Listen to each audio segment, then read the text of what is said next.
Hello, everyone. It's 6 p.m. Madam Clerk, I'll turn it to you for some confirmation of staff quorum. Thank you, Mr. Chair, and through you, welcome everyone to tonight's meeting. I'm happy to say that we have the full committee with us this evening. We also have Councillor McLaren joining us as well to join in on one of the files. Joining us from staff are Tim Park, Director of Planning Services, James Barr, Manager Development Approvals, Ian Clendenning, Senior Planner, Lindsay Lambert, Senior Planner, Ingie Kim, Planner, Ricardo Peggi, Planner.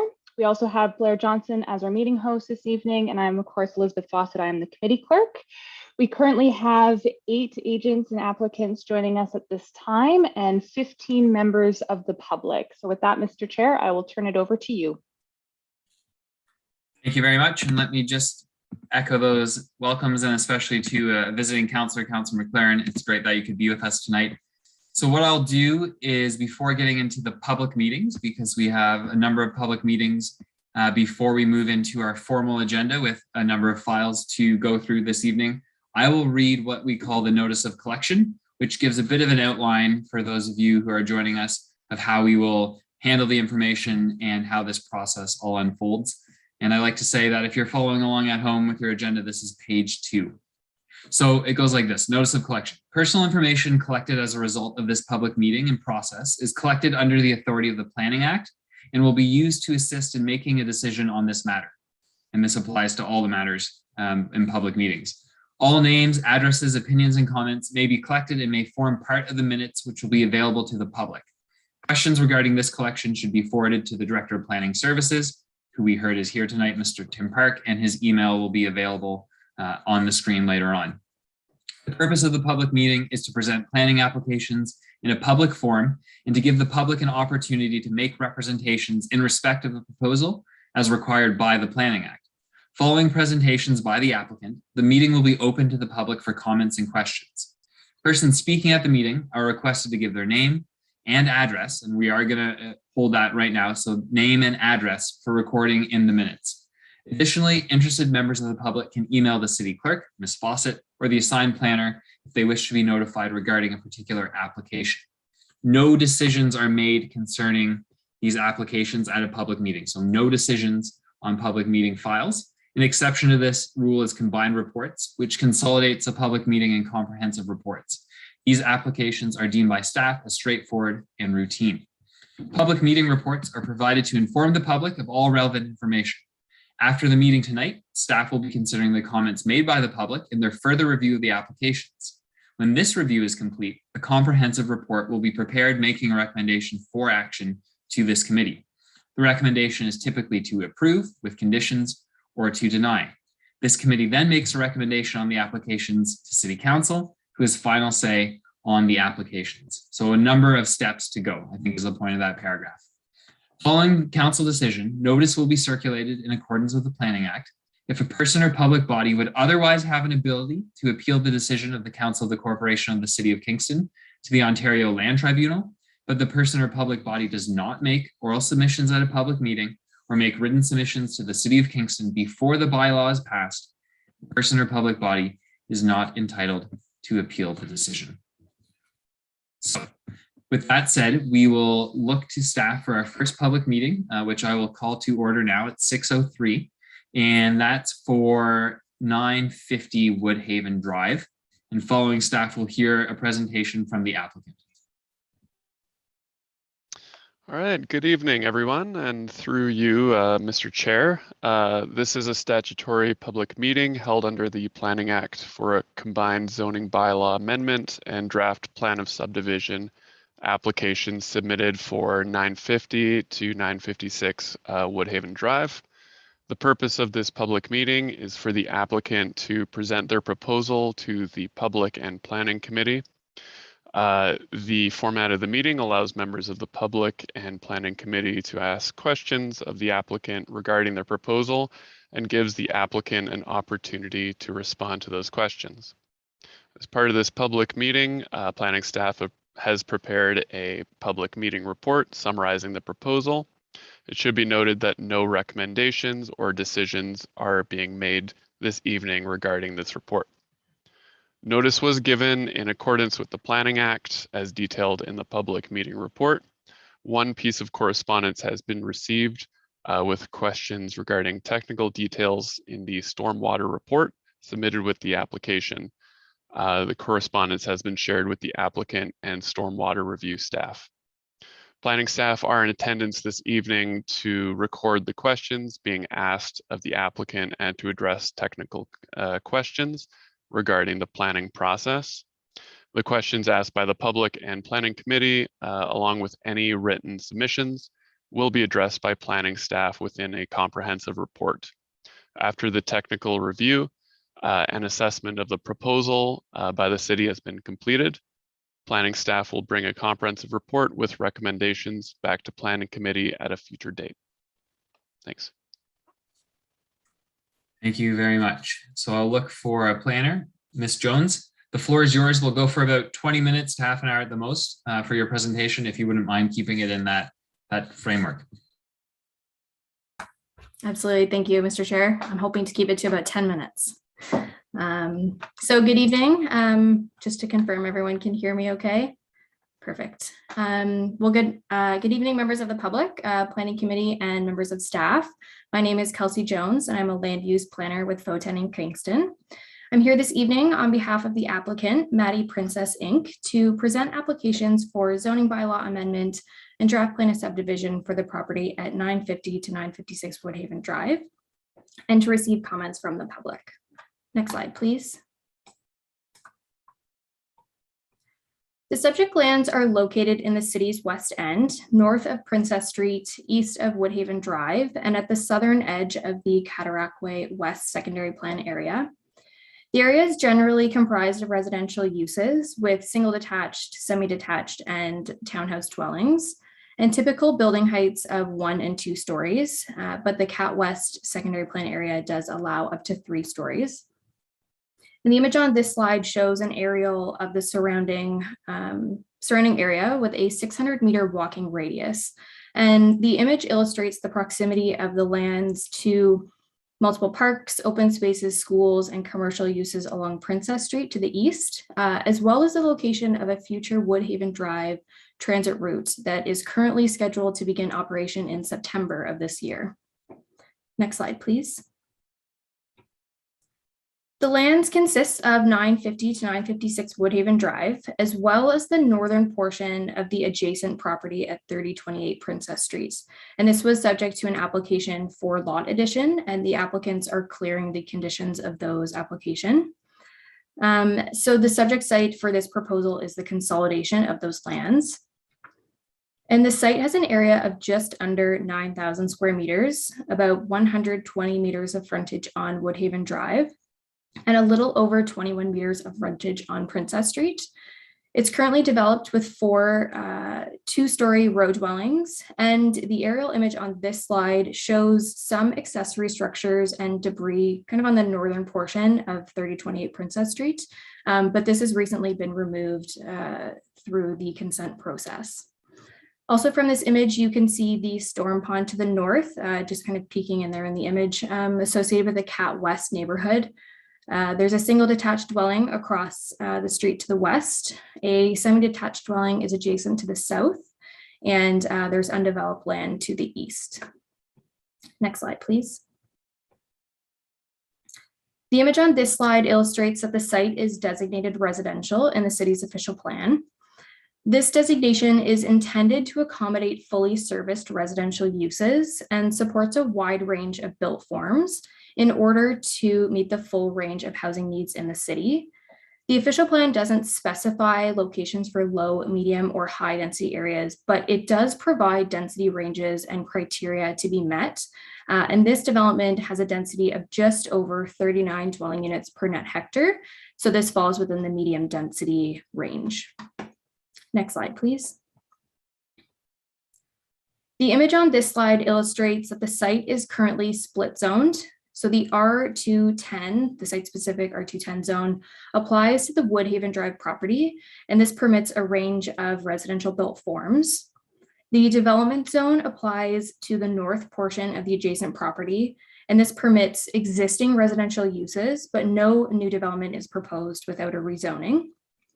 And a small portion of the site is zoned EPA. And this is a former zone that was associated with the Highgate Creek prior to the realignment that occurred through the Cataract Way West secondary plan process and development. Next slide, please. This slide outlines the zoning for the lands under the new zoning bylaw and demonstrates that generally the uses permitted remain the same under the new zoning bylaw for these lands. Next slide, please. So that takes care of kind of what's existing on the site currently. So the intent of this application is to redevelop the site with a subdivision, which has been laid out in a way to maximize the density on this limited site, while also providing green space and common area for residents. So a total of 35 three-story dwellings are proposed.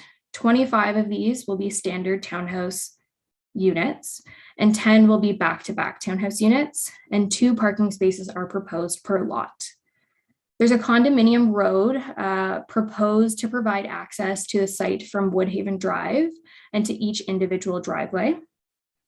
And based on the limited size of the property, a condo road was chosen as it has a narrower profile and provides a greater area for green space and dwellings on the property. And this road will be a ring shape with a window street abutting Woodhaven Drive. And if anyone has questions as to what a window street is, I have an image kind of after the question slide. If there are questions, we can show that later in the presentation. But early comments that we received from engineering staff noted that it wouldn't be feasible to have driveways accessed directly from Woodhaven Drive. So this window street allows units to interact with the road without having direct access to it. And as well, sidewalks are proposed along the outer blocks throughout the subdivision. There's a visitor parking area with 12 parking spaces proposed in the northeast corner. A common green space is proposed in the northwest corner, and the intention for this space is for it to be designed and programmed by future residents, which is why we've deliberately not shown anything in this area. A stormwater collection area is proposed in the southwest corner, and there's an existing drainage course proposed to be relocated to the rear yards of the blocks along the east of the development. And finally, a road widening is proposed along the Woodhaven Drive frontage, and this will be conveyed to the city. Next slide, please.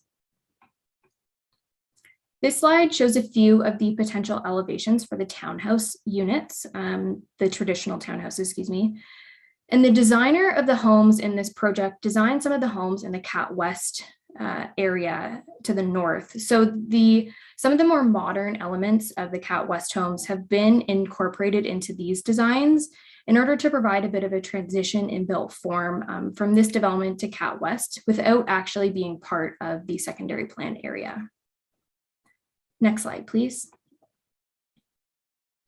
This slide shows a couple of the potential back-to-back townhouse elevations, and as you can see, they are fairly similar to the traditional townhouses. Next slide, please. This slide provides a typical floor plan for the traditional townhouses, and this may vary slightly between dwellings, but generally will be the layout. So they're proposed to be constructed as slab on grade, so no basements, and they are proposed to be 3 stories in building height. The first floor will consist of a single car garage and unfinished mechanical area. The second floor will include a kitchen and living area, as well as a deck off the rear. And the third floor will include up to 3 bedrooms, and each lot will have a paved driveway. So there will be 2 parking spaces provided per lot, 1 in the garage and 1 on the driveway. Next slide, please. This slide provides a typical floor plan for the back-to-back townhouse units. They are generally similar to the traditional townhouse design, but again, they may vary slightly between units. But the one difference to note here is that no rear balconies are proposed because they will be directly abutting a unit to the back. But what is proposed is a porch and front balconies. Next slide, please. The intention of the overall plan is to subdivide the land so that each row of townhouses is on its own block. And then the further intention would be that the blocks would be subdivided so that each unit would be freehold. The blocks along the perimeter will be the traditional townhouses, and blocks 3 and 4, which are in the center of the site, will be the back-to-back townhouses. And the balance of the site will be a common element. So the idea here is that it would be a condominium ownership, that all other parcels would be parcels of tied land too. So they'd contribute financially to maintenance and upkeep. So the common elements of the proposal are the Condo Road, the visitor parking area, outdoor amenity area in the northwest corner, and then the stormwater management area. Next slide, please. The zoning proposed is a site-specific R3. The current zoning doesn't allow what's being proposed, so we are asking for a rezoning. And as you can see on this slide, we are asking for a number of amendments. And generally, these amendments are proposed due to the new built form, the back-to-back townhouses, and more of a more modern subdivision design being proposed and the overall layout, as well as the fact that we are proposing a condominium road rather than a standard municipal road. The R3 zone is a zone that already allows townhouses, but the zoning bylaw doesn't contemplate back-to-back townhouses currently. So we are asking to introduce that built form and define it, as well as provide appropriate performance standards for it. We're asking to remove the lot area requirement and reduce the frontage requirement, as well as asking to reduce some of the yard setbacks to allow for a more updated subdivision design and layout for each lot. Lot coverage is proposed to be increased, as well as we're asking for a minor building height increase of about 10 centimeters to allow a slightly larger building envelope. We're also asking to remove the privacy yard requirement and reduce the parking space dimensions, increase driveway width due to the proposed reduced lot frontages. And finally, we are asking to remove the centerline setback requirement. Next slide, please. The zoning that's proposed as part of the new zoning bylaw is the UR3B zone with an exception. And this parent zone is the new subdivision zone implemented by staff. And as you can see, the list of required amendments is generally shorter than the previous slide, and we align better with this zone. There are still some amendments required, and they're generally related to the inclusion of a condominium road. But where there is an amendment required, it's typically less of a deviation from the requirement than previously. And this zone is just generally updated to reflect a more modern subdivision design. Next slide, please. In summary, the proposed applications are consistent with the provincial policy statement as the development is compatible with the surrounding neighborhood and is an efficient use of service land within the city's urban boundary. As well, the proposal conforms to the official plan as the site is located in proximity to schools, parks, commercial uses, and transit, and supports the medium density residential use criteria and strategic objectives. And overall, it is my opinion that this proposal represents good land use planning. Next slide, please. So thank you, and I'd be happy to answer any questions from members of the public or committee. Perfect, thank you so much, Ms. Jones. So what we will do then is look to the clerk to see if we have members of the public who wish to comment or question at this point. Thank you, Mr. Chair, and through you, for those who are joining us this evening who would like to speak to the current application on the floor, we will require you to raise your hand in Zoom so that we may identify and call on you in order to speak. This is found in the center of your Zoom window when you move the mouse over your screen. So, Mr. Chair, I'm just going to give a couple of seconds here to see if we generate any hands. I will note that we have 23 members of the public at this time. And I do see a couple of hands, Mr. Chair. Would you like to go over how we're going to receive comments this evening? Perfect. Yeah, that's great. So we'll have an opportunity for members of the public to speak, as many people as they wish. However, it will be 5 minutes each at a maximum. And after about 7 people per file, we will then give the opportunity for the applicant to respond or make further comment in relation to what was said by the public. And if there are continue to be public who wish to speak on the file, we can do another round of 7 and so forth. But just a reminder, name and address, please, and I'll watch for time and do a 30-second warning if that's appropriate. Madam Clerk, so maybe you could set up who would speak for the first 2 members. Thank you, Mr. Chair, and through you. First to speak will be Armando Saras, followed by Harold Leroux. Hello, can you hear me? Yes, we're good. Okay, so I'm located at 3020 Princess Street. And I have a question for the 3028 that where that property line is on the planning. Is that going to have townhomes as well, or is that going to have a road entry? What's that going to be used for?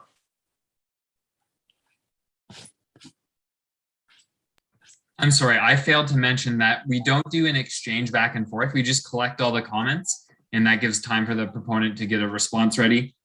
So if you do have many things to say, please use the 5 minutes to do that, and we'll ensure that we get as many of your questions answered as possible, but it's just not one question, one answer. It would just take too long that way. So you have plenty of time left. Please use it if you'd like. If not, that's okay too. Okay, so my questions are going to be the following. With regards, will there be a privacy barrier between where the 3028 is and my existing home 3020? That's 1. 2, how many people are expected to live in this property that's being developed? 3, when is construction expected to commence? 4, does the city expect any effects on the commercial value of the land, since this is going to be changed into a residential area? And yeah, that's pretty much all I wanted to know. Perfect. Thank you so much. And we will look for the next speaker then. Mr. Chair, next to speak is Harold Leroux. Hello, how are you? I have a question about the report to the Planning Committee. It claims that the UR3B. I'm just going to interrupt for a second, Mr. Leroux. If you could give us your address, that'd be excellent. Oh, I'm sorry. I own the property immediately south of this development at 3036, 3038 Princess Street. I have a number of issues with this development, but I'll just go with a couple here. The report to the Planning Committee claims that the site is going to be rezoned to UR3B under the new city bylaw. And because it most closely resembles the R3 zone from zoning bylaw 7626. But in fact, of the 3 choices for townhouse construction, UR3 or UR3A and UR3B, UR3B least resembles R3 zone, and I'm wondering why you didn't go with UR3A category for zoning. Secondly, the UR3B is in fact the least restrictive zoning for the new city bylaw for townhouses. And notwithstanding that it's the least restrictive, there are still numerous violations of the bylaw, the new city bylaw that just came out last week or approved last week. And already we're asking for relief from these provisions. This bylaw was in the works for 7 years and with a lot of effort from everyone. Why are you asking for relief to the new bylaw? Why don't we just stick with the new bylaw and enforce it? What's the point of a bylaw if everybody can ask for relief from it? With regard to the back-to-back townhouses, this is not a recognized form within any of the bylaws. Why is it acceptable? Personally, I think it's unsafe because there's just a single exit from these things, and if that becomes blocked in a fire, the only recourse is rescue from a balcony. And there's no backyard, there's very little landscaped open space, only 22%, well below the bylaw requirement of 30% in any of these bylaws. So I'm wondering why this is acceptable. The new configuration for the roadway has at least 3 intersections, possibly 4 if you count the driveway to the parking area.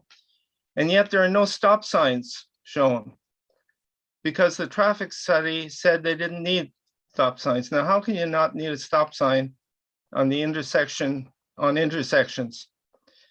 The provisions for the parking have no accessible parking spaces up in the corner. None of the parking spaces meet any of the zoning bylaws, either the old or the new. How is that acceptable? There is a plan to put sound barriers, at least recommended, I presume they're going in, along the back of blocks 7.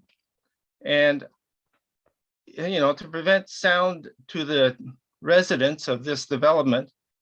But it doesn't mention what will be the effect to the building to the south of this. And in particular, these sound barriers are very dense and tightly fitted. Wind can't go through them. It will affect the wind patterns. And I'm afraid there's going to be like a funneling effect with wind gusts behind the building that I own. Plus, will sound be reflected off the sound barriers and make the situation worse for the residents of the building I own?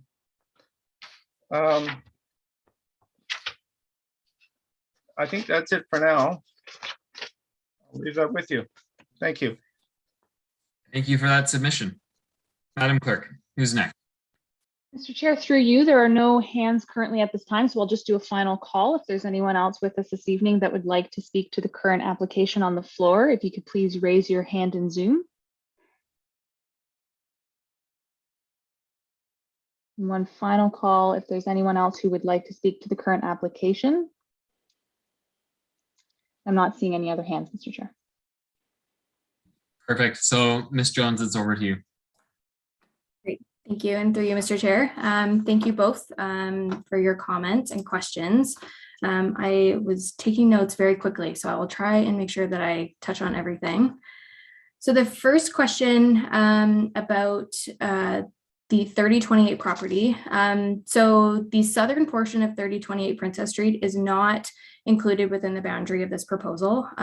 So there's no access for this development proposed through the 3028, the southern portion of that property. There will be a privacy barrier between the southern portion of block 7 to the adjacent dwellings to the south. So I think that was one of the questions about privacy barrier with 3020 Princess Street. So yes, there will be. In terms of the number of people expected to live in this development, there are 35 units proposed. It's difficult to say how many people will be living in each, but typically the number of bedrooms in these dwellings will be around 3. So could be as many as 3 times, could be, as low as 3 times 35 or more than that. It's, we're not regulating the number of people in each of these units, but yes. Construction, I'm sure the owner and applicant would like to start constructing as soon as possible, but we are still in the middle of this current planning process, have not received approval. And following this, we will need to go through a final plan of subdivision and final plan of condominium process. So perhaps at some point next year, if we receive approval, or the following year. So perhaps in the next few years. In terms of the expected effect of the commercial value of the land, that's difficult for me to comment on. There's no current commercial permitted uses allowed on the property. So I can't speak to that. Moving to Mr. Leroux's comments. I might defer to staff at the end about the inclusion and the proposal of the UR3B zone versus the UR3A zone. So we'll skip that one for now. Mr. Leroux is correct that a back-to-back townhouse built form is not currently contemplated by the zoning bylaw, and it's not actually contemplated by the new zoning bylaw either. Stacked townhouse units are proposed as permitted uses in the new zoning bylaw, but back-to-back are not. They are a fairly standard built form in other municipalities, and there are other planning applications in as well in the city of Kingston that is contemplating back-to-back built form. I don't necessarily think I can speak to the safety aspects of the built form. Yes, there would still be one single point of access, but there will also be balconies on the second and third floor, which would provide separate egress should, by some tragedy, a fire occur and people need to evacuate. There won't be any rear yards, but they will each have a front yard, and the end unit of those rows will have a fairly substantial exterior side yard as well. And there will also be the common green space and amenity area for all residents to use in the northwest corner of the subdivision. So that will make up for the fact that there's no rear yards. But we're not actually seeking any reduction in the required landscape open space. We are asking to increase the maximum lot coverage, but landscape open space will meet the zoning requirement. The new configuration for the roadway, I appreciate the comment that there is no stop sign shown. We can go back to our transportation engineer and confirm, at this point, we really are showing a conceptual plan for this development. There will be further technical review and detailed designs occurring through the final plan of subdivision process, which at that point, through draft conditions, may require stop signs. But it should also be noted that this is a condominium road. So it really is intended to only be used by the residents of this subdivision. We don't anticipate that other members of the public or residents in the area would be traveling along these roads, which would limit the amount of traffic and vehicles traveling on these roads. And as well, they're also, the paved width of the condo road will be 6 meters. So it will be narrower. But again, we can go back to our transportation engineer and see if their opinion has changed as to whether stop signs would be needed in the subdivision. The accessible parking comment, I appreciate it, and staff have also had the same comment about the lack of accessible parking in the visitor parking area. And it's our opinion that accessible parking wouldn't necessarily be appropriate in the visitor parking area, just based on the distance of that visitor parking area to each of the dwellings. It's our opinion that it would be more likely that people requiring an accessible parking space would either be parking in the driveway or even perhaps the garage of these units, even if they were visitors. Perhaps you have a member of your family coming to visit, maybe you can move your car into the visitor parking area and they can park in your driveway because of that travel distance between the visitor parking area and the dwellings.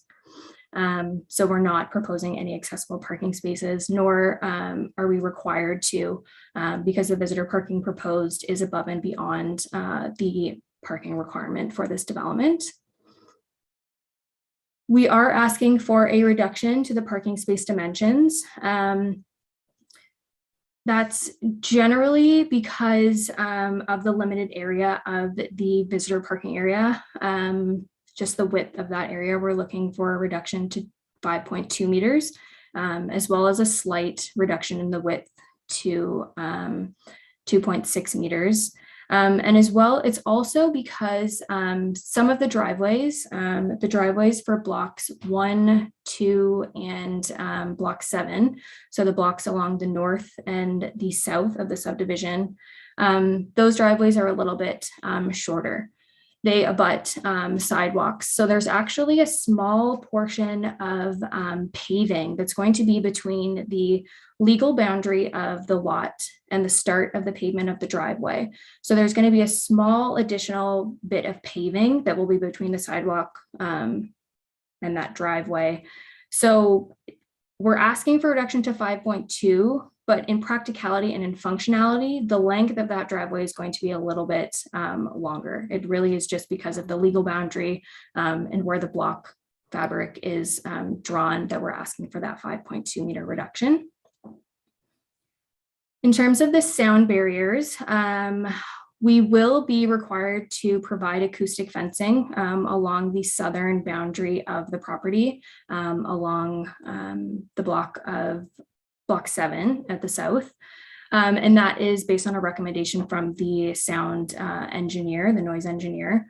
And that will be kind of dual purpose, both to reduce any noise impacts from this development to the adjacent properties, as well as to kind of buffer perhaps some of the noise from Princess Street.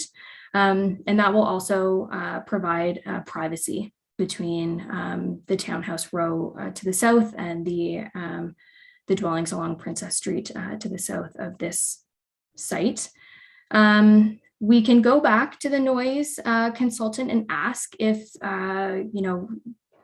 the acoustic barrier that is required could create a wind tunnel effect or, amplify any of the noise for the adjacent properties. I'm happy to go back and discuss that with the noise engineer and provide a response through our next technical resubmission for Mr. Leroux. I believe I covered off everything. Might just be the one zoning question that I might just defer to staff. Perfect. If staff could take that, that'd be appreciated. Absolutely. Thank you. Through you, Mr. Chair. The UR3B zone was selected based on discussions with the comprehensive zoning bylaw project team, simply asking what a comparable zone would be. And I was directed to the UR3B zone, and in reviewing the zone, it appeared to be quite appropriate and comparable to the R3 zone from 7626. But in terms of moving forward to a comprehensive report, we can absolutely take a look at the UR3A zone and make a determination if that is a more appropriate zone. We would discuss that with internally and with the applicant. So yeah, we are open to discussing that and doing some further review. In terms of requesting relief from the new zoning bylaw, I would just comment that this application was submitted back in 2020 originally. So some of the aspects of the new zoning bylaw weren't contemplated at the time of the submission. And further, it is pretty common for a zoning bylaw amendment to seek relief from a bylaw, no matter its age. That's fairly common in planning and development to enable further development. So. Thank you very much. So we've done the final call. Oh, I see Mr. Breyer has appeared on my screen. Would you like to comment further? Yeah, thank you, through you, Mr. Chair. Just picking up on the points that Mr. Pudgy was making about amendments and why we're contemplating amendments to the new zoning bylaw. It was brought up through the comprehensive zoning bylaw process that planning staff were anticipating amendments even post passing of this bylaw, because the real test of what we evaluate when we're looking at land use development applications, which are in the official plan, are not changing, that the zoning bylaw is just the implementer of good planning. And so the report went on to say that we anticipate and we will keep evaluating and approving amendments to even the new bylaw to meet the intent of the official plan and applications that have been coming. Thank you for that further clarification. So because we've done a final call for members of the public, it's now committee shot, and we do crosstalk just for those following. So committee members have 5 minutes as well, but there is a back and forth opportunity provided. So I'm not seeing anyone with budging hands. Oh, there's Councillor Osanek, and then Councillor Hutchison will follow after you. Thank you very much, Mr. Chair, and through you, just a question to Ms. Jones. So can you just describe the driveway thing again? So I think you said that the driveway, or that each townhouse can fit 2 cars. So would that be a car in the garage and then 1 car on the driveway? And then when you said that there's going to be that extra paved area, I guess you don't have a picture of what that would look like, but what size a car would not be able to fit on the driveway? Like, are we saying then that pickup trucks of a certain size would not be able to fit on the driveway because you're asking for this driveway length reduction? Or if you could just explain that a bit. Because we've had that problem in Greenwood Park, for example, and maybe other streets in Woodhaven. It now seems to be a complaint that us as councillors hear, and we always hear it after the fact. And, you know, this, maybe we can try to make this better before it's built in this case. Thank you. Certainly, and through you, Mr. Chair, let me just write down your third point there so I don't forget. So going back to the driveway and kind of the design of a few of them. So I'm not sure, maybe it would be helpful if we brought up slide the concept plan, slide 7, that might help just with the explanation.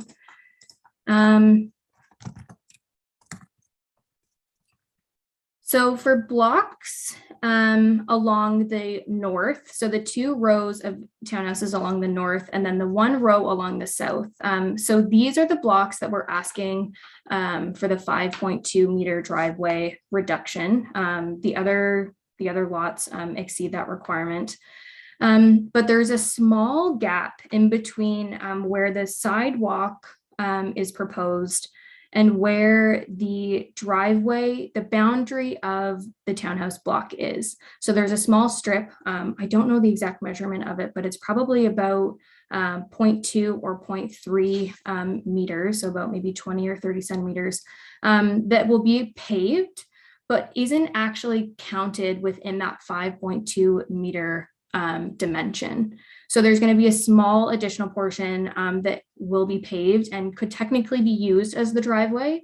It just legally isn't counted within the dimension of the driveway on the property. So that's what I was referring to. I hope that kind of helps with that explanation. In terms of the number of parking spaces, you are correct. There's 2 per lot. So that would be 1 in the garage and then 1 on the driveway. The garages are proposed to have dimensions of 3.5 meters wide by 6.1 meters long. So this is larger than a traditional parking space, and this will be designed to accommodate any car, vans, and perhaps small pickup trucks. It won't be big enough to fit a large full-size pickup truck. So it's likely that for the driveways with the 5.2 meter reduction, that large pickup trucks won't be able to fit in those driveways, but they would be able to fit in both the in the driveways of the additional blocks in the subdivision. So I think that covered all 3 of your questions, if I'm not mistaken. Okay, yeah, no, that's good. I just wondered, like, when the houses are built and advertised, okay, will that be promoted so that someone with a large pickup truck won't be caught unawares? because I think that is what has happened in the other subdivisions. They've been caught unawares, and then they move in with their big truck, and then it's like, uh-oh, now what do we do? And as a counselor, we don't want to get those complaints because there is nothing that we can do at that point. Certainly, and through you, Mr. Chair, we could perhaps look at providing something in the agreements of purchase and sale, just a kind of flag for any potential purchasers that would be something to consider if they were going to purchase and live in the subdivision. So certainly we can take a look at including that. Okay, thank you. And just the last point for the comprehensive report, if Public Works can just comment on that new design, if that means they can still plow the driveway up to the curb. I don't know if that's a factor or not, but I just know that I, as a counselor, if the snow plow cannot like actually go up to a curb, I'm the first person to get that complaint, and it's awful to deal with because the snow plows will not come by. So even though it's only, like I think you said, Ms. Jones, like 0.2 of a meter, 0.3 of a meter, hopefully there's no effect at all with the snow plow. They can still get right to the driveway edge. It's just, I still can't, without seeing a picture, it's hard. I can't make that assumption that it'll be no problem. And I don't want the district counselor to be stuck getting all those complaints from those couple of homes that the plow will not get there. So if the Public Works can just make that comment in the comprehensive report, that will make us easier to approve. Thank you. Through you, Mr. Chair, certainly we'll take a look at that. And actually, I might just ask staff to comment generally about the servicing of that road, because I'm sure that's something that will come up multiple times. So if we could just deal with that now.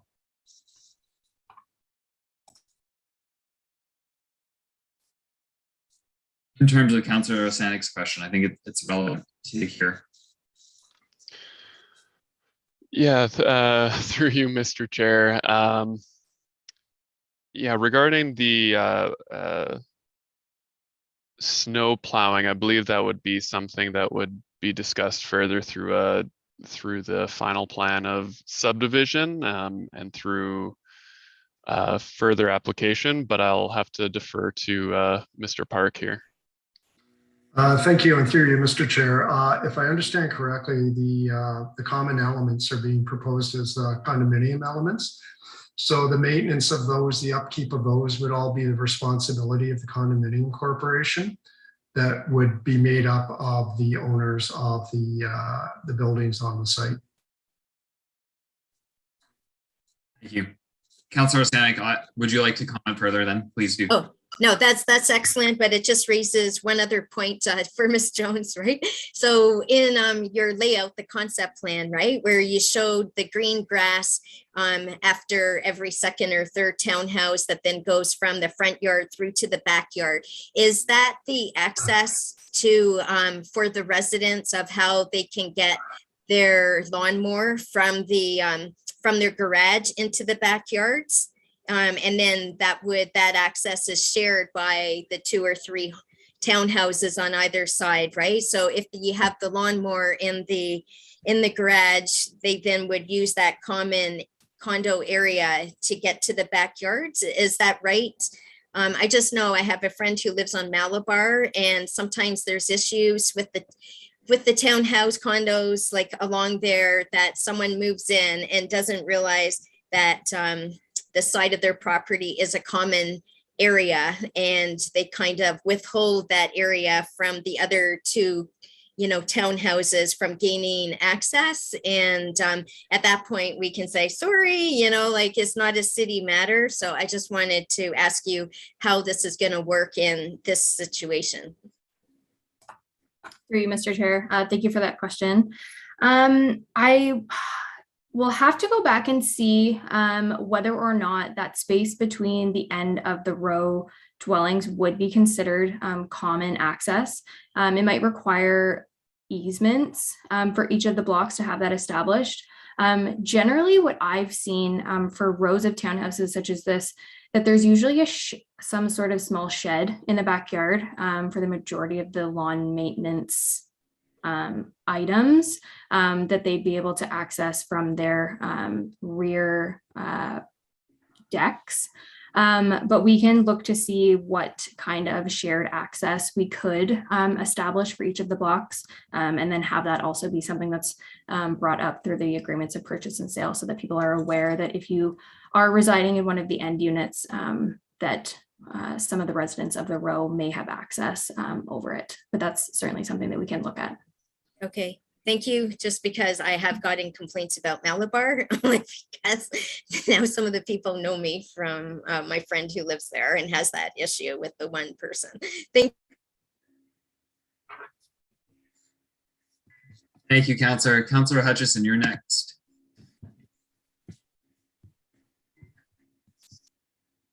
Thank you, Mr. Chair. We touched on this. My first question was, what is the advantage of the condo road? And I guess it's the condominium owns it and the developer doesn't have any responsibilities thereafter. So my concern is, if I'm wrong about that, you can correct me. The is whether we're contemplating and whether how this affects transit access. My first question. Through you, Mr. Chair. So, sorry, Councillor Hutchinson, is your question, how does the proposed condo road impact potential transit? Correct. No transit route would be proposed to go through this development. There is the new Woodhaven Drive transit route that's proposed along Woodhaven Drive. So residents of this subdivision would use the sidewalks proposed to travel to the municipal right-of-way and municipal sidewalks adjacent to the property to access transit, but no transit route is proposed within this subdivision. Okay, so I've noticed that where you said you're talking about provisions under the bylaw. Proposed turns up in a number of cases under that provision is given and it says removal. I presume that means that you're proposing that those provisions don't apply at all. Through you, Mr. Chair, that is correct. If it's helpful, there are a few tables at the end of the presentation. Not sure if we need to go over them, but that is correct. Where we are asking to remove the provision, we would be asking for the site-specific zoning to indicate that that provision would not be applicable to the proposal. Okay, I want to make clear I'm not opposed to the form of the townhouses suggested. However, with those provisions, they are usually, if they're not removed altogether, they're minimized. And so that raises the question of amenity space. And I don't see that the amenity space is necessary, and I direct this partly to staff, but to you directly, is adequate for the 35 townhouses households you're going to have living in. Because it shows green space around them, but that green space is actually pretty small. Through you, Mr. Chair, we're not seeking any relief to the landscape open space requirement for the proposed lots. So that isn't being asked to be reduced. And additionally, there will be green space not part of each of the privately owned parcels. So that'll be the amenity area and the stormwater management area, both to the northwest and the southwest of the property. But we're not looking to reduce the green space or landscape open space requirements. And I'm sorry, but perhaps you can correct me. I didn't see where you talked about the provisions for amenity space and what you're proposing. I went through it a couple of 3 times and I just didn't see that. Where's that in the report?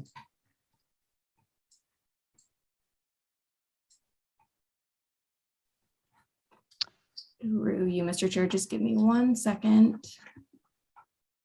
See, Ms. Jones, also we have city staff here. So Mr. Peggy, did you want to comment in the interim?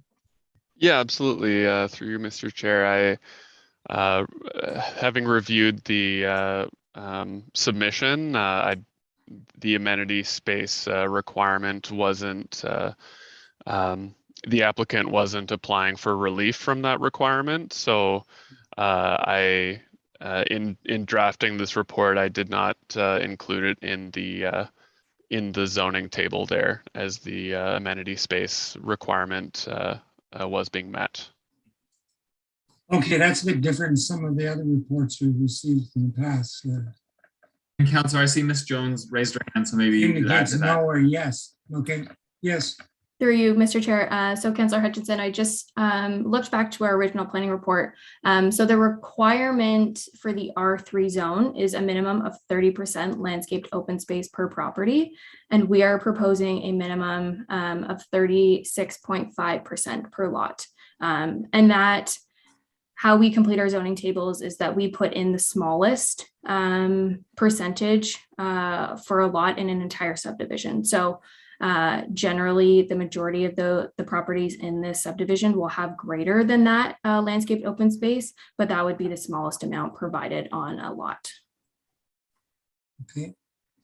I think Councillor Neal has his hand up, and I think I know what he's going to ask me. So I'm not going any further. Thanks. Perfect. And Mr. Barr, your hand was also up. Did you want to say anything? Yeah, just a point of clarification. In the Kingston Township bylaw, row houses and townhouses don't typically trigger the amenity space requirement. Those are commonly in place for multi-family dwelling units. So dwelling house containing 3 or more dwelling units other than a row house, the amenity area provision shall apply. So that's why you don't see the typical 18.5 square meters of amenity area here in the calculation, as we would normally see in other developments or multi-unit projects. Thank you for that. Councillor Neal. Thank you very much. And I think Mr. Park partially answered this question, but I know that the condominium road that's identified will not be serviced by the city. Are there other municipal services that are expected on those other roads that, in other words, sidewalk plowing or street plowing? Is that all being done in-house, if you will, or is that a responsibility of the city?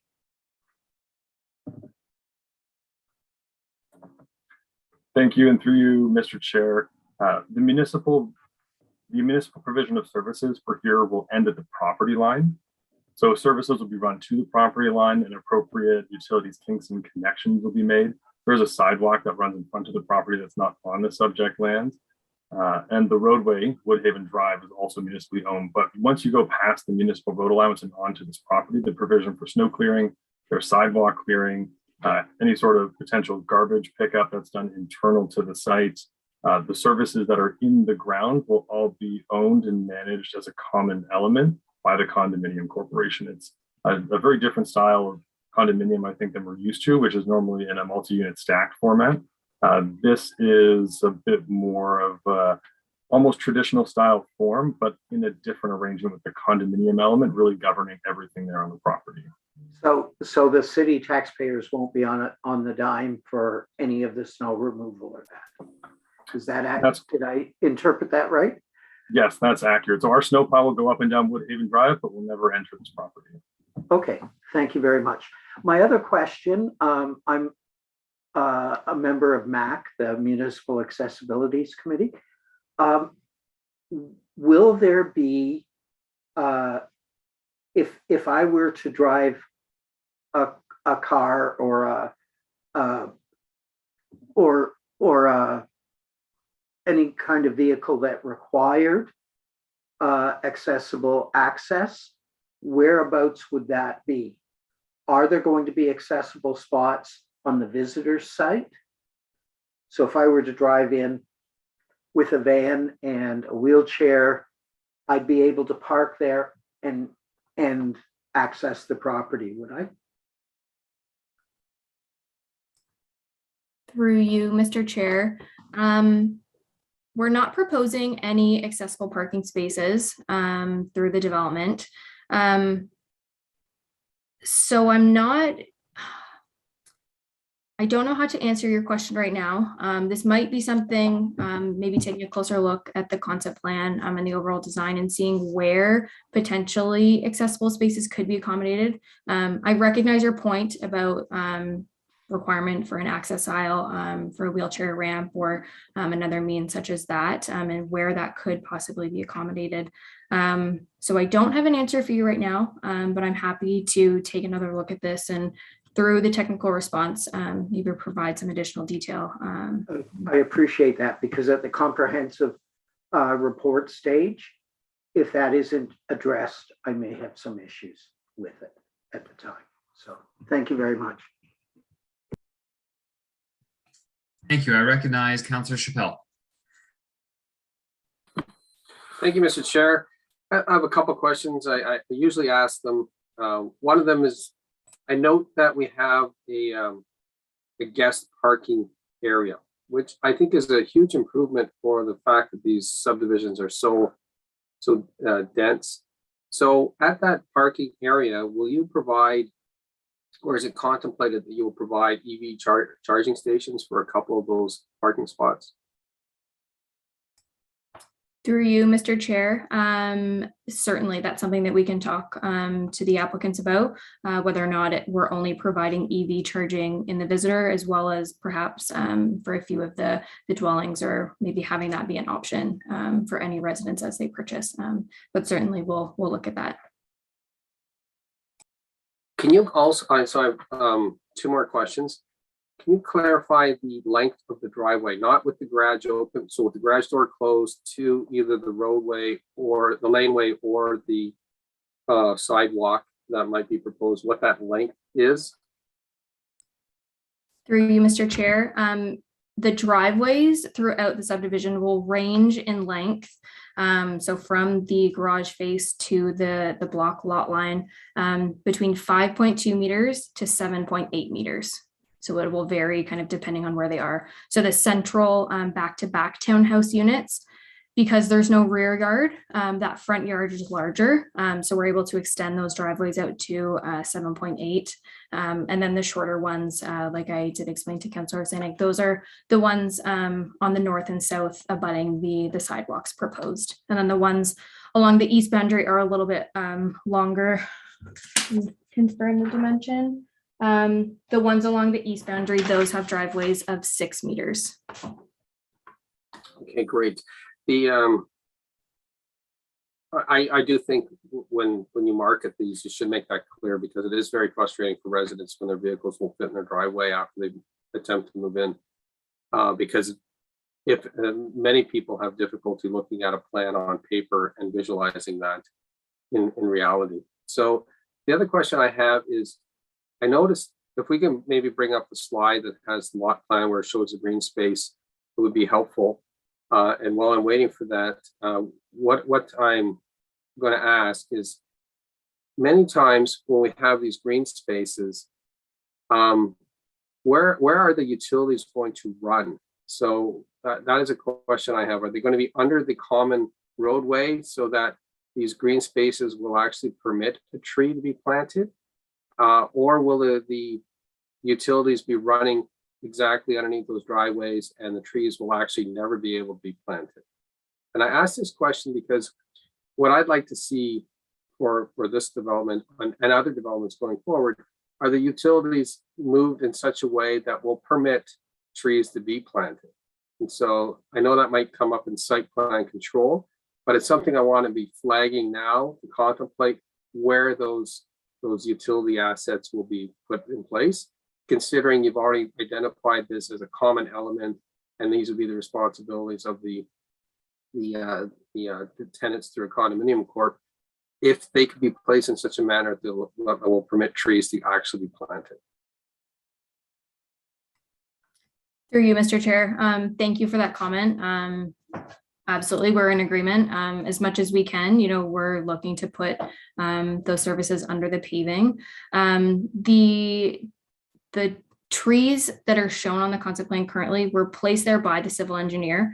So with consideration of the underground servicing, but through the more detailed servicing plan and through final plan of subdivision, preparation of street tree planting plan, the landscape plan, we will make sure that where a tree is shown, it is feasible for it to grow.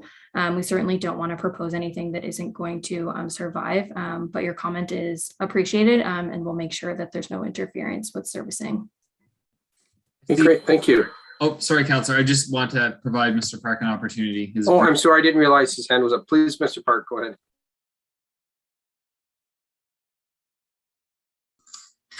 Thank you, and through you, Mr. Chair. Further to your question there, Councillor Chappelle, this is something that city staff are doing already with applicants. We are coordinating with them that their utility locates will facilitate proper tree pits, if you will, for plantings, where we can do it rather than just showing, for lack of better terms, token trees on a graphic. So what we're trying to do is ensure that trees that are shown can be planted. And we have been being successful over the last few months, pushing that agenda a bit more with the applicants. And we are continuing to do that. Thank you. Thank you, Mr. Park. That's all I have at this moment, Councillor Carly. Thank you, everyone. Councillor Hill, this is your opportunity. No, I'm going to quickly ask you to take the chair then and ask, and Councillor Neal, we can come back to you in a moment. I take the chair and recognize you. Perfect. I just wanted to be sure that fire and rescue and other emergency services will have some approval as part of this process, especially because, as we read in the report, this not being a municipal road and the configuration being, frankly, somewhat tight. In terms of the radius of the actual kind of C shape of the private road and the width. Perhaps city staff could comment on where fire, ambulance, and so forth would be able to speak into this process. I can talk about the general process. I'll look to my colleague, Mr. Peggy, if he has any more details he wants to add specifically, as the file is under technical review. So fire and rescue and transportation services and city engineering are all circulated on this application and do provide comment in often, as well as the building department, because there are requirements under the building code for buildings to front what they deem as a street, and that has to be a street or driveway or access large enough in order to be able to navigate appropriately fire vehicles. I see Mr. Peggy has not turned his camera on, so maybe he doesn't have anything additional to add at this time, but that review is still ongoing and they do play a large part in the finalization of these applications. Councillor Carly? Yeah, great. No, I just want to be sure, and I'm happy to hear it. So I'm happy to take the chair. I'll return the chair. Good. Councillor Neal, we can go again. Thank you very much. Councillor Chappelle jogged my memory about another question I wanted to ask. It's very, very inexpensive to have the proper outlet in a garage for future EVs. And but it costs much more to retrofit that after the fact. So I was wondering if all of the garages, for the little bit of cost, could have the appropriate electric outlet, so that when we reach our goal in 2015 or 2025 to reduce greenhouse gases, that everybody will have an opportunity to park an electric vehicle in their garage and have the proper voltage. Is that, would that be acceptable? Through you, Mr. Chair. Certainly it's something that we can discuss with the applicant. I do recognize your point that it's easier and cheaper to just provide them upfront versus retrofitting. But certainly we'll speak with the applicant and do as best we can with that one. I appreciate that. I will be confirming that at the comprehensive stage. Thank you very much. All right, I've seen no other hands go up. I'll give one more opportunity. No takers. All right, that will conclude our public meeting on this file. Thanks, Ms. Jones, and all staff and public members who participated. We'll move next to the public meeting for 1431 Mcadoos Lane. And following the same order, look to staff to open us up with that. Thank you. Good evening, Chair and members of the committee. My name is Ian Clendenning, a senior planner with the city, and tonight I'm here with Ingi Kim, planner, with whom I've had the pleasure of working within bringing this file before you this evening. This is a statutory public meeting for a proposed official plan and zoning bylaw amendment for City File D35-001-2022 for the property located at 1431 Mcadoos Lane. By way of this introduction, I can confirm that notice was given in accordance with the Planning Act as detailed in the comprehensive report. We have not received any pieces of correspondence with respect to this file. This is a statutory public meeting held under the Planning Act, the purpose of which is for the applicant to present their proposal to the public and Planning Committee and answer questions from the committee and members of the public. This application is being put forward as a combined public meeting and comprehensive report with a recommendation on the file to be considered later in the agenda. To complement this public meeting, planning staff has prepared a comprehensive report providing staff's evaluation of the proposal.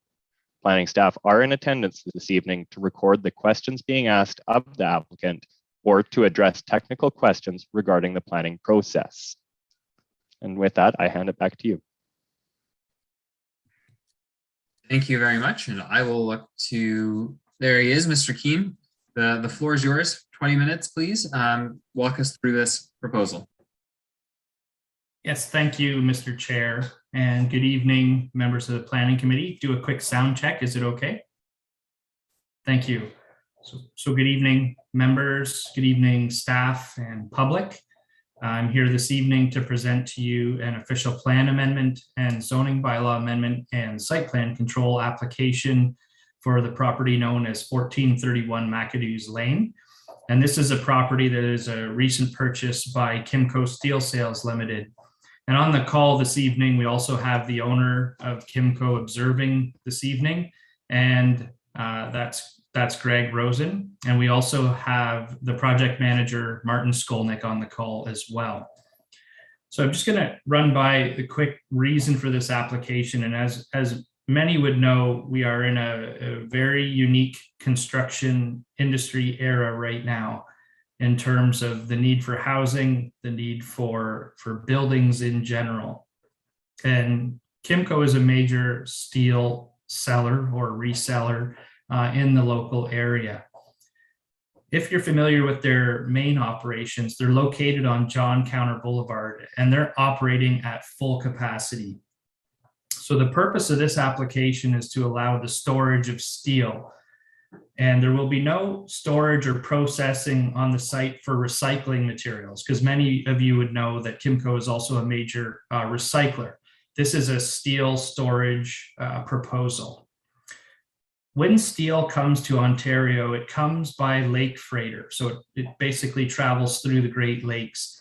And you can imagine once one of these large ships arrives, there's a large piece of land that's required to take the steel off the boat and basically temporarily store it while it's being shipped on further or being processed, cut, whatever the case might be. And so this site is what offers Kimco a very timely supply of steel to a regional construction area, and it's extremely important. This application is very important. This location is close to Kimco's main operations and obviously major transportation corridors such as the 401. And I just want to again reiterate that John Counter Boulevard will remain Kimco's only recycling center. Next slide, please. This is just a brief slide to just kind of a screenshot from when we did a public open house back in March. Because this application involves an official plan amendment, the developer was required to host a public open house, and we did that early in March. The meeting lasted a little bit less than an hour. It was attended for the most part by immediate neighbors of the application. Next slide, please. Now, this is going to assist with orienting those in the room with the site, and you'll know this site as a former horse race track up on Mcadoos Lane. Primarily, this area is surrounded by industrial uses, extractive industrial uses, and waste management uses. And certainly there are still a few residential uses that are very close to the I guess you'd call it the westmost side of Mcadoos Lane. There are a couple houses there. Next slide, please. This is now zooming in closer on the site so you can get a sense for the area. The site is a vacant one, and it has been for many years. The lot is 28 hectares in size, and it has a double frontage. It has frontage on Mcadoos Lane on the western side, very close to where Perth Road meets Mcadoos Lane. And then the bulk of the usable road frontage is on the northern part of the property, where you can see the significant areas of bald limestone, and the old go-kart track is still kind of visible when you're looking at it from aerial photography. And of course, the horse track in the southeastern part of the property. Next slide, please. So the official plan designates these lands as rural, and you can see the mix of colors on the screen. The blue spot color is a waste management designation, and that's largely your auto recycling type uses in the area. The gray dotted area immediately north of the site is representative of the large quarry. And then the brown with the black line through it is a rural industrial designation. So that's those two uses immediately to the east of the subject site. That would be the Sousa Ready Mix, the cement plant, and also the Manitoulin Transport Logistics Terminal. So that gives you a sense of it. And, you know, as I was saying on the previous slide, this is a site that's got a lot of exposed bedrock, and it's not going to be a loss of agricultural land to do an official plan amendment on these lands to rural industrial. Next slide, please. So the current zoning of the site is there to recognize the former horse racetrack use, and it's an open space zone. And you can also see in the bottom left corner of the property, there's a small bit of agricultural zoning that just extends onto this property. And you can see the various uses on the slide that are available. It's a range of everything from racetrack, outdoor concerts, to cemetery and forestry use, livestock barn. So it's a old zone that's not really reflective of the surrounding rural and waste management uses in the Mcadoos corridor. Next slide, please. So this is a conceptual plan for the property, and maybe hard to see on the screen, so I will explain it to you. The property is about 28 hectares or 65 acres in size.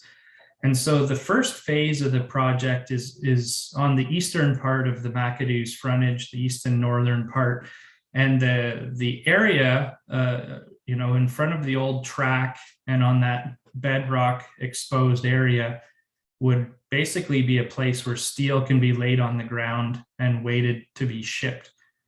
There is a small building proposed as well that would store the piece of machinery that actually picks the steel up and puts it on trucks. And that small building would also be an office and have a kitchen. But overall, it's a fairly small building. It's approximately 10,000 square feet. There would be ancillary uses like weigh scales and charging stations, because even the larger machinery, both the machines that put the steel on the truck and trucks themselves, are certainly moving toward electric, and we're planning that site for that ability. In terms of entrances, the plan is to use the existing entrances, of which there are 3. So there's an existing entrance on Mcadoos Lane, very close to the future wrecking yard to the north. And then there are 2 entrances on the northern property boundary close to where we're proposing the office building. And if you've been up to the site lately, you'd know that there's been some activity of removing buildings, and largely what's occurring on the site right now is site cleanup. In terms of insurance, if many of you have dealt with insurance, there's a requirement to make your property secure. So there is fencing that is almost nearly installed now. There's been a lot of waste that's been picked up, and a lot of the buildings are still in the process of being cleaned up and removed from the site. Next slide, please. So the amendment this evening is a proposed official plan amendment to designate the lands from rural to rural residential. And you can see how it would be a continuation of those rural industrial uses to the east. And again, I just want to point out, rural industrial doesn't allow those waste management uses. So this is really talking about like your land uses that do require large blocks of land, but in terms of the nature of the use is a light in nature. So if you think of a steel storage yard, think of like a lumber storage yard, but rather than lumber that's being stored on the ground, it's steel. Next slide, please. So the proposed zoning bylaw amendment is a similar vein. It would allow the general industrial uses. So very specifically, general industrial does not allow any of those recycling or waste management type uses. And because the zoning bylaw does not have a definition for a steel yard, we are proposing a use very similar to a lumber yard, but that would be considerate of steel in the absence of that in the current bylaw.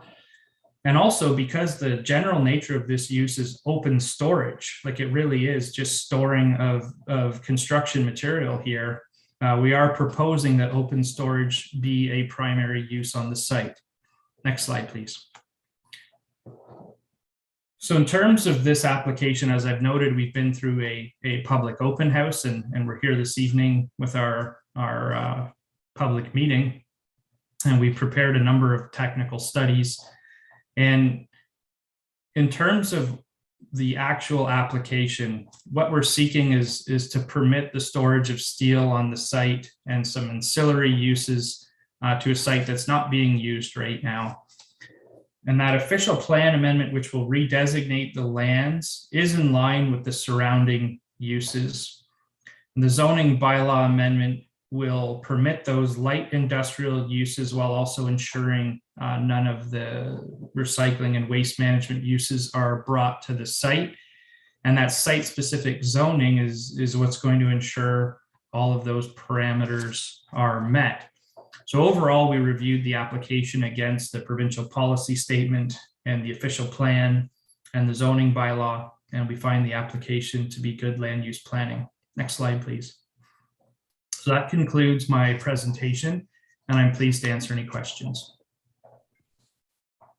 Thank you very much, Mr. Keene. So, Madam Clerk, do we have members of the public who wish to speak to this file? Thank you, Mr. Chair, and through you, I will note that we have 21 members of the public still with us at this time. If there's anyone who wishes to speak to the current application on the floor, please raise your hand in Zoom. Again, this is found in the center of the Zoom window when you move your mouse over the screen.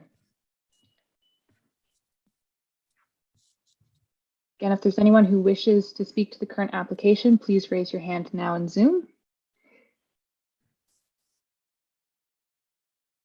And Mr. Chair, I'm not seeing any hands at this time. Okay, so I'm happy to go to committee first, and if for some reason someone logs in or there's a technical difficulty that didn't allow them to raise their hand, they could speak after committee. I know it's slightly a different order than we normally do, but it allows the same opportunity for public if that's okay with committee. Seeing no major objections, we'll look for any questions to the applicant's planner from committee, that is. Councillor Hutchison.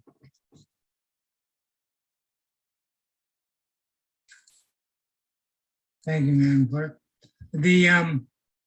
This is as much to staff, and it's just a technical question. And that is, we see there's a section of land M4 there, and is that orphaned there?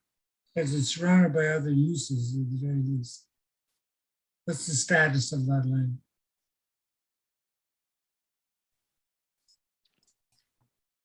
Through you, Mr. Clerk, I can attempt to answer. Do you mean the radio tower right next door or the future wrecking yard that has approved zoning but is not built yet? I'm not clear on that. I just know the property we're looking at, and between it one use and the other, and then there's a use to the right, and it's surrounded by different uses.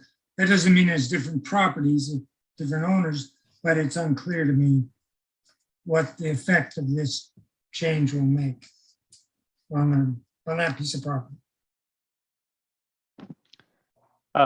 Through the chair, perhaps if I could provide any assistance in clarifying that for Councillor Hutchison, is there are two parcels that flank north of the site and west of the site. Just as referenced by Mr. Keane, is that this has dual frontage both on Mcadoos Lane at the north side as well as on the west side that just happens to basically surround those two aforementioned properties.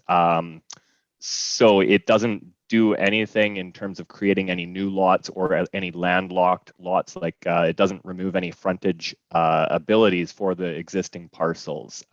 Everything outside of this site would remain as is, basically, if that helps the chair. Is it possible for Mr. Keane to bring, the clerk, to bring up the PowerPoint presentations, for lack of a better word, slide? It just shows the uses of that area.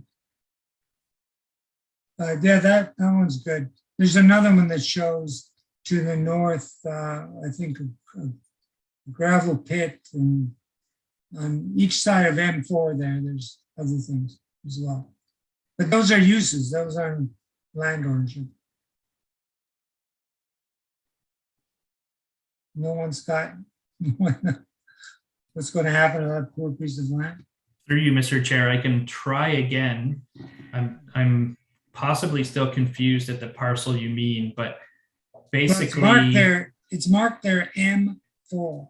So the M4. So the property immediately west of the northern property boundary, which is M4, has a TV antenna on it. I call it a TV antenna. It's a like a Bell or Rogers, like one of those communication towers. That's what's located on that site. Okay. So as far as staff knows, there's no interference with other uses or other property owners. Absolutely not. I can confirm that that would not have any impact on the surrounding uses. Okay, that's all I wanted to know. Thank you, Councillor. Councillor Osanek. Thank you, Mr. Chair. Through you, I appreciate that the contributory woodland in the southwest corner is going to be preserved.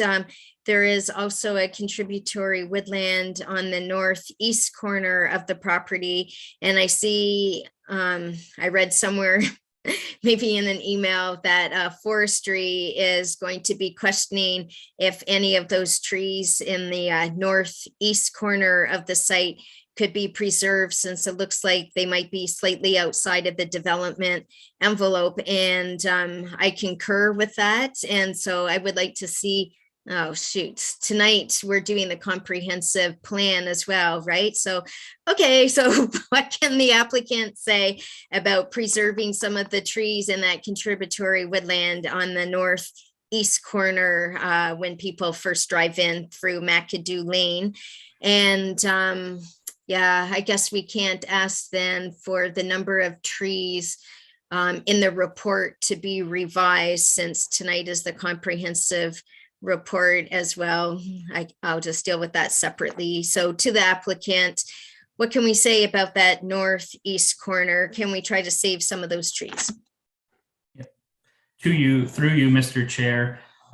So we did do extensive tree inventorying on the property. And, you know, to your point, when you're looking at aerial photography, you can't necessarily tell exactly where those trees are until you get in and count them. And so we have a full inventory of the property, and the northeast, like right immediately abutting Mcadoos Lane on the northeast side, was actually scrubby area without trees.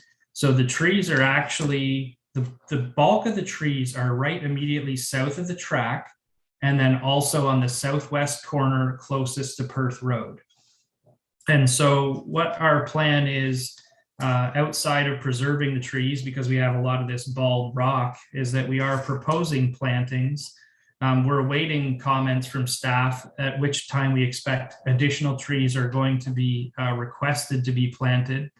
And we have to be careful because of lack of soil. Like, we have to put trees where they're going to grow.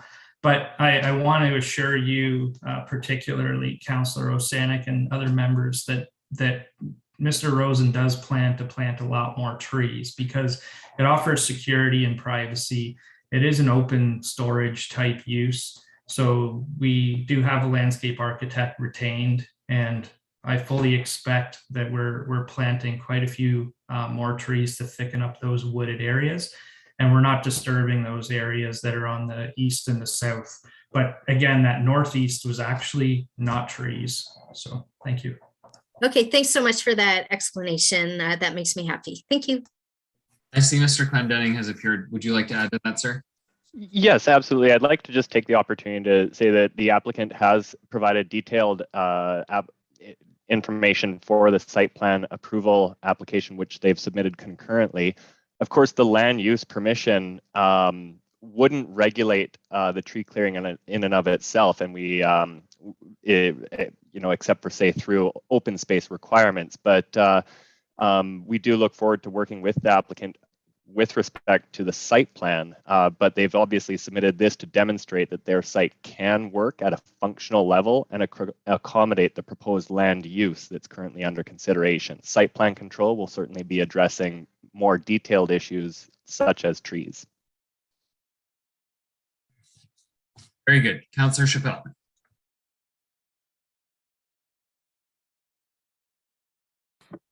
Thank you, Mr. Chair. That elusive mute button seems to get the best of me every meeting. With regards to the metal that is being stored, is it new metal coming from factories, or is it like recycled chunks of metal, pieces of raw iron or iron that was in a bridge? Or, like, the reason I'm asking, I was wondering if there's any contaminants that might be retained with this metal that's being stored. And the secondary question with that is noting that there is zoning for a car recycling facility abutting this property. Is there any possibility that zoning may be extended to this new proposal that's being presented tonight, and that subsequent land also becomes a recycling zone? Or is there any rationale to ensure that in this planning update that it is not expanded? Is there anything that can be done from a planning perspective that would restrict a recycling type zonage for that property? And I asked this question specifically because of the topology and where that water flows all eventually ends up going into the Cataraqui River, and I would be concerned about contaminants flowing into the ecosystem. Okay, through you, Mr. Chair, thank you for those comments. First and foremost, the materials that are proposed to be stored are new materials from mills. So these are building construction materials like large I-beams, like steel structural materials, not old metal from bridges. That's a whole different category. That's recycling, as you've noted. And I also want to point out the very distinction in the application that's before this committee tonight. First of all, separate owner from the recycling business. So the recycling business that was recently approved, whole different company, whole different owner altogether. And what we are proposing is that light industrial use. We're not proposing the recycling use. So in the event that 20 years from now, it makes sense to do recycling, we would not only have to come back into this committee for a zoning change, we would also have to come in for an official plan change, because the city's official plan designates those recycling and waste type uses as a waste management. It actually has a designation for them. And what we're seeking is a rural industrial designation.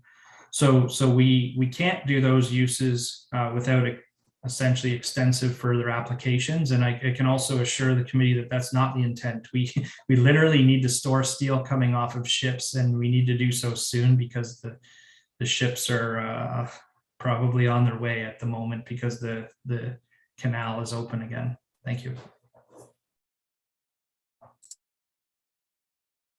Yeah. You're good, Councillor? Yes, okay. All right, seeing no other hands, Madam Clerk, I'll be good to my word to see if anyone was able to get their hand up from the public. I'll look to you for that. Mr. Chair, I don't see any hands at this time. We can just give a brief pause here to see if there's anyone who wishes to raise their hand to speak to the current application. And there are no hands. All right, thank you. And thanks to everyone for this, Mr. Keane and committee and city staff as well. And that concludes portions of the public meeting for this file and actually for the evening. We don't have more public meetings. So it is now 7:35 and I'll call the meeting 11/2022 to order for the planning committee. I'll look for an approval of the agenda to be moved as amended. Councillor Osanek, seconder, Councillor Neal, all those in favor?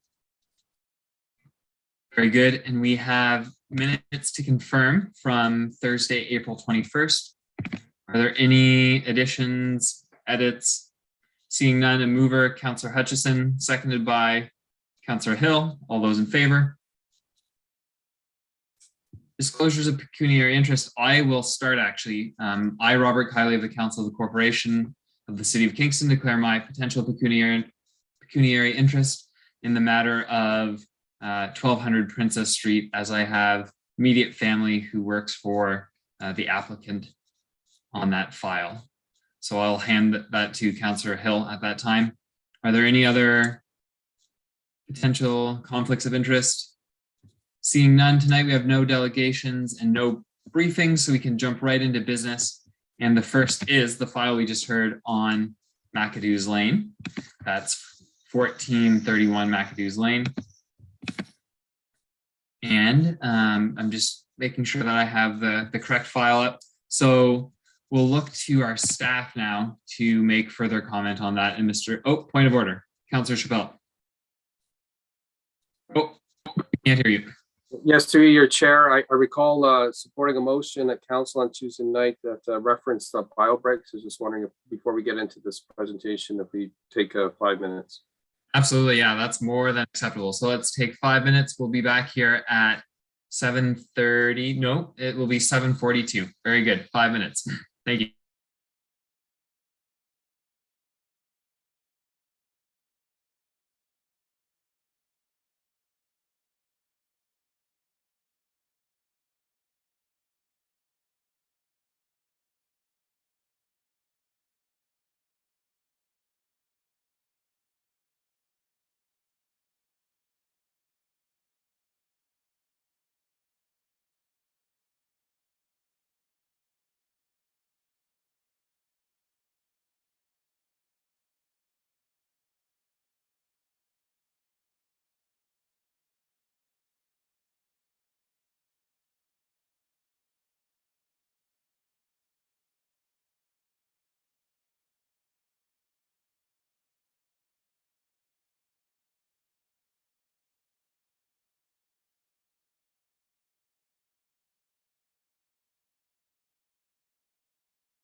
Alrighty, folks, it is 7:42.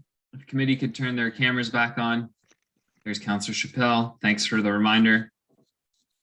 Stretch your legs, get a glass of water, and be ready to rock for the meeting before us.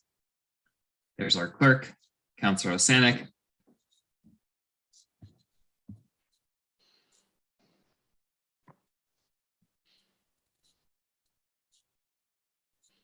We have our senior planner with us. We're waiting for Councillor Hutchison, Hill, and Neil.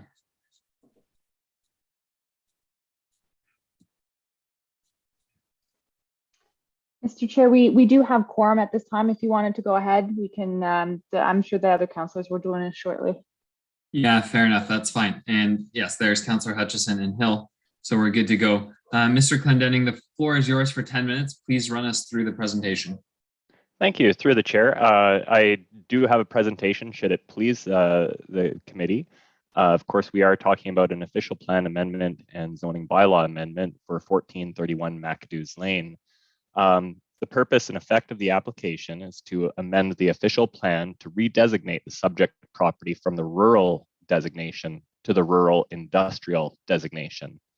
And further, to amend the zoning bylaw 7626 to permit a site-specific general industrial M1 exception 18 zone to allow for that steel laydown use, the outside storage as a primary permitted use.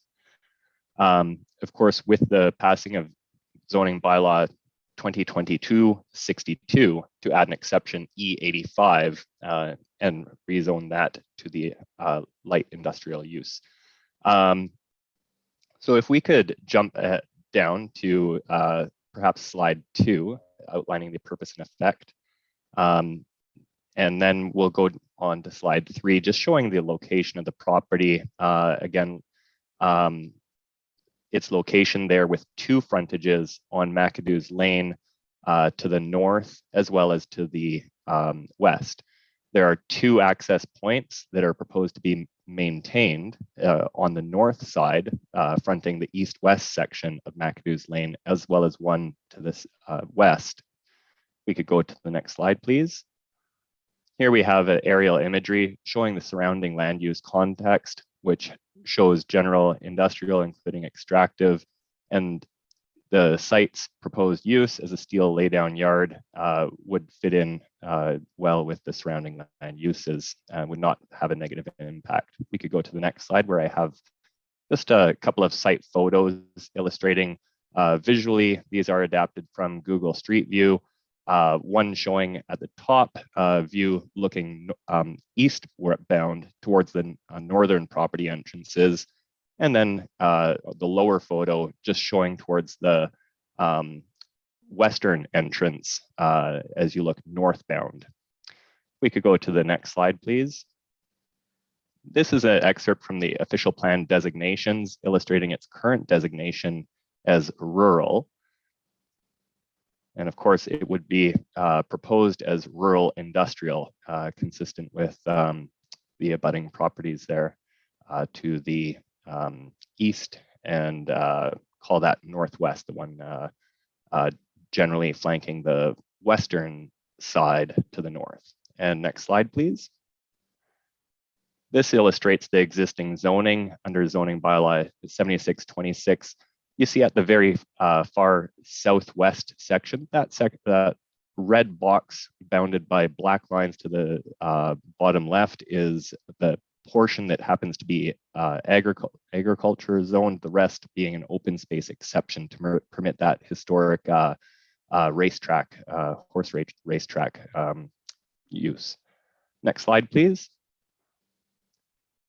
Here we see the new zoning bylaw 2022-62, where it is currently not subject to this zoning bylaw. So the proposed bylaw, one of the proposed bylaws would fold this in to the new zoning bylaw and apply a specific exception to allow for that outside storage use, generally consistent with the proposed amendment to 7626. We could go to the next slide, please. Here we're illustrating the subject property as well as a illustration of the warehouse and office building itself. They have illustrated the phase 1 and phase 2. Of course, at this time, only phase 1 is being proposed. A future phase 2 over the western 33.6 acre section of land, it would be contemplated in the future.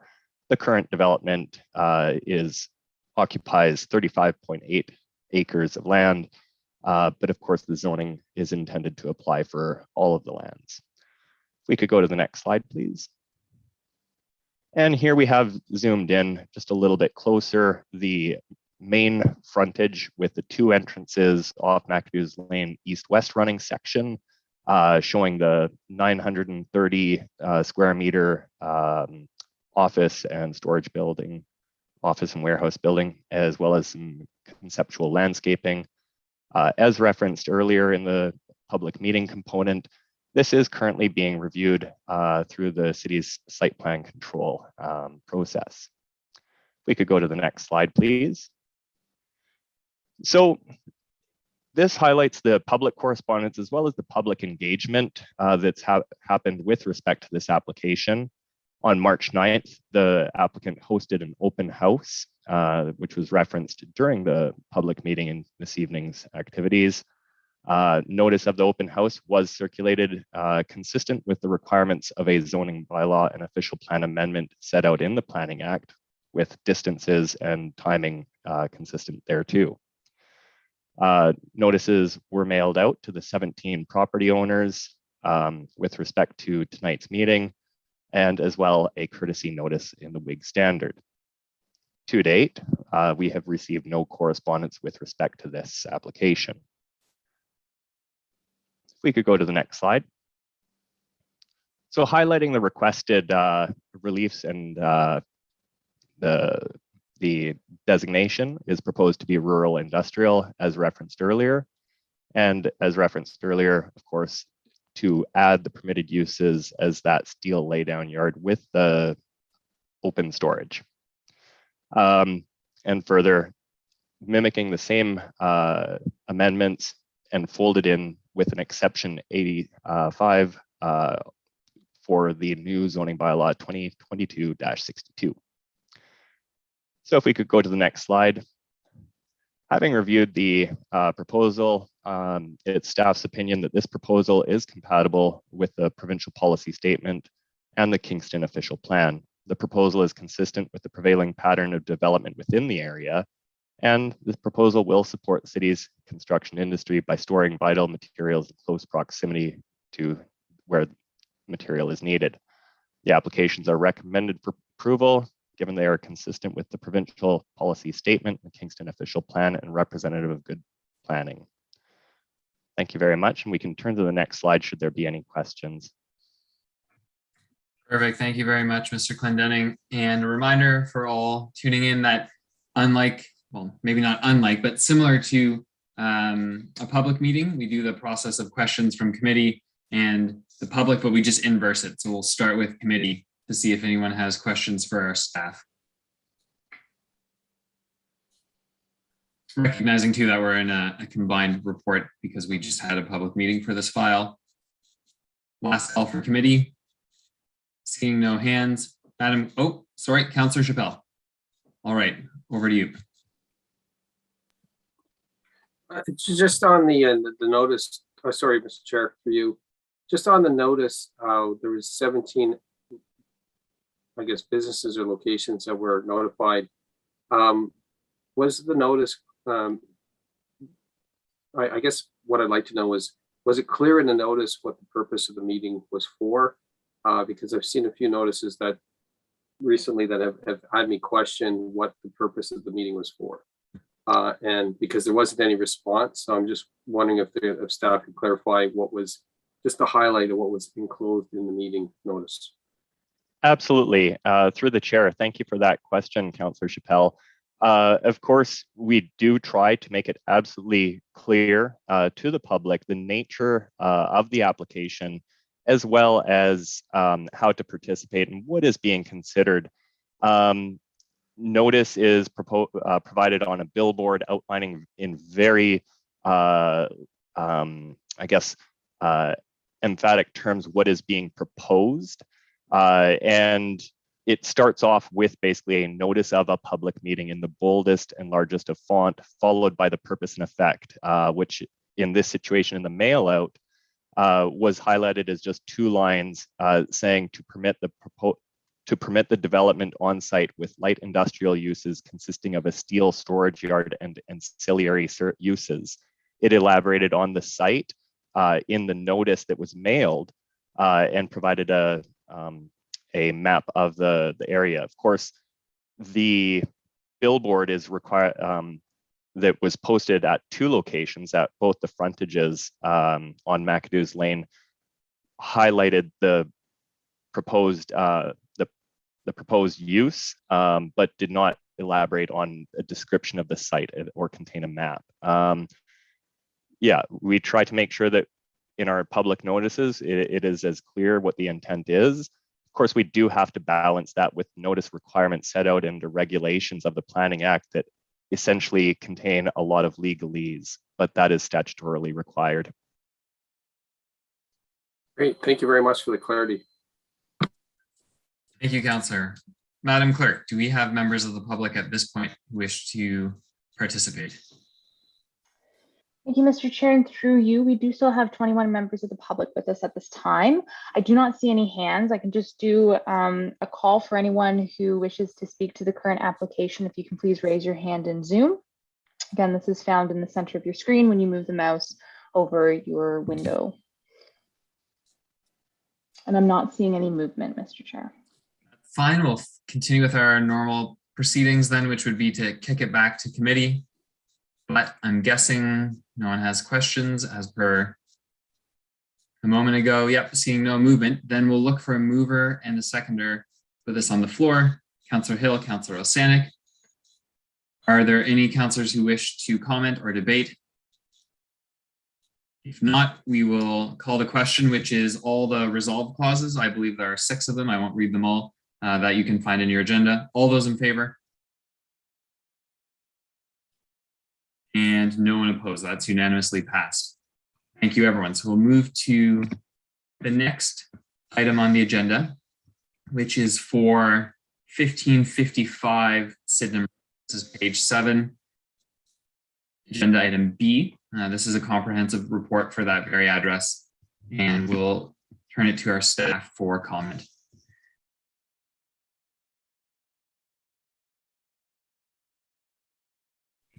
There we go. I believe you're on mute. There we are. Yes. Got me too. All right. Good evening, everybody. And through you, Mr. Chair, I am presenting the comprehensive report for zoning bylaw amendment and official plan amendment at 1555 Sydenham Road. And I'm just going to interrupt for a moment and ask you to turn up your mic if you could. It's quite faint, at least on my end. Okay. How about, is this level okay? It's a bit better, but I'll look to committee. There we go. There we are. Yeah, there we better, go. Okay. Excuse me. Thank you. Thank you for pointing that out, Mr. Chair. Okay, next slide, please. So the purpose of this application is to utilize the existing building and site for a private elementary school.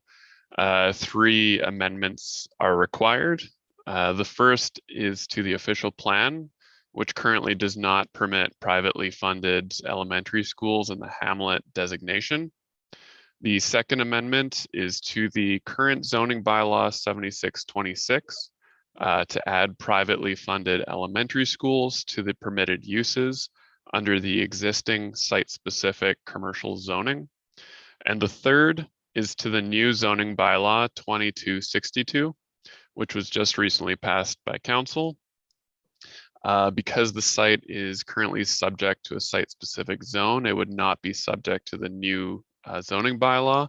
So the proposed amendment would bring the site into the new zoning bylaw in the Hamlet zone. Next slide, please.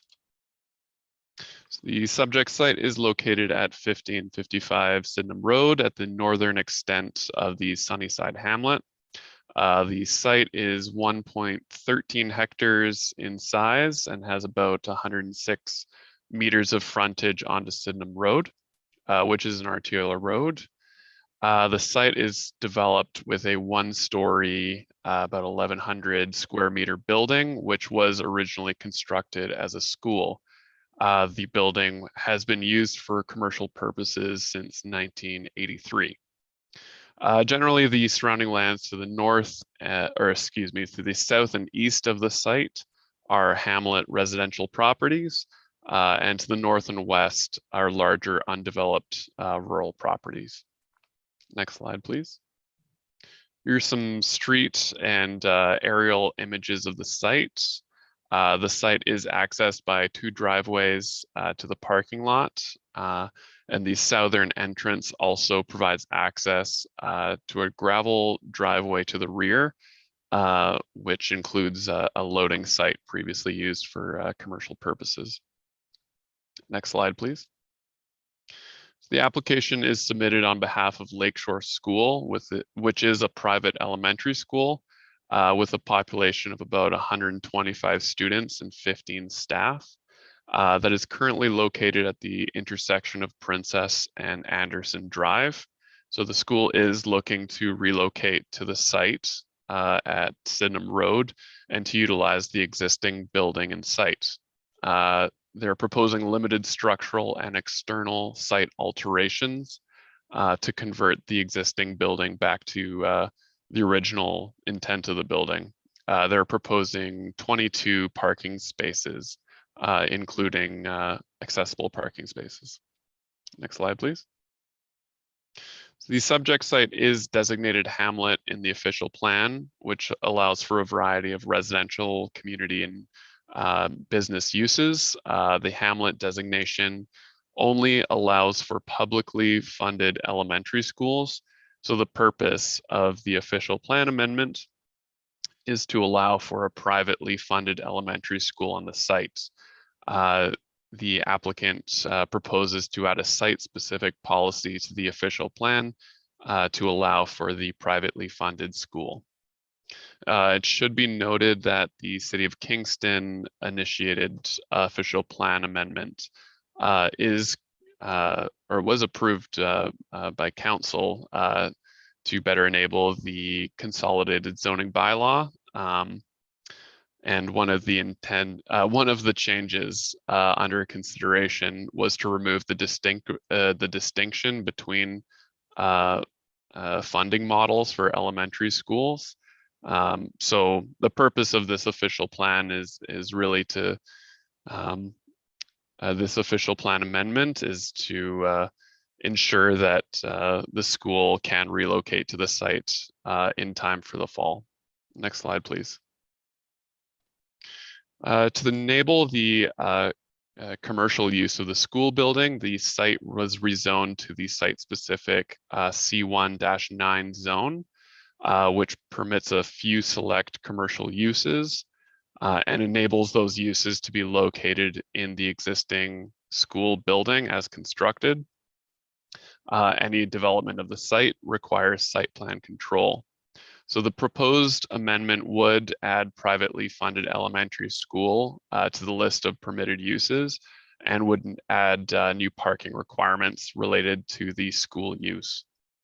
The requirement for site plan control is proposed to be removed from zoning.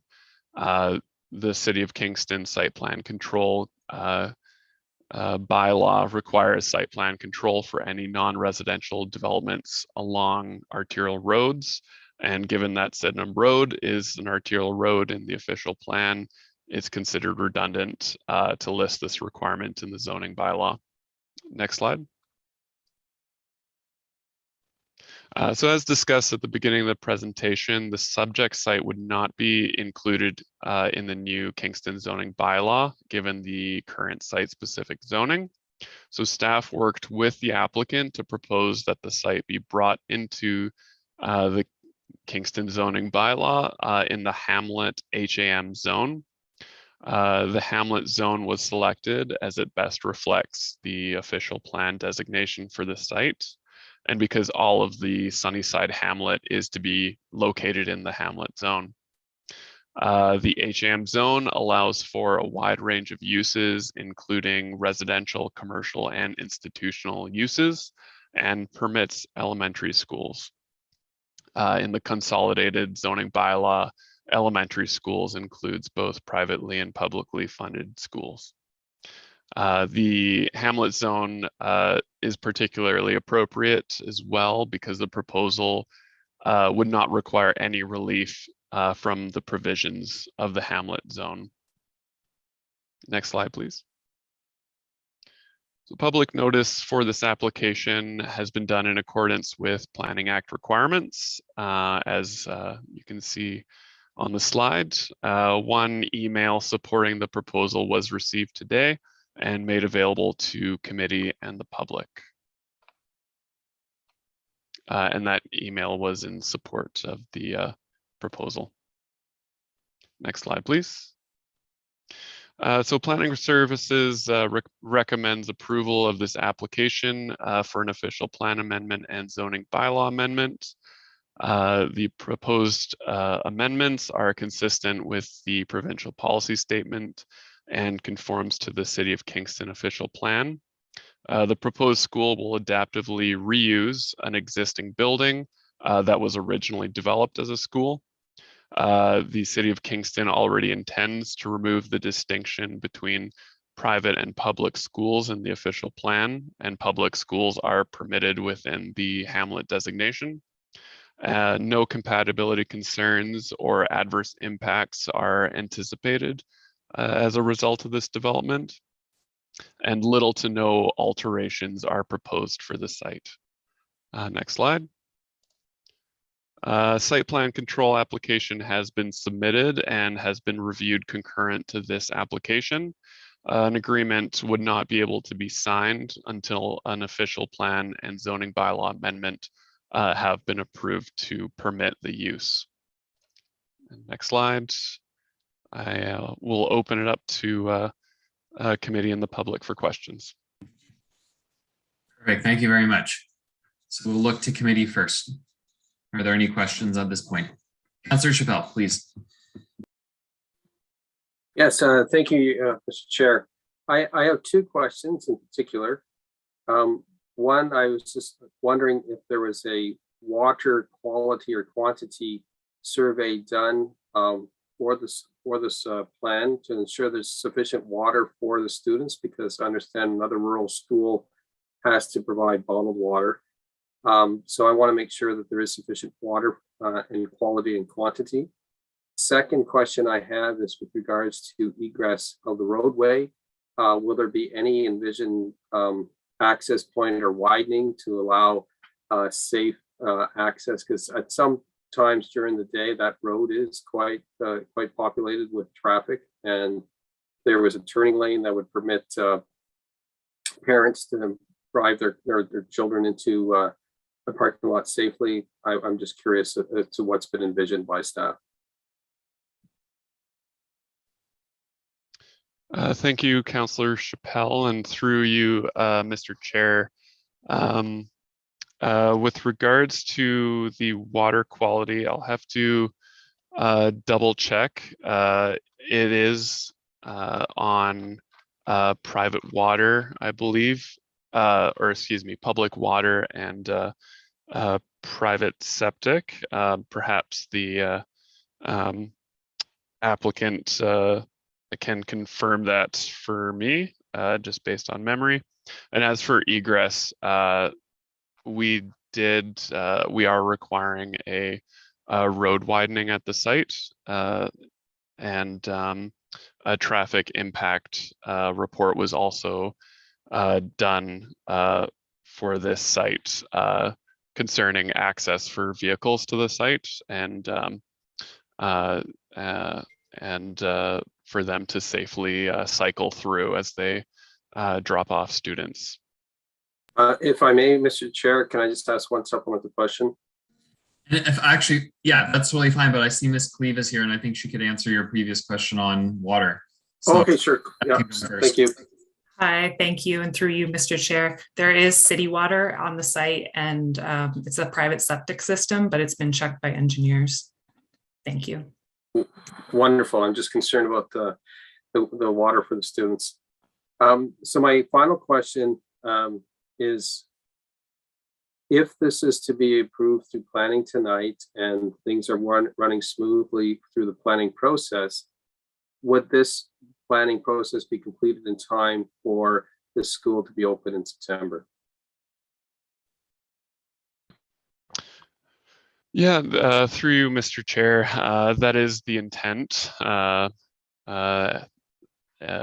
with the current timeline. Given the concurrent review of the site plan control application and assuming that it would be recommended approval here and go to council for approval, that the site plan agreement can be signed pretty much the day after the appeal period is over. It's also understood that there are limited site alterations required to have the site ready for the new school year. So it might be a tight deadline, but that's certainly the intent. Well, thank you. I won't object, although I'm going to miss seeing the students hanging out at Childwood Park in my district. So I wish them very well. Very nice, very nice. Alrighty, seeing no other committee members at this point, Madam Clerk, are members of the public looking to speak to the file? Thank you, Mr. Chair. Through you, I don't see any current hands. I'll just do a call for those who are joining us this evening. If you'd like to speak to the current application, could you please raise your hand in Zoom so that we may call on you? And one final call to members of the public who may wish to speak to this application, please raise your hand in Zoom.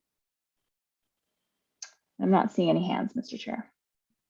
Fair enough. Committee, Councillor Hutchison was that a hand? No? All right, so I'll look for a mover and seconder to put this on the floor for debate. Councillor Chappelle, Councillor Neal seconding. Any comments at this point? Seeing none, I'll call the vote. And again, there are 6 clauses related to bylaws in your agenda, page 7 and 8. All those in favor? And that passes unanimously, no one opposed. Councillor Hill, I'll ask you to take the chair now and I'll recuse myself and come back at the end of 1200 Princess. Thank you, Chair Kiley. And so we are moving now to file number D14-010-2020. That's 1200 Princess Street. And I guess I would ask staff to comment on this file. Thank you, and through you, Mr. Chair. I'll wait for the slide presentation to come up. Perfect. So good evening, everyone. My name is James Barr, and I'm filling in for Janice Grant this evening, who is unable to attend, but who has been the file planner assigned to the 1200 Princess Street application. This is an application for zoning bylaw amendment 1200 Princess Street. This is the home of the mother house for the Sisters of Providence of St. Vincent de Paul. Next slide, please. The redevelopment of the site would accommodate the relocation of the existing Providence Manor located downtown on Montreal Street and its 256 long-term care beds. The purpose and effect of this application is to introduce long-term care facility and parking structure uses to facilitate the development of a 6-story, 320-bed long-term care home, providing a net increase of 64 beds in the community. Complementary commercial uses at grade are also proposed to be introduced. Next slide, please. The subject lands are located on the south side of Princess Street, west of the Sir John A intersection. They are approximately 9.6 hectares in size with significant frontage onto Princess Street, with additional frontage at the terminus of Fairview Road and Phillip Street on the west side of the property. The site does not have frontage onto Elmwood Street further to the south. The existing mother house for the Sisters of Providence of St. Vincent de Paul is visible in this photo, located at the northern end of the site and set back from Princess Street. Next slide, please. The long-term care facility is proposed to be constructed toward the center of the vacant portion of the lands, with a private parking structure located between the mother house and the long-term care home, which will be integrated to fulfill the long-term parking needs for the full development of the community village concept being pursued by the owners, and is located so as to provide a central location between all the various intended uses. The primary site access would continue to be from Princess Street, with improvements to the existing lane to accommodate the new uses. The facility proposed would be set back approximately 35 meters from the east lot line, which is shown kind of on the bottom side of the screen here at its closest point, and 23 meters from the closest point on the western lot line, which is to the rear towards the residential uses. And the building is separated approximately 95 meters from the nearest residential lot to the west. Next slide, please. The ground floor of the facility, pictured here, would accommodate a number of spaces to benefit its residents, including a chapel, library, wellness gym, and hair salon. An accessory daycare center would also be located on the ground floor at the south end of the building, with associated outdoor play areas. Next slide, please.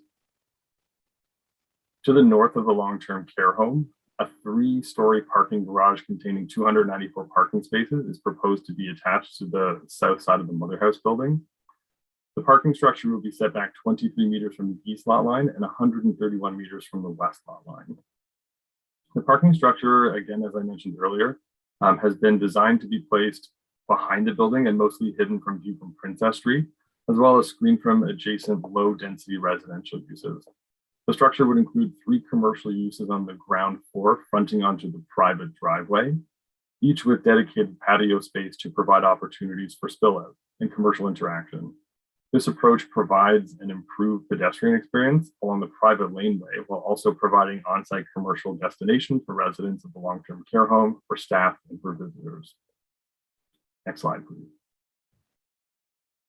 The site itself is designated wholly institutional in the official plan, which permits a variety of larger scale institutional uses and complementary uses, including those proposed through this application. The site is surrounded by residential designations developed with a variety of residential forms, including low-density residential neighborhoods and high-density apartment buildings. Next slide, please. Under the current 8499 zoning bylaw, the property has 3 existing zones. The E2 zone, in the little middle here, permits institutional uses, and the B1 and B3 zone permit a variety of multi-unit residential uses and other community uses. Next slide, please. In the new zoning bylaw, the central portion of the lands are zoned institutional where the mother house is located, and the urban multi-residential zones on the east and south side are where the existing B zones are. So the zones for the new zoning bylaw mimic the zones that are there on site today. Next slide, please. We have received several pieces of correspondence related to these topics here on the screen. So for public notice, some neighbors have commented that they did not receive notice or did not feel they had sufficient notice of the application for this meeting. This application was submitted on June 19, 2020 during the initial months of COVID, and the statutory public meeting was held on September 3rd, 2020. Statutory notice can be provided in one of 2 ways. So the first is an ad in the paper with sufficient circulation, or the second way is to do a mail out to persons within a prescribed buffer, adjacent to the property, and signage placed on the subject lands. As a result of the COVID-19 related restrictions in place at the time when the application was submitted, statutory public notice was provided through advertisement in the Kingston Wig Standard for both the notice of complete application and the initial public meeting. The city halted mailouts during this time, and signage was not provided due to the restrictions as well. Mail out to the neighbors within 120 meters was sent ahead of this regular meeting, which is also a public meeting. A map of this mailout can be found in Exhibit J of the report. Large signage was put on site on April 14th ahead of this public meeting, consistent with the Planning Act provisions for public notice. Small signage related to the site plan control application has also been present on the site since January 4th, 2022. We did hear comments and questions about water table concerns in the area, And the stormwater management report was submitted with the application and has been reviewed by City Engineering and Stormwater Group, who indicated that they are satisfied from a feasibility perspective that the stormwater can appropriately be managed in accordance with the city's regulations. Works are ongoing on this matter through the site plan control process. We had a significant amount of correspondence come in related to traffic for the site, especially for Fairview Road. A traffic impact study was completed by AECOM and submitted with the application. The initial review and approach at the public meeting was to continue to have Fairview Road access as emergency only, but based on ongoing technical review and discussion between transportation staff and the applicant team, the application now proposes that a controlled gated access be introduced at Fairview Road, which would continue to permit emergency access as well as an exit for staff members only from the site. This is anticipated that this controlled access will be managed via key cards for code access at a barrier gate. All entry to the site will continue to be from Princess Street. This approach is proposed in order to alleviate pressure from the right out only exit onto Princess Street, particularly during the evening peak period. Transportation staff indicated significant concerns with only having a right out exit onto Princess Street because of potential negative impacts on the transportation system in this area, including the intersection of Sir John A. Macdonald Boulevard, because for two reasons. Because the initial traffic report indicated that an on-site wait time of 10 minutes for people turning right onto Princess Street could occur during the peak hours, which was deemed unacceptable.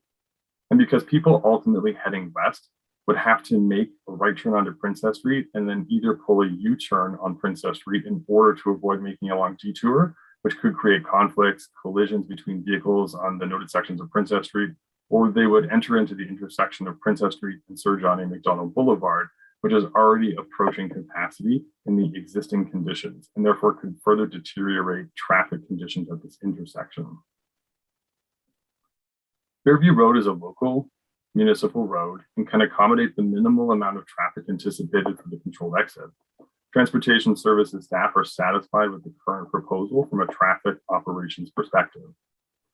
Entrance configurations are not really a matter addressed by zoning, which deals with permitted uses, setback, density, and height. However, the supports for development must be feasible through the zoning process. We did consult with transportation services staff on the question about removal of the exit access on Fairview, and they advised that the transportation needs for the density and proposed uses of the site cannot be met without the Fairview Road access. The final details of how the access will be controlled, whether it's a gate or key code access, will be reviewed and finalized through the site plan control process to the city's satisfaction. As a result of the development, traffic will therefore increase on Fairview Road, but in a very controlled manner and in a way that the road system can accommodate without upgrades. And we did hear some questions and concerns about the southern portion of the site as to what's happening down there. And there are currently no applications for development on the open space to remain at the south end of the site.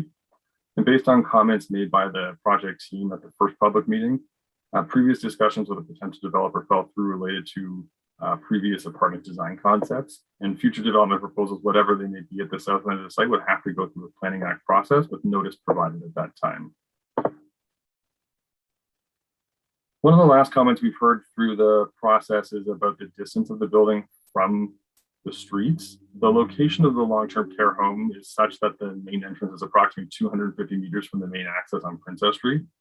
The location of the existing mother house and the long-term vision for the owners to create Providence Village has influenced the location and orientation of the long-term care home on this property.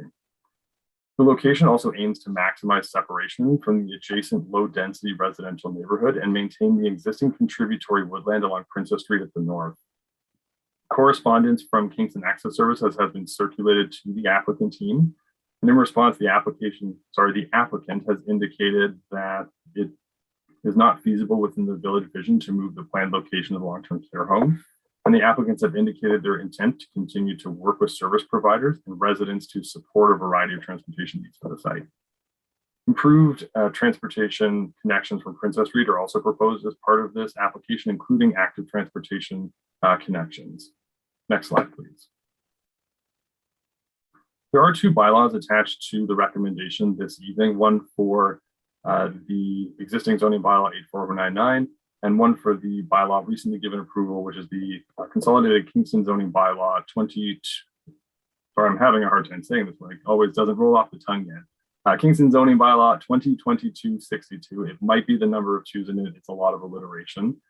Both of these amendments can be found in exhibits A and B of the report. Next slide, please.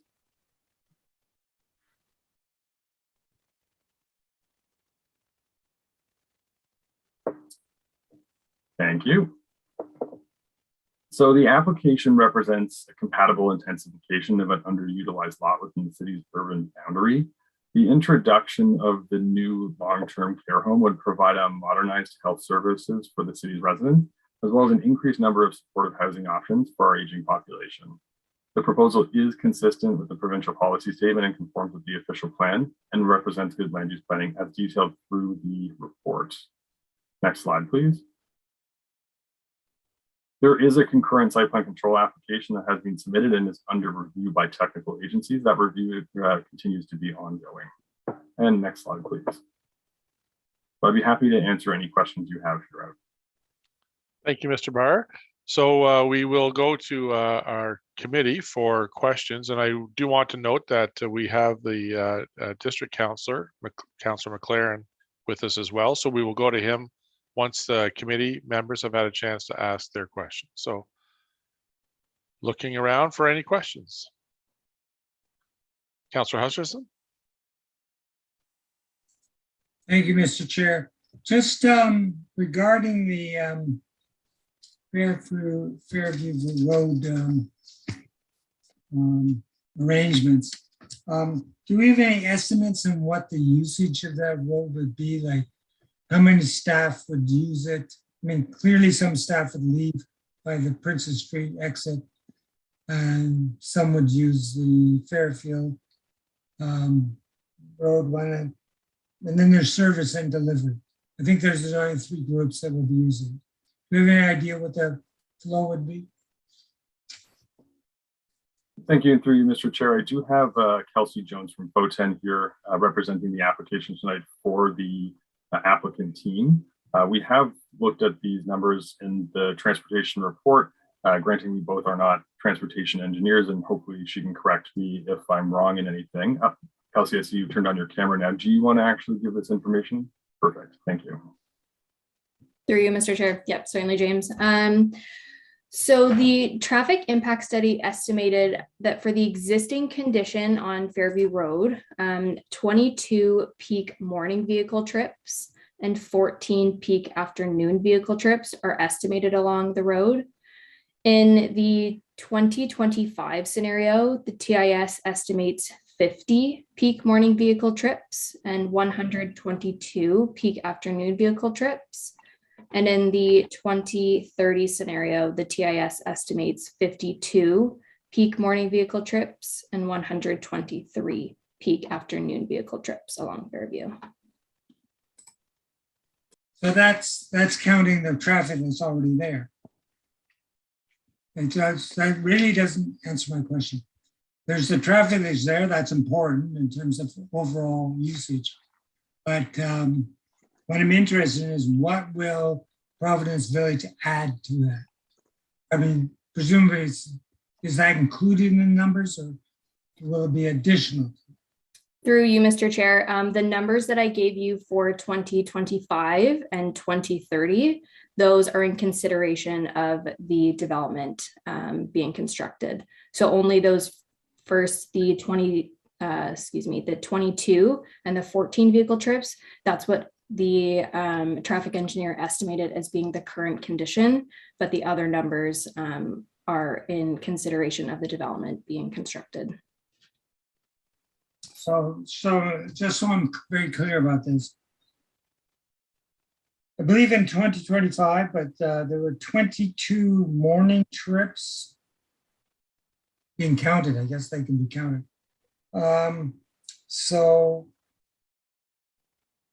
And then between that and 52, so does that mean that 30 are attributed to the Providence Village? Through you, Mr. Chair, 22 are existing, and then a total of 50 are estimated in 2025. So a total of 28 would be contributed. 28? The proposal. Yes, if I could do that math correctly. Well, I do think you said 52, but it's immaterial. Through you, Mr. Chair. I'm sure I understood what the numbers meant. That's all. Okay. Okay, and then as high as 123 in the afternoon in 2030.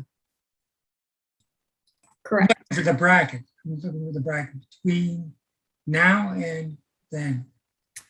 Through you, Mr. Chair, the current number of afternoon trips is 14. And the 2030 scenario estimates a total of 123. And that difference of 109 is attributable to the Providence Village, correct? Correct. Okay, thank you. Thank you, Councillor Hutchison. Councillor Chappelle. Thank you, Councillor Hill, your chair. My question actually does kind of relate to what Councillor Hutchison has spoken about. This is a rather substantive project that's being built. And so I have, I'm just wondering, first of all, is it tied to commitments with timelines with respect to provincial funding? And, you know, for us to consider it tonight. And the second is those small residential streets are in the site plan control platform. Will you be restricting construction vehicles from utilizing those streets? Because I've had a heck of a problems in Westbrook where construction is ongoing and you know, damaging local streets. And so I'm just wondering if the access for construction vehicles will only come off of Princess. Mr. Barr.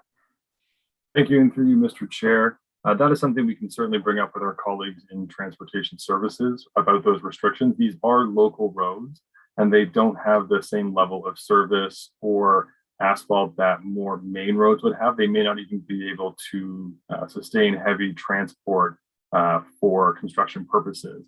So right now, Princess Street could be the only primary entrance for those construction vehicles, and we can deal with that matter through the next processes. Thank you, Mr. Barr. I just wanted to make sure I raised it, man. Good. Councillor Chappelle, do you have another question? No, I just wanted to raise that because I wanted to raise that concern because I've experienced it in the West End. Sure, thank you. Any other questions from councillors? Councillor Stanek.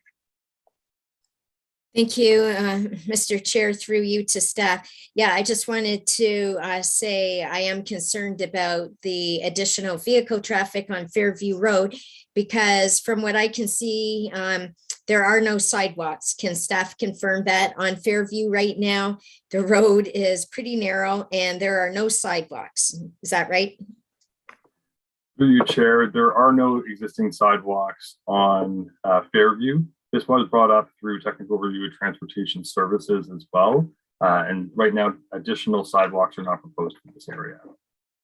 Yeah, so thank you. So I really have that concern because Councillor Chappelle can attest to Westbrook Road, right? When you don't have sidewalks and you have kids walking, or we all want active transportation. We want people on bikes. We want people walking when they get home from work and being fit. And like, I don't even know if the lighting is sufficient along that road, you know, now given most of the traffic will be during the day, as we heard, morning and nighttime, or sorry, afternoon time, but you know, just people walking and then having service vehicles. And I don't know if there's any existing traffic calming on Fairview Road, like that's a straightaway all the way over to Portsmouth, right? And so is there like speed humps or anything along Fairview Road right now? Because that's going to be a fallout too. It'll be a nightmare for whoever is the district councillor going up to like over 100 trips in the afternoon. Are there any traffic calming mechanisms right now on Fairview Road? Mr. Barr. Thank you. And through you, Chair, there are no existing traffic calming measures on Fairview Road in the terms of speed humps or chicanes. It is a narrow road. So the narrow surface way generally is a natural traffic calming measure. This is also not a through street. So Fairview Road comes off Hillendale and dead ends at the Sisters of Providence Care property, leading to another element of natural traffic calming. So the trips generated from the site only either start or stop here. And with the proposal for the controlled access gate at the Sister of Providence Care property. This wouldn't elicit any additional in movements, only exiting movements from the Providence Care Village by staff who will have either the card or the code to that gate. So this wouldn't facilitate additional through trips through the neighborhood by motorized vehicles.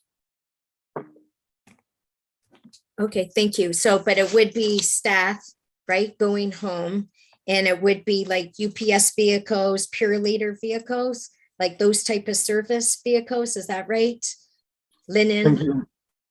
Yeah, and through you, Chair, those will still be accommodated through the primary entrance off Princess Street. Those members will not have key code accesses, I believe, every once in a while, and Kelsey can help me with this one, but they may have an occasional delivery vehicle that either exits the site or enters the site because of difficulties with Princess Street. I don't know the reason necessarily why, but general FedEx and UPS trucks will not have access to that gate because I've been confirmed that it's for additional staff purposes only. Ah, okay, thank you. I wasn't aware, no service vehicles. It is only staff. Anyway, some staff definitely speed, right? Like all of us, like we know we get the complaints. So, okay. About like I read the concern, the letter, some from Kingston Access Bus Service. And like we know as counselors, how many complaints there's been about using Providence Continuing Care off of King Street, and there's no bus that takes you right to the door, only as far as King Street and that walking distance. And I think the letter from the executive director of Kingston Access Service, wrote some really good concerns about how this is going to mirror the problem that we see at Providence Continuing Care in King Street now being this site to Princess Street. So basically the city is saying that they'll, fund the additional cost to Kingston Access Bus Service, since they're going to have to make more trips, where if the entrance was closer to Princess Street, some of their clients could possibly take the regular bus, but now they're going to be taking Kingston Access Bus. So like this will hit our city's bottom line when Kingston Access Bus brings the budget every November to the city council. And when they do that, city staff will have to say, okay, we accept your 12% increase instead of, something closer to 2% increase. Like the city is going to take that on and says, okay, no problem with this development. I don't know who would like to respond. Is that a rhetorical question, Councilor Sanik, or did you want a response to that? I think we know the answer to that. Yeah. Yeah. Well, we're gonna have sorry, to. Mr. Barr. Thank you, and through you. Oh, sorry, I keep calling you Chair. Through you, Vice Chair. Through you, Vice Chair. I will note that the hospital down on King Street, its walking distance is actually 600 meters in from King Street.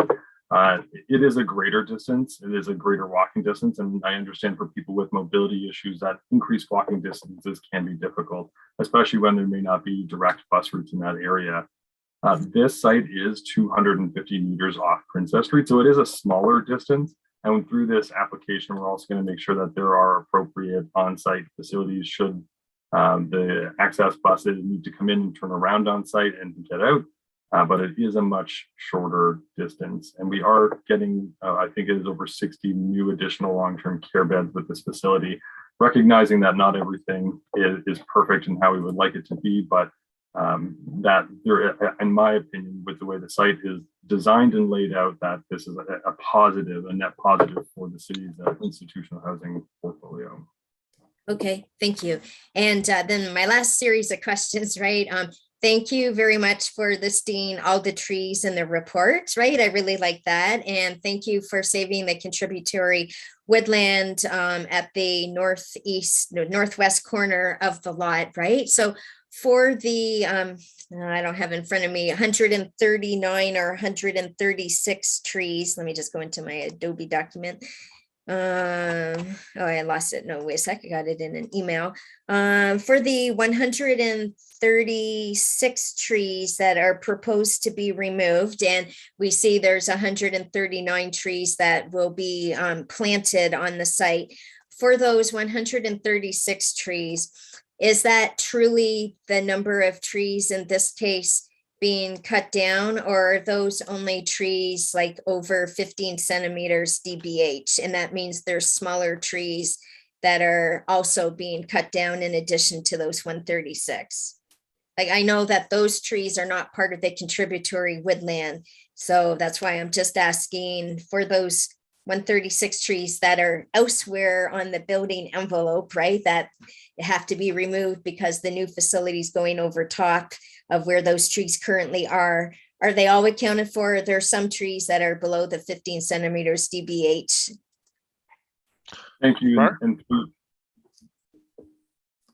sorry, thank you. And through you, Vice Chair.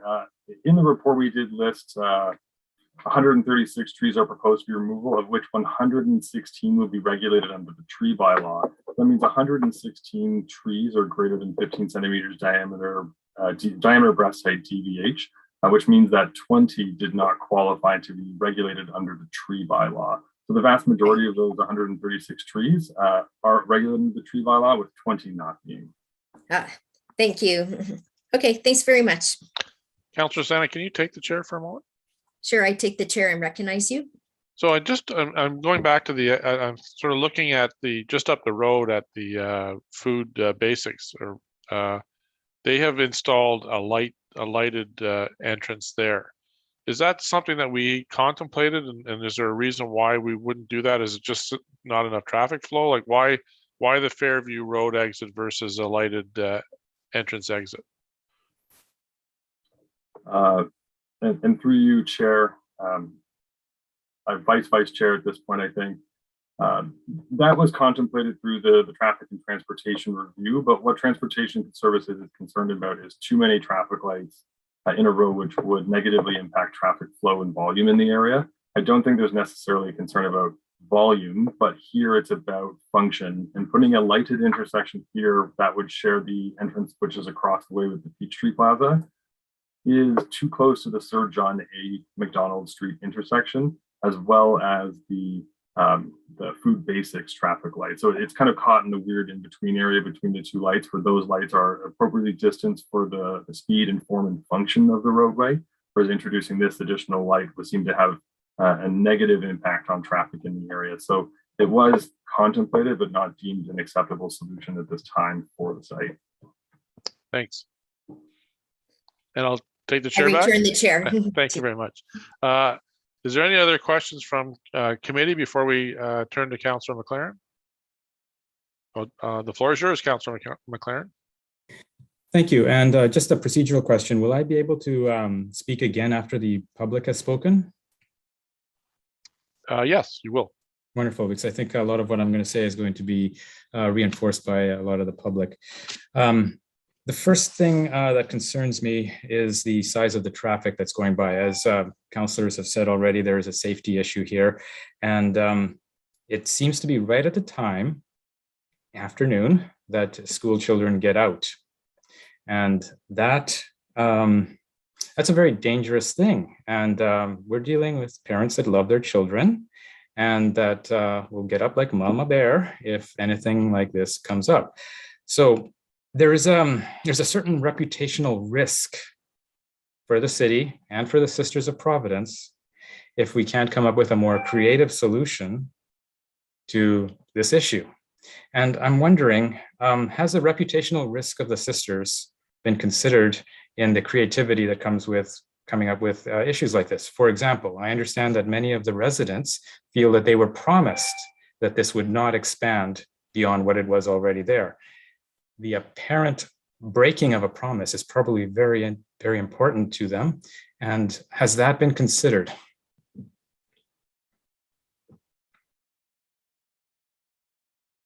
Mr. Barr? Through you, Mr. Vice Chair, I'm going to turn this over to Kelsey Jones as representative of the client to speak to these 2 points raised. I see Ms. Wood also raised her hand, so I feel like she would like to answer this question. Ms. Wood? Thank you, and through you, Vice Chair. Just weighing in a little bit here because Kelsey's been working on this file extensively for the last little while, but I've been working with the Sisters in Providence Village for a number of years now with the overall planning for the site. So I thought it would be appropriate for me to weigh in on trying to speak on behalf of the ownership, Providence Village, and the Sisters. The Sisters underwent years of consultation with members of the community to develop a concept for this site, which is to be a social and service hub for the community.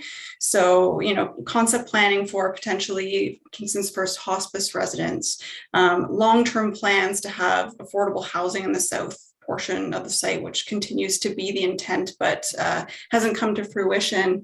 And working with the community extensively, especially on Fairview, and in particular when they installed initially the gate, controlled gate at the end of Fairview, in light of concerns raised previously about access and traffic.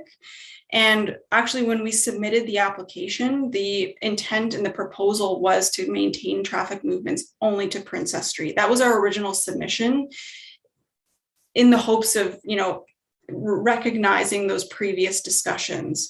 But as you know, we go through a very extensive technical review process through these applications where we have traffic engineers look at traffic counts, movements, the city's transportation department reviews it. And it was through that process that we determined that the existing intersection on Princess Street wouldn't be quite sufficient to accommodate those movements. And that's when we began to explore other options. Could we go to the south to Elmwood? We couldn't, unfortunately, because the site physically doesn't front onto it. So given there's an existing access at Fairview, that was our next step to review. This is an existing site. It is existing frontage onto Fairview. At any given time, the Sisters could open up that gate, but haven't, in respect for those years-long conversations with neighbors. So for us, this was sort of, I think, a good compromise to achieve this use on this site and control exit-only traffic to Fairview at controlled times in a manner that will limit movements on that local street. And so I think it's been the Sisters' mission all along to be good neighbors. And this was sort of the least impactful step we could take through this planning process to honor those previous conversations, but also achieve the vision for this site. So are the Sisters aware that the residents believe they are breaking their word to them? I can't speak for the Sisters and what conversations that they've had. Have we had a conversation indicating? But they continue to, I think, be engaged and want to be good neighbors.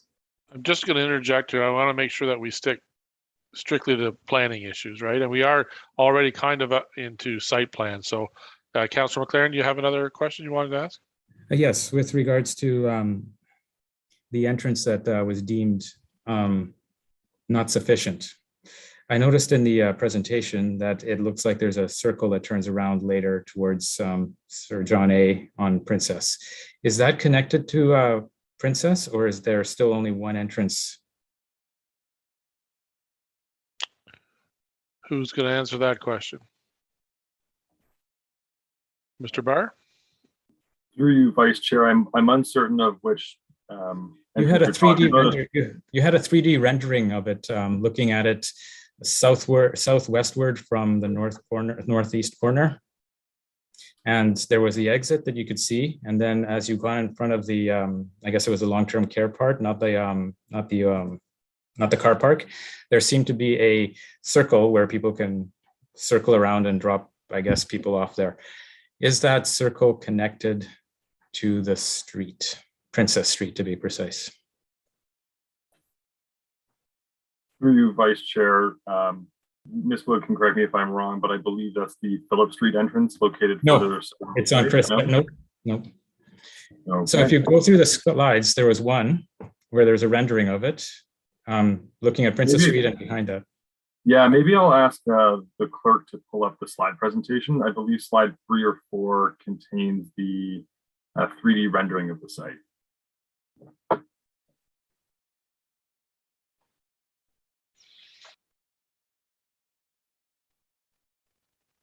There, you see how that circle thing there? The one located on the far sorry. right? Or Yes, my apologies. I misread that. I saw that wrong. Okay, never mind. That's a moot point now. I'm sorry, I mislooked at that. I guess the alternative that was leading to was, is it possible to put 2 exits on Princess? Cut a portion of the sidewalk and have 2 exits since they're uncontrolled. The benefit I could see from that would be that you'd have 2 exits onto an uncontrolled intersection, and that would allow doubling of the people who can live or leave at any one time without having to affect Fairview. It would also seem to be relatively low cost, not as costly as putting in a light, for example. Mr. Barr? Thank you. And through you, Vice Chair, my high-level understanding of the transportation report is I do not believe that would resolve the traffic concerns in this area, as the traffic volumes are one thing, but it's also the movements through the area. And so what the access out onto Fairview Road does is it allows for a limited number of vehicles to be able to exit the site and make alternative movements other than entering Princess Street, because there is a level of westbound traffic associated with, I guess, any sort of site. There's less than eastbound traffic, but it allows people to exit onto the Fairview and make your way westward through the city without having to move through the Sir John A. Macdonald Princess Street intersection. Additionally, that would put another entrance up closer to the food basics. And no, the other direction. The other direction. So there's a turnoff line on Princess to the Sir John A. To Sir John A. heading south, which would alleviate the need, which would simplify the need to go if you wanted to go in that direction. If you wanted to go southbound towards. So you're suggesting that part of the reason for the Fairview exit is that people who may want to go in that direction will have a difficult time getting onto Sir John A. from that exit because of the traffic flow and stuff like that. If you put the exit onto the part of the lane that's already starting to turn in that direction, you can get all those people onto a turning lane without having to affect the people who are going, say, north or west, or east. Thank you. Was that considered? Was that considered? Thank you. And through you, Vice Chair, I'm not a traffic engineer, so I don't know about the transportation metrics about whether or not that would be a sufficient entrance onto a channelized right-hand turn lane, which would head south along Sir John A. But I know our colleagues in transportation services looked at this site rather extensively to come up with a traffic solution that would benefit the site as well as the consultants for the Sisters of Providence care, and this was the solution that was suitable in order to be able to handle the volume of traffic through the area as well as vehicle movements in order to ensure our transportation system continues to function adequately. Okay, just one more question, Mr. Chair. Are you 100% sure that you've exhausted all possibilities? Thank you, and through you, Vice Chair, I'm uncertain of that. I can't speak for our colleagues in transportation services, but I know that they are a thorough group who are dedicated to their work. So I believe that if there was a stone left unturned, either the transportation consultants for the Sisters of Providence care or our own transportation engineers hopefully have looked over that. Hopefully. So part of my amendment, I hope at a later date, will be to have a second look at that, but we do that at a later date. I'm done for now. So just for clarification, Mr. Barr, if the councillor was looking for a site plan bump up, is that how would that work in this situation? Thank you, and through you, Vice Chair. So the council, through the delegated authority bylaw, has delegated approval of site plan control to the Director of Planning Services, but there is a mechanism for bump up. Bump ups can only be requested through a council meeting, through a council motion. So that has not been afforded to planning committee. So if this application were to move forward through to council, any councillor, Councillor McLaren as well, would be within their ability to put forward a motion to bump the site plan up to Planning Committee for additional consideration. And if that were the case, then presumably that would be with the request of transportation to take another look at this. Through you, Vice Chair, if we were to go to one of those meetings, we would bring our colleagues from Transportation Services and ask that the applicants bring their traffic consultants to also speak to the matter. Okay. All right, I'm going to turn, thank you, sorry. I'm going to turn to the public then, to our clerk to guide us through. Are there any questions from the public? Thank you, Mr. Vice Chair, and through you, I do note a number of hands popping up on the screen. Just to let you know, we do still have 23 members of the public with us at this time. And again, Mr. Vice Chair, did you want to go through how we'll be receiving those comments? Sure. So we will take, let's say we'll take 5 at a time. We'll and then we'll ask you to state your name and your address for the record. We'll take your entire question or questions. And then we will not respond to them until after we've heard from the first 5, and then we'll turn it over to our planners and our applicant to respond to you. So with that, Ms. Fawcett, if you could identify the first speaker.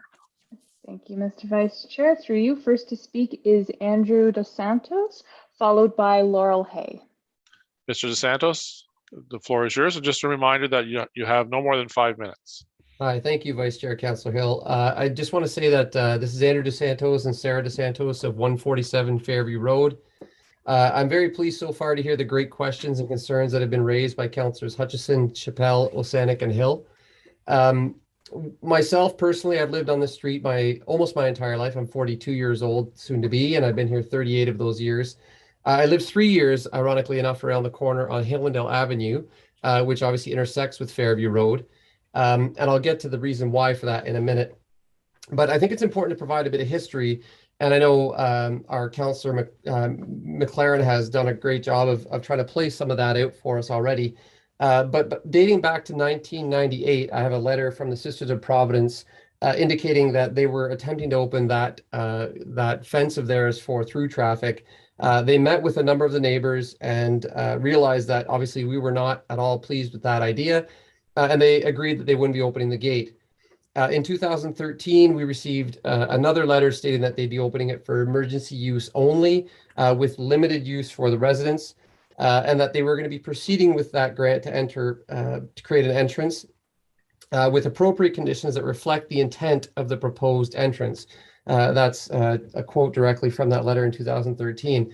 And so what we're seeing here now is, at least what we feel is happening, is the intent of the original use of that gate, which to date is currently chained and locked with a padlock.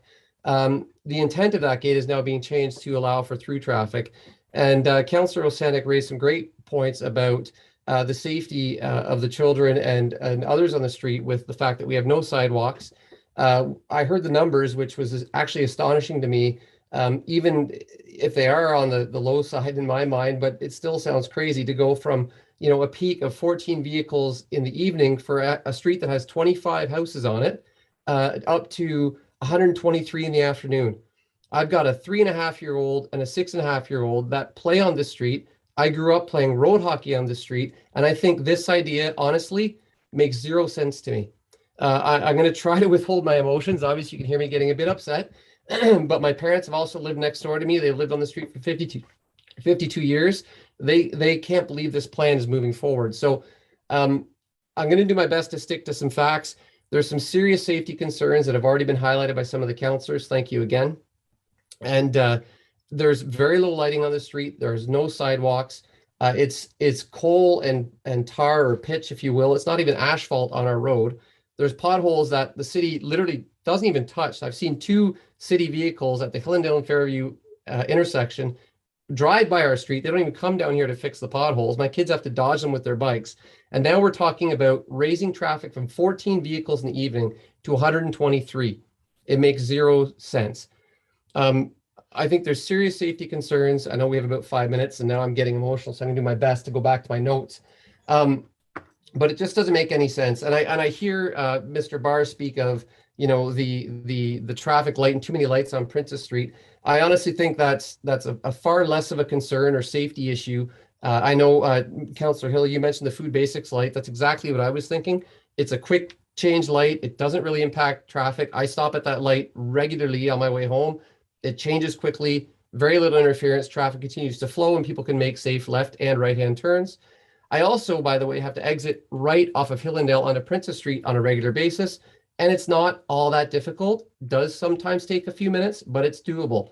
I also can tell you, having lived on Hillendale for 3 years, which, by the way, having invested in my future in this street, I bought that house purposely to sever part of that lot to my lot on Fairview in order to build a newer home here to raise our children, because I liked the dead end street. And my expectation as a resident was that this was to remain a dead end street.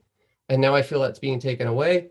Nonetheless, my wife, Sarah, and I were astonished at the traffic that flew through that neighborhood. It's being used as a shortcut already between Bath Road and Princess Street. And all we're talking about here is adding to that shortcut and adding more traffic to flow through there. My son's bus stop is at the corner of Fairview and Hillendale. I can't tell you how many cars run through that four-way stop already. And now we're talking about adding traffic to that. And in addition, when St. Lawrence College pre-pandemic, and I know now they've been online for a while, but pre-pandemic, making a left-hand turn onto Portsmouth. 30 seconds, Mr. DeSantos. Thank you. Was already very difficult. And now we're talking about adding more traffic there. So in short, I think there's better, and let me highlight the fact, I want this development to go through. But at the end of the day, I think there's better alternatives, either a traffic light, additional exits off of Princess, finding a way to connect to Elmwood, or even using the Homestead exit that's already there at Food Basics to put a driveway out there, talk to Homestead, figure it out, and have the traffic flow through that intersection. But at the end of the day, if this proposal moves forward. Okay, Mr. DeSantos, I'm sorry, I do have to cut you off there. Yeah. I apologize, but I do have to cut you off there.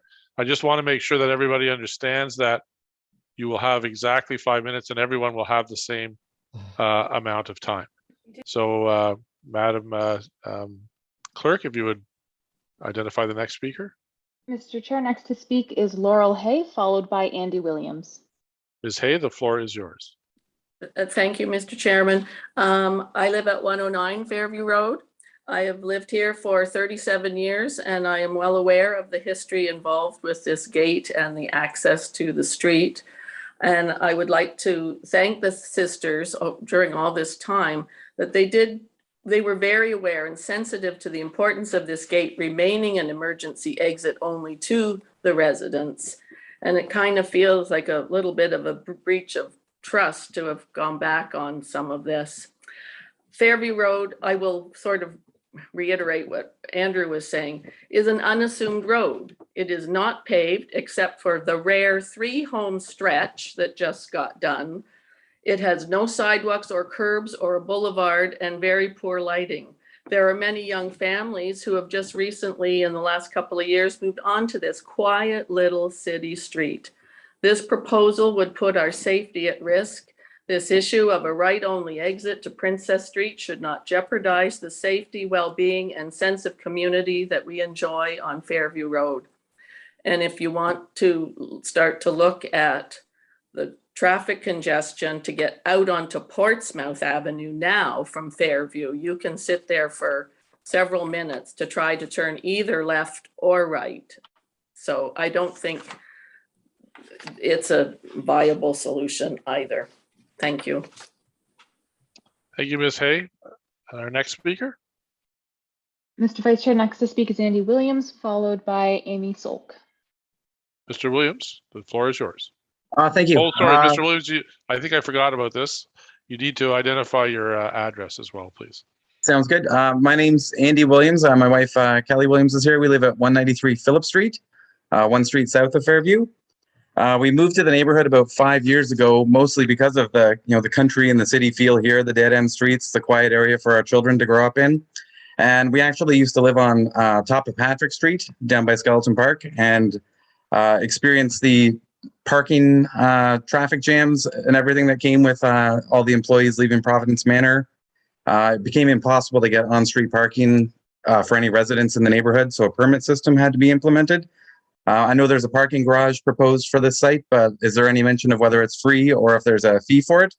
I have to assume if there's a fee to park in this parking garage, the employees will do what they do everywhere and find free parking, which means our side roads here.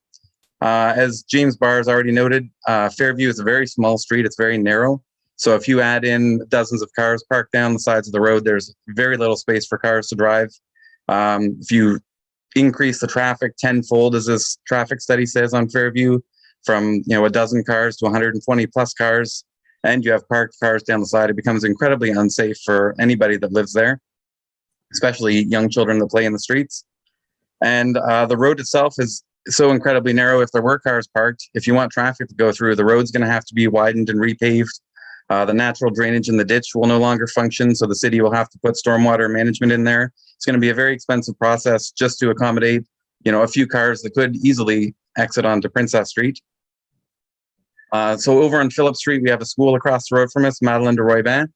We don't let our kids play outside after school on the front of the house. There's far too much traffic here. And I have to imagine the same thing will happen on Fairview. If you have 125 vehicles per hour or whatever it is coming down the road, it won't be safe for kids to ride their bikes around there. We have a sidewalk on our street. It doesn't do anything to help with kids riding bikes or crossing the roads to play with their friends. And my next note is just about the traffic studies. I noticed that in May of 2020 and October 2020, there were traffic studies released that said there would be very minimal impact to traffic in the area. So the traffic studies looked at Princess and Portsmouth, Princess and Sir John A, and the traffic light at Food Basics, and stated that at that point, they were only looking at the entrance and the exit being at the Princess Street and the Mother House entrance. And both of those studies stated that operating capacity would not be exceeded for traffic at these points. Yet somehow in November of 2020, another study came out which suddenly states that there's too much traffic that would be exiting the site onto Princess Street and that therefore Fairview has to be used. So I'm wondering what happened between October 2020 and November 2020 that changed the study to go from, traffic can leave straight onto Princess Street and that's fine, to suddenly traffic's going to be too heavy, we need to have an extra exit. The previous two studies even stated a traffic light was considered and was deemed unnecessary. So it seems confusing to me that, previous studies say there's no problem with traffic here, it's going to be no big deal.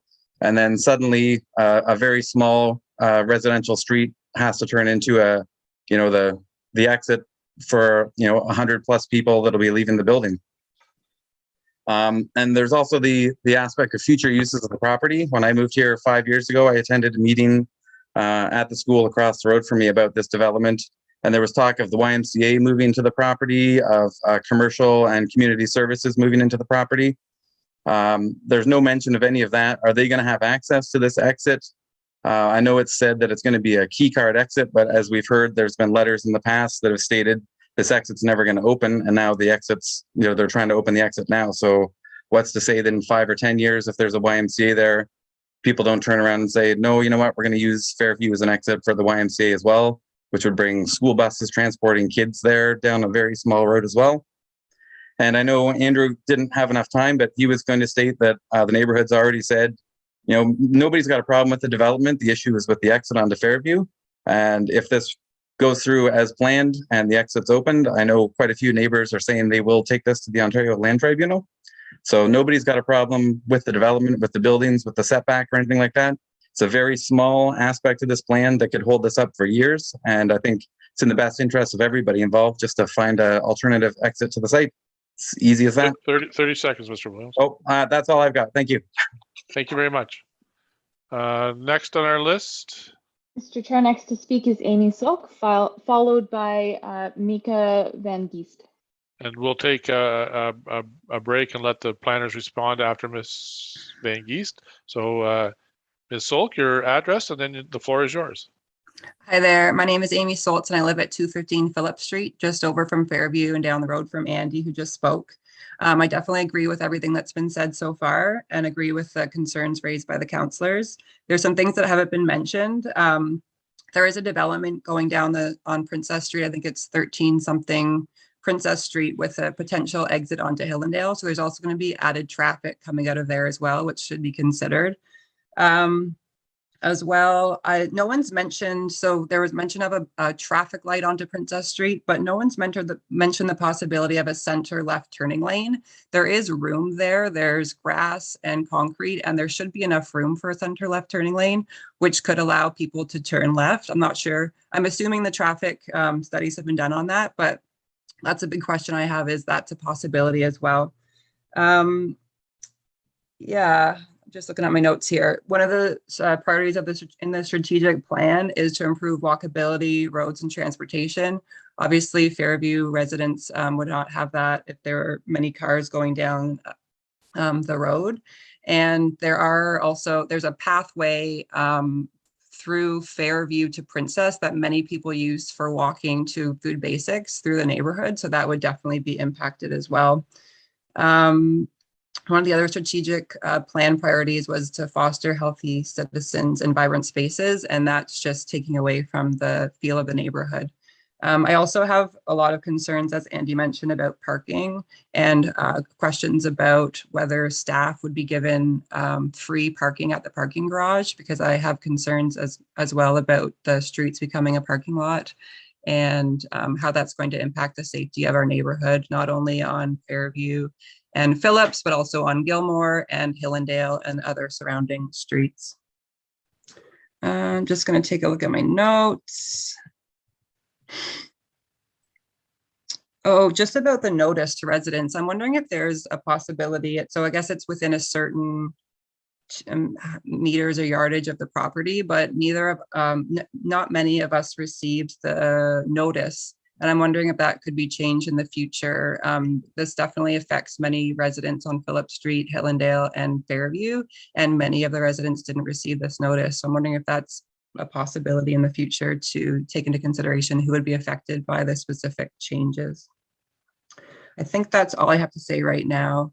And the only last thing is, hi, Mr. Neal, you were my drama teacher at BCI 10 years ago. Thanks, Ms. Holsch. And just a reminder to anyone who, if you weren't able to get all your points in, you're certainly welcome to send correspondence through the clerk's office. We'll do Ms. Van Geest, and then we'll break to hear from the planners. Ms. Van Geest, your address, and then the floor is yours.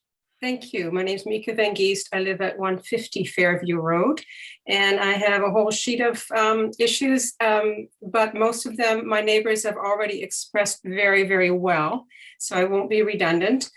I just want to say, though, when I hear about the Transportation Committee and the Planning Committee, I wonder how many of them have actually been to Fairview Road and seen that we are not just a street, we are a neighborhood. And that's really, really important. And it's partly we are a neighborhood because we are a no exit street. I don't like the term dead end because it sounds like dead end. And we're a very lively neighborhood. Because we have a narrow street, no sidewalks, we interact a lot, we share a lot, we have street gatherings. Shh, don't tell anybody.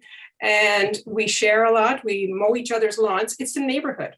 A lot of areas have difficulty creating neighborliness and community because they have a lot of traffic going through, and they have speedy traffic going through. Even as it is, we're upset about the speed of the traffic that sometimes goes through. We wonder why people coming from Hillendale have to speed up to 50, 60 kilometers an hour when they can't go anywhere. They're going to end up at the gate. Anyway, I would like the Transportation Committee and the Planning Committee to think about community and neighborliness that you will be destroying with. I can't believe the number. I was going to ask, how many cars are we talking about? I can't believe the numbers that we've been given.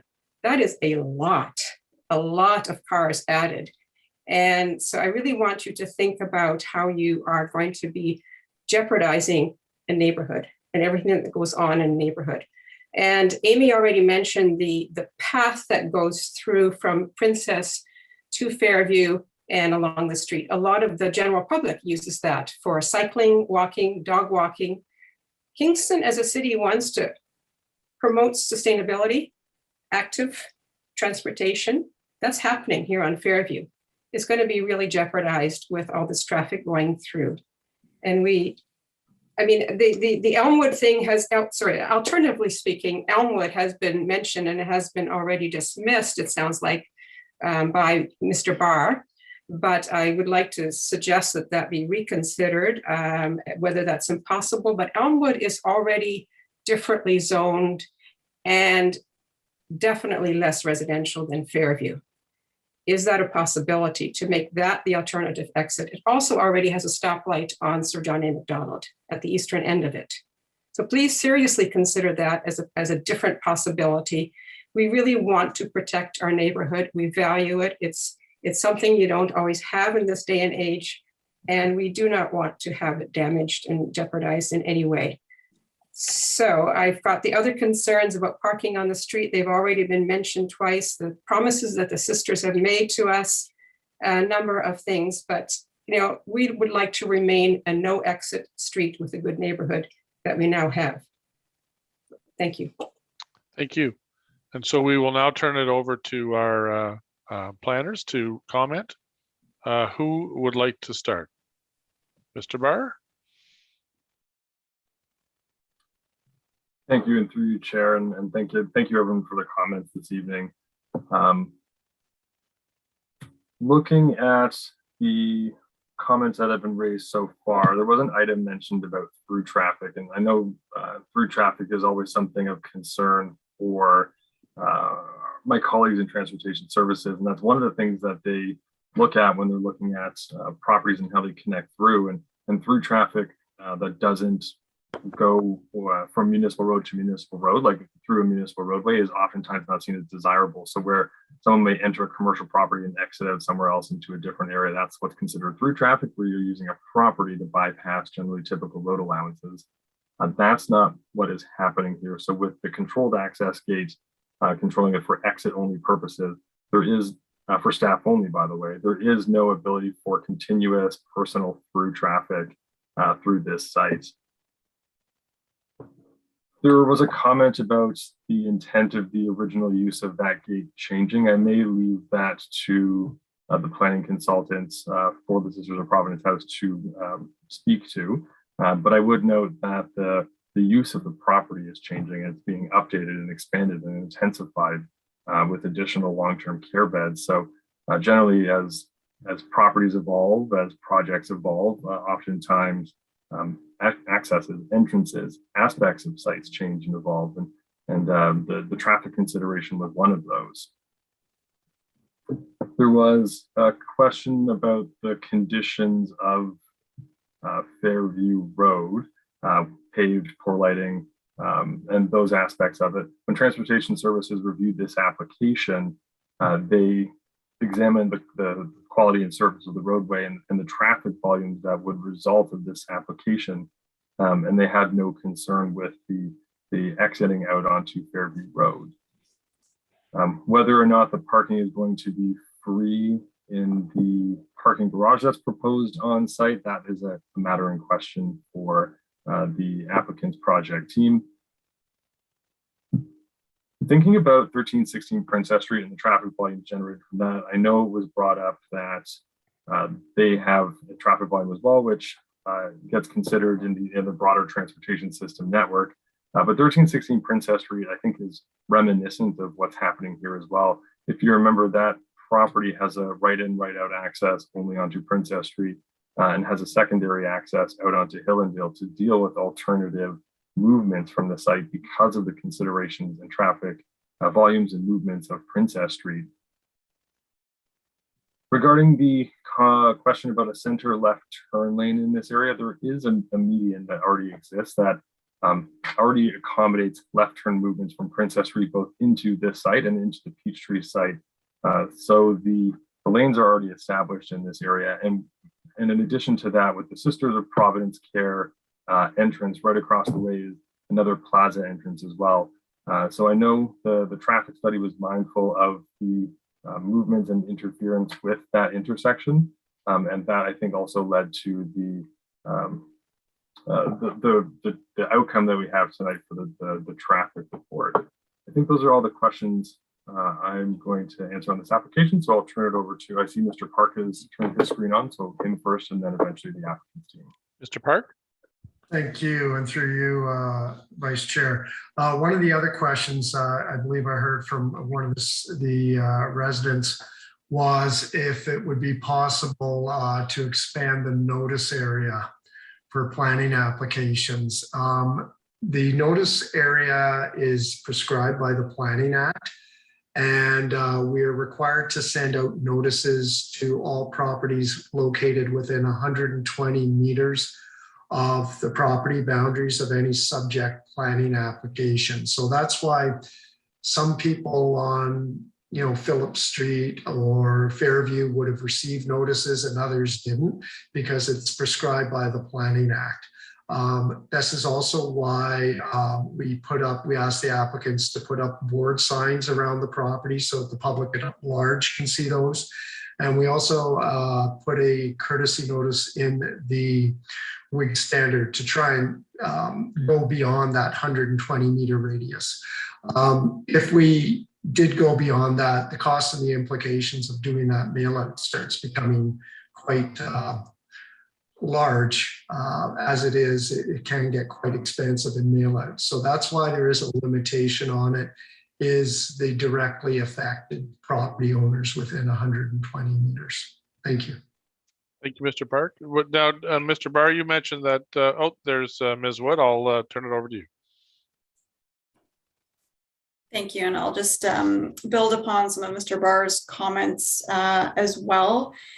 And I mean, it's very evident that this is close-knit community and street that has a strong interest in seeing the street stay similar. And I think over the years, it's also been the sisters' intent to do that through maintaining the gate this whole time.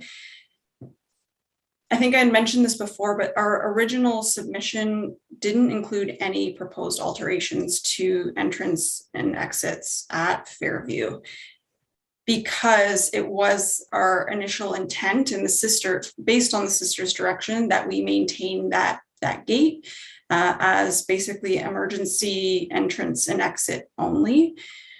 But over the years, as the sisters have been developing their vision for this site in the hopes of leaving a bit of a legacy as they eventually move on, plans for the site have evolved, and the way the site is accessed is going to also have to evolve with those plans as the site intensifies over time. So I think, maintaining very limited access, and really that's exit only proposed for staff members only, is really that, I think, balanced approach to still achieving this use on the site that's much needed, but limiting traffic on Fairview. I'd also just note that those peak traffic counts or vehicle movements leaving the site are based on a 1 hour interval. So there won't necessarily be a parade of 100+ cars leaving all at once. If we divide roughly 100 and I think it was 14 cars through an hour, it's probably going to be less than 2 cars a minute at peak time. So those trips are spread out over that entire peak hour, which is just something I wanted to clarify. There was also a question about potential other uses on the site and questions about that. As you may know, Hospice Kingston had intended to locate on this site at the end of Phillip Street, just to the south. Based on budgetary constraints, that's been sort of put on hold, and we're not sure at this point future direction on that. The YMCA, I think, just renewed at its current site for another 5 years, but there is a hope that it can move to this site in the northeast corner. And again, ongoing desire to establish affordable housing on this property, ideally in the south, is also still part of that grand vision, but is still kind of to be determined. So moving forward, this is really the only proposed use on this site at this time.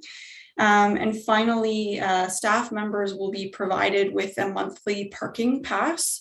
However, anyone visiting will be pay and display for using parking on site. Thank you. And I will go back to our clerk for the next speaker. Again, just a reminder that you have 5 minutes. You need to state your your address at the beginning. If you haven't put your hand up yet, I would encourage you to do so. I see we have 6 requests to speak, and if we just have 6, then I will go through this final group and then we'll turn it back over to the planners. Mr. Vice Chair, Yep, go ahead. if you're ready to go, then the next would be Sherry Plum, followed by Galen Scarlett. Ms. Plum, your Hi. address and the floor is yours. Hi, my name is Sherry Plum. I'm actually speaking on behalf of Ed Plum, who lives at 100 Fairview. He's my father-in-law, who is definitely in bed by now. He's probably the oldest resident on the street. He actually was one of the very first people who actually built on the street, and he's had a very good relationship with the sisters all these years. There's a few concerns for sure. The roadway has never been maintained. We're lucky if you see a plow down there, and when you do, you put all the snow up against the supposed exit anyway. I don't understand how this opening a gate is going to work. I guess they're going to have to figure out that one. Also, from what I'm hearing, you have all kinds of other plans. It sounds like it's going to become extremely loud over there, which is not in keeping with the entire neighborhood at all. They have parades. They actually come out and celebrate as a bunch. That's something that's not going to be able to be done either. I guess I'd like to know why another area can't be found to go onto to access that actual property. I just don't see where that's going to help. It sounds like Phillip Street is next. I'm at a loss. I never thought that this little street would become a freeway, and that's what it's going to end up being like. I realize it might only be a certain length of time, but I go to a place where they have a gate that goes up and down, but half the time it doesn't work. Or if it does, you've got people in and out, in and out, in and out.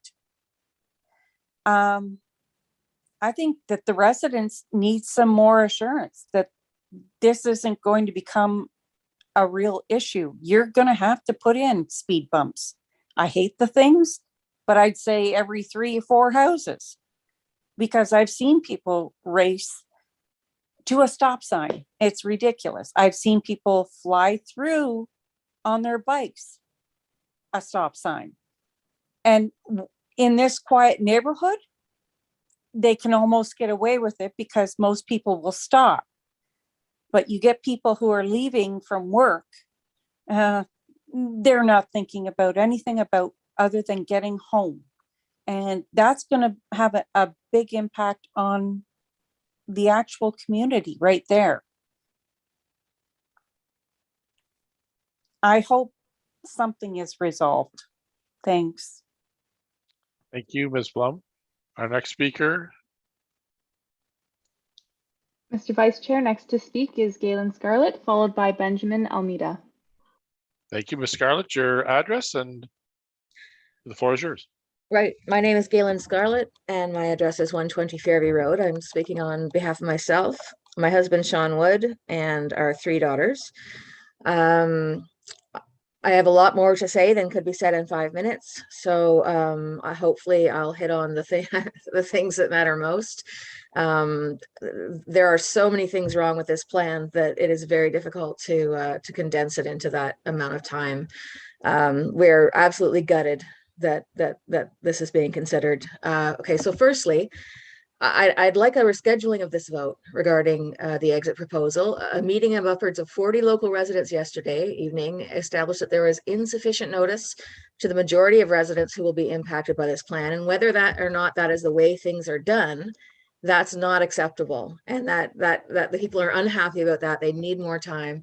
Also, the notice to sorry, hold on a second. Yeah, they need further time to prepare adequate submissions to the committee so that you can make a considered decision. The ad in the paper, which gave notice, doesn't receive the attention anymore that it used to receive when that was deemed an acceptable way of reaching out to people. Many people get their news elsewhere now. It's not the same as it used to be. We had no idea at that point that that ad in the paper did not get anyone's attention here. So there was insufficient notice to too few people, and we would like more time to prepare. The current meeting is also only accessible digitally, even though the rest of town has opened up. This is another access issue. Several neighbors pointed out that it's not accessible to them. They want an in-person meeting so as to include everyone concerned, regardless of their digital skill, so that we can all access this meeting. There are a lot of older people in the street, and they matter too. Further to the issue of appropriate approach to this proposal, it's important to residents to remind Providence Mother House and the councillors that a promise was made to Fairview residents that the gate created at the end of the Fairview cul-de-sac would be restricted to the purpose of emergency vehicle access. The fact that it's chained and padlocked shut should tell you how seriously they consider that emergency access. It begs the question, is that actually there just as one more step toward this proposal? It does seem to have been a creeping, you know, I mean, whether it was intentional or not, it certainly appears that way. There's been promise broken after promise broken to our neighborhood.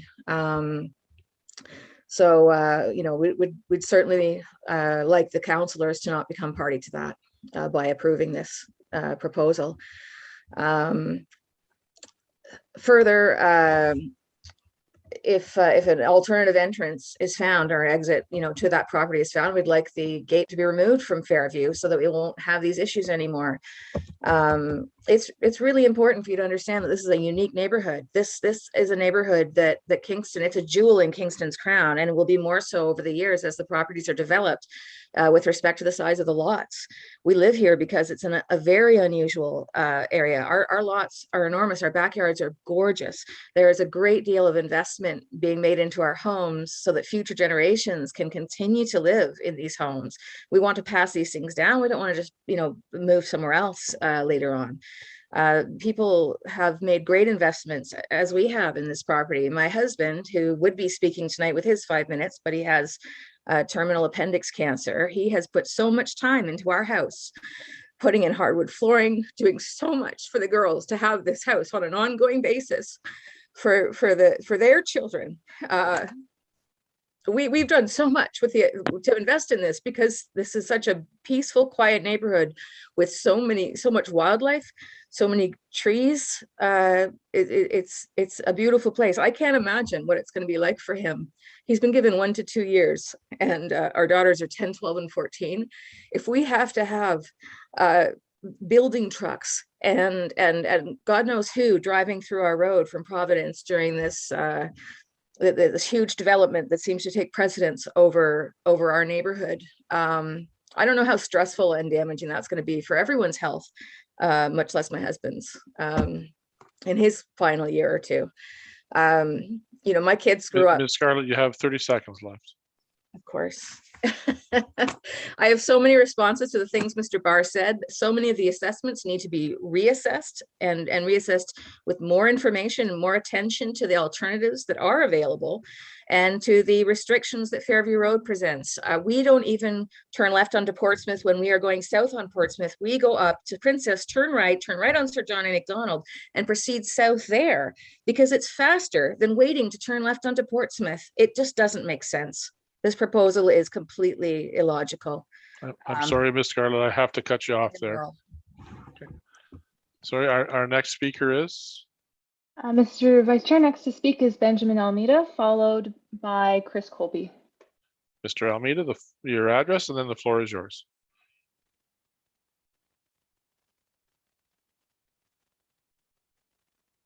Do we have Mr. Almeida? Mr. Chair, perhaps the individual may be mislabeled for us. I'll just ask the individual to unmute themselves. and see if they're able to do so. Perhaps we can go on to Mr. Cobley and we'll come back to Mr. Okay, Almeida. sure. Mr. Cobley, your address, and then the floor is yours.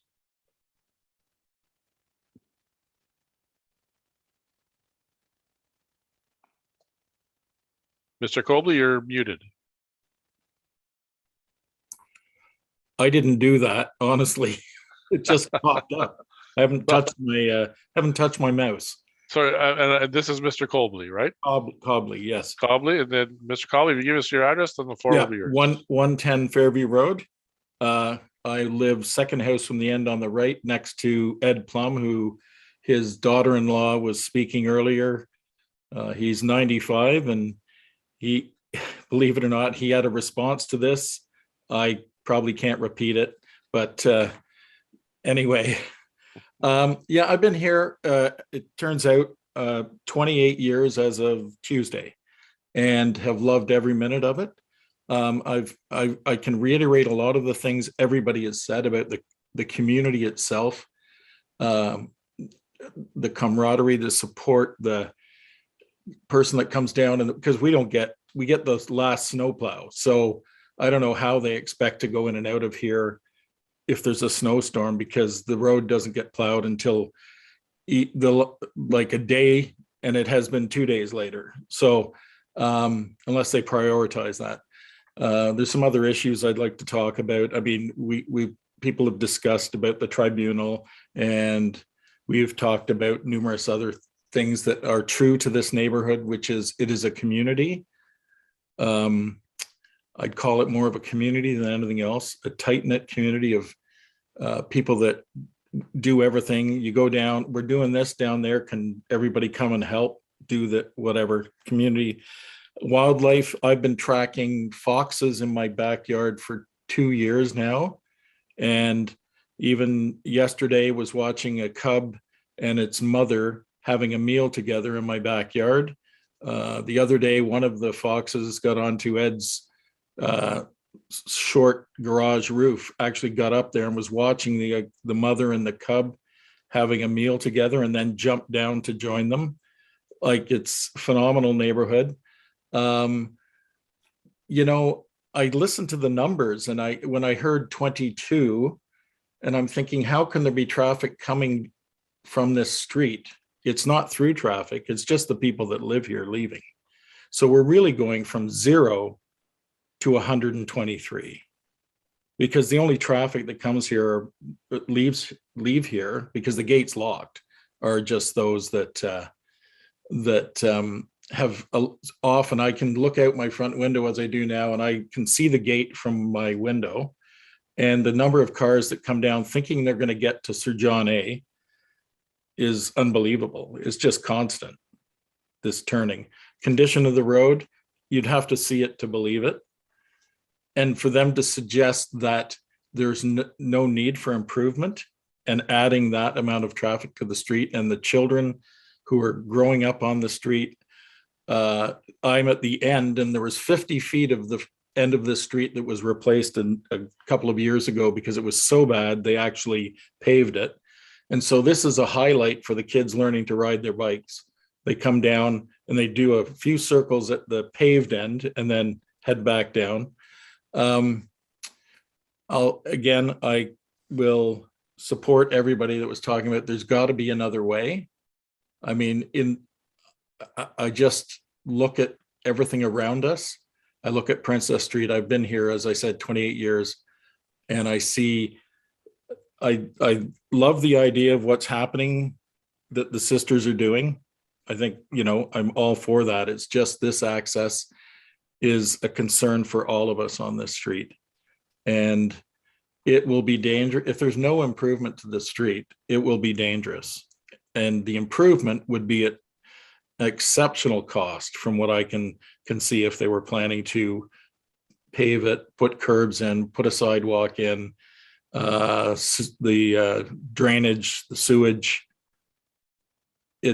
Because I don't think it could survive that amount of traffic going forward. And I know it's 2025 that they're looking at for this increase. But I just hope something can happen here to make it a special place for the families on the street to continue to live. So thank you. Thank you. Well, let's do one more speaker and then we'll go back to planning. Is that how many have we done so far? Mr. Vice Chair, we've heard from an additional 3 individuals. Okay, so let's do 3 more and then we'll hear from the planners. So next up is next will be Bill Duncan. Mr. Duncan, your address, and then the floor is yours. Hello, Councillor Hill. I'm going to be a little nervous because I'm a people person. I like to talk to people in person. My address is 135 Fairview Road. In regards to this, what they're saying, I've worked at Edgewood Residence when I was young for 11 years. That's long-term care. And they had such a thing as a gate where they said only emergency vehicles will come. Well, after 5 years, we had emergency vehicles. We had UPS come in. We had the food trucks come in. That gate was wide open and everybody was coming in and out. And the traffic was unbelievable. So to say that it's going to be locked and there's going to be like a card for the people, I just can't believe that's going to be true after a few years, because it's just going to get busier and busier and they're going to have to do other alternatives and they're going to open it up, and that's what's going to happen. And in regards to parking, if somebody parks a car on the one side of this street, I do construction on the side. I can't even get my trailer in my driveway without me asking Brad to move his truck or one of his vehicles politely. So if it was a person working there and parked there, what am I supposed to do? Go up to the long-term care and start asking people who owns the vehicle? I don't think that's very fair, you know. And I've lived here 11 years, and in 11 years, I can't believe our community, how we've come together, how we've supported each other. We help each other. We cut our grass. We talk. We even, like, it's old school, and that should count for something. That you can go to somebody's garage, have a beer, talk about old times. That's got to count for something other than development. If with this COVID, as that gentleman kept mentioning, COVID, well, let's put a lot of stress on people. And the thing that's helped this community is we've been together. We even had a little get together apart with masks on and everything else. And when Halloween came and we were allowed to do Halloween, we did a table. All of us put tables out with little tubes to pass candies. Like, that's a community. That's somebody that gets together and cares about one another. Other than that,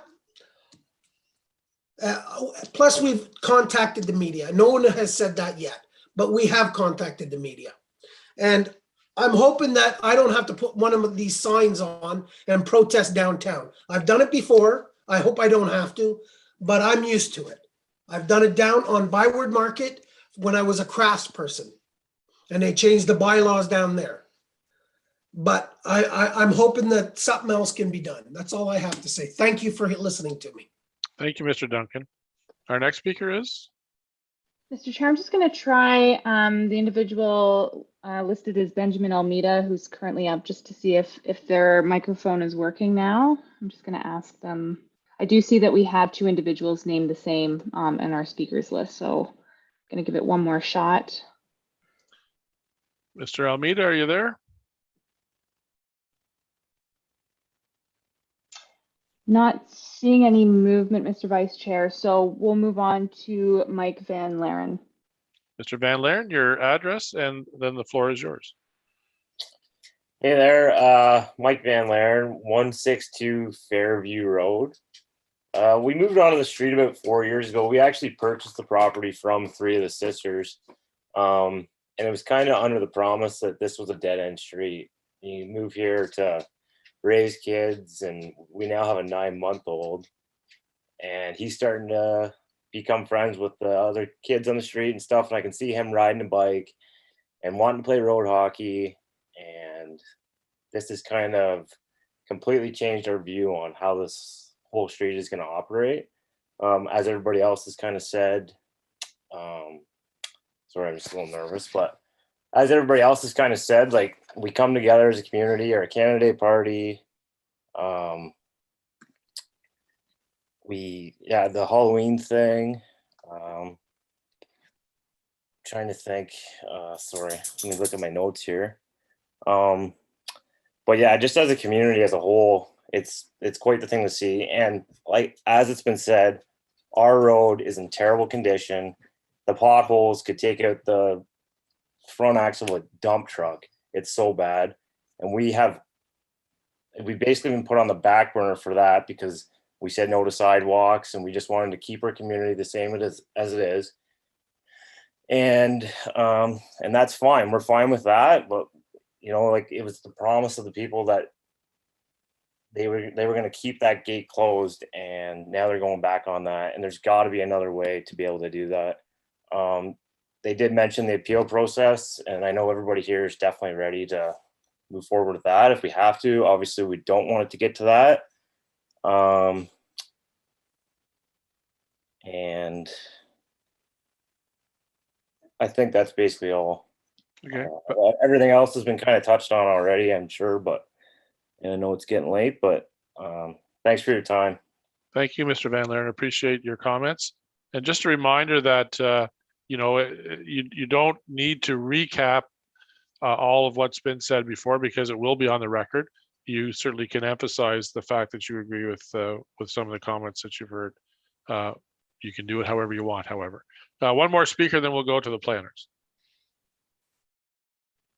Mr. Vice Chair, next to speak is Edward Layton.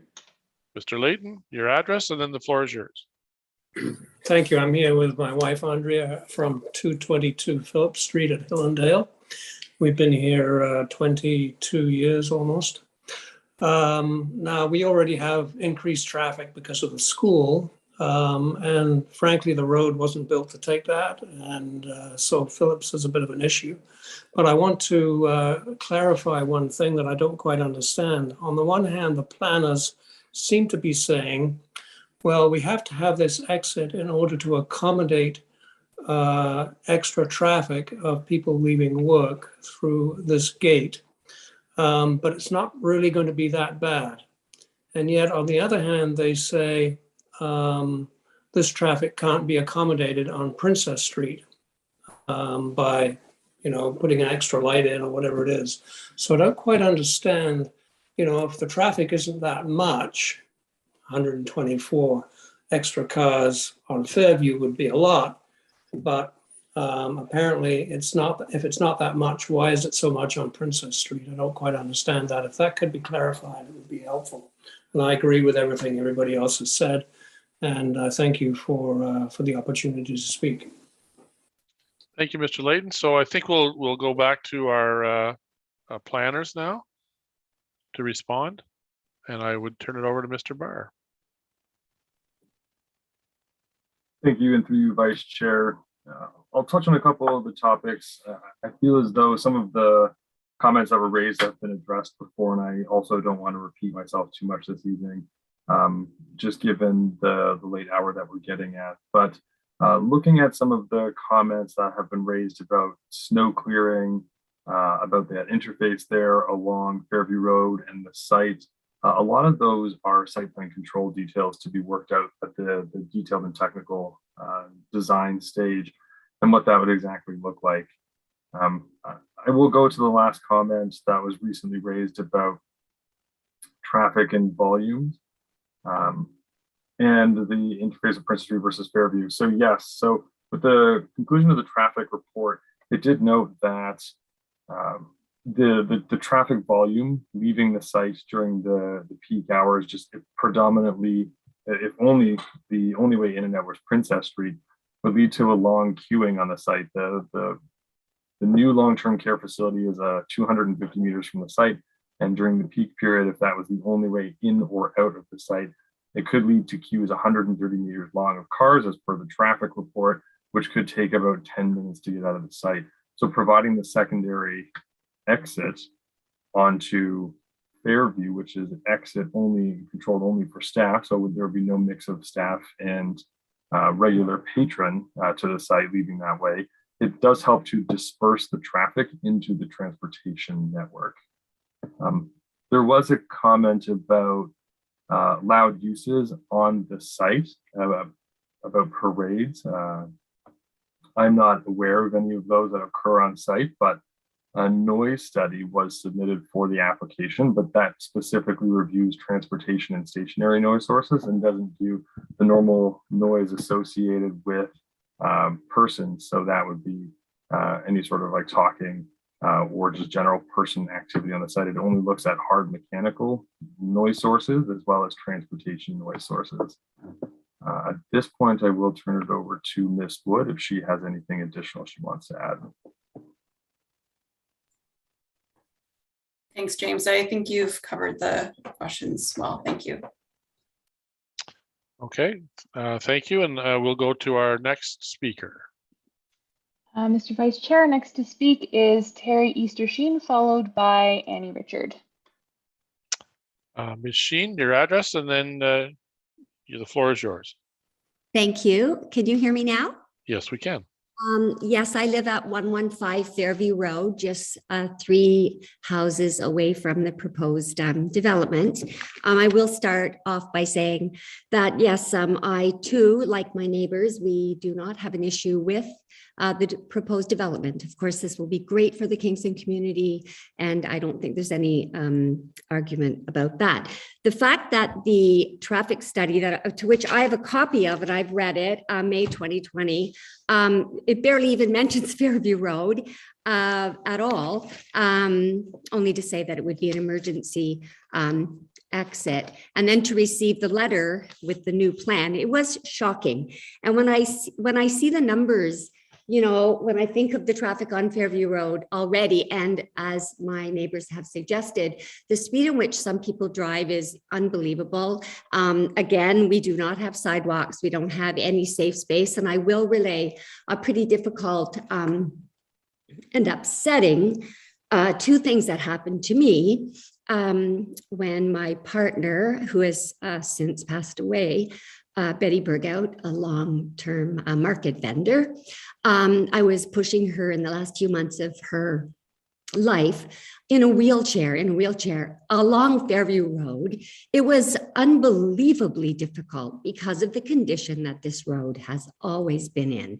I mean, it is not the pothole. I mean, the potholes are bad, but then of course I would have to go on the edge of the road. So it's just completely inconceivable to me that the traffic study people found that the road conditions, the lack of sidewalks, lack of lighting, that it would be that Fairview Road would be a viable option as an exit only for 123 cars is just totally inconceivable to me.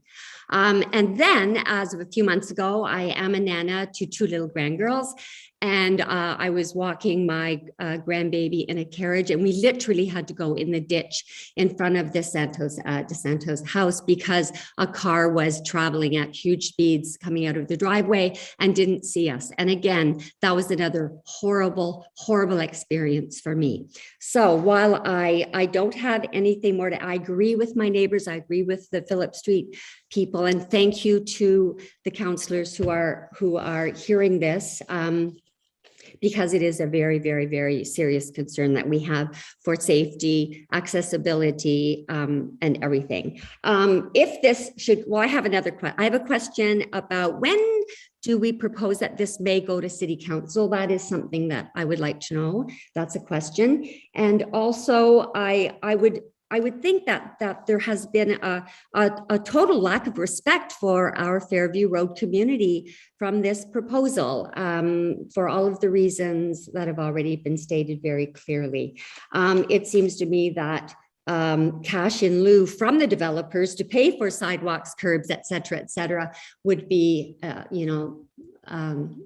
would be something that would be, by us. But anyway, I think that's all I have to say, but thank you for listening and thank you for the support.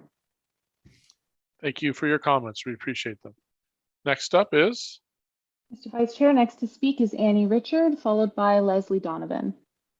Ms. Richards, you state your address and the floor is yours. Thanks. My name is Annie Richard and I'm at 215 Phillip Street.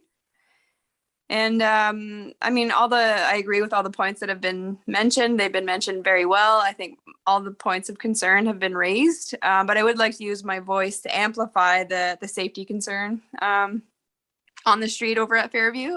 There's kids that play there.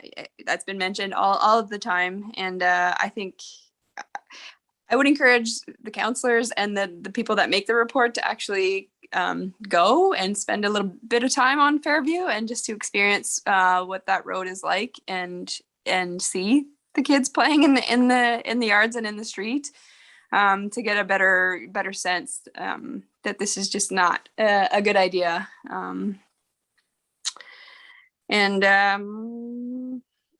Well, for the sake of time, I think I'll leave it there. Thanks. Thank you, Ms. Richard. Appreciate your comments. Next up is Mr. Vice Chair, next to speak is Leslie Donovan, followed by Benjamin Almeida. Ms. Donovan, if you could state your address and then the floor is yours.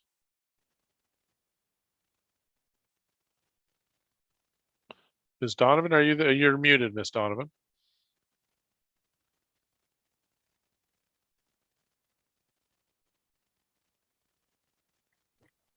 Sorry about that. Oh, no problem. You're there now? Sorry about that. Yes. Okay. I'm speaking on behalf of myself and my husband. Just excuse one moment. Just if you could give us your address first, that would be great. 134 Fairview Road. Thank you. There you go. First off, before I forget, Ben is having technical difficulties and Andrew would like to speak on his behalf if he can be allowed back on. Aside from that, I don't believe that there's anything that my friends and neighbors haven't touched on. We're pretty passionate about this. And I think that when we all bought houses on the street, it was sort of with that notion that it was a quiet, dead end street. And what I think, sorry, I am too a little nervous. I don't think that there's a lot of talk about this being proposed as a small impact, but it's very clear that there's a bigger picture down the road. Even with it being a small impact, the amount of increase in vehicles coming down this road or the people that are going to be parking on a road because they're not going to pay for parking on site. And I know that because I worked downtown and I parked far away and walked to work, or not far away, but where I didn't have to pay. That will become an issue as the development gets bigger. It's going to be a bigger issue for us on this street. I laughed at the beginning of the meeting when somebody asked about speed bumps. There is no need for them on our road because the potholes take care of that. Anyways, we're all for the development, and I think I speak as a community when I say that. However, we're not all for the opening up of our street, and we are prepared to appeal it with the Ontario Land Tribunal. That's really all I have to say. I thank you, neighbors. I thank you, Jeff, for coming out and meeting with us, and I thank all you councillors for listening to us. Have a good night. Thank you, Ms. Donovan. We appreciate that. Now, I just wanted I know that you mentioned that Mr. Dos Santos would like to speak for Mr. Almeida, but the rules that govern our proceedings do not permit that. So, unfortunately, we will not be able to do that. I will turn it over to our clerk, though. She may have a solution for me.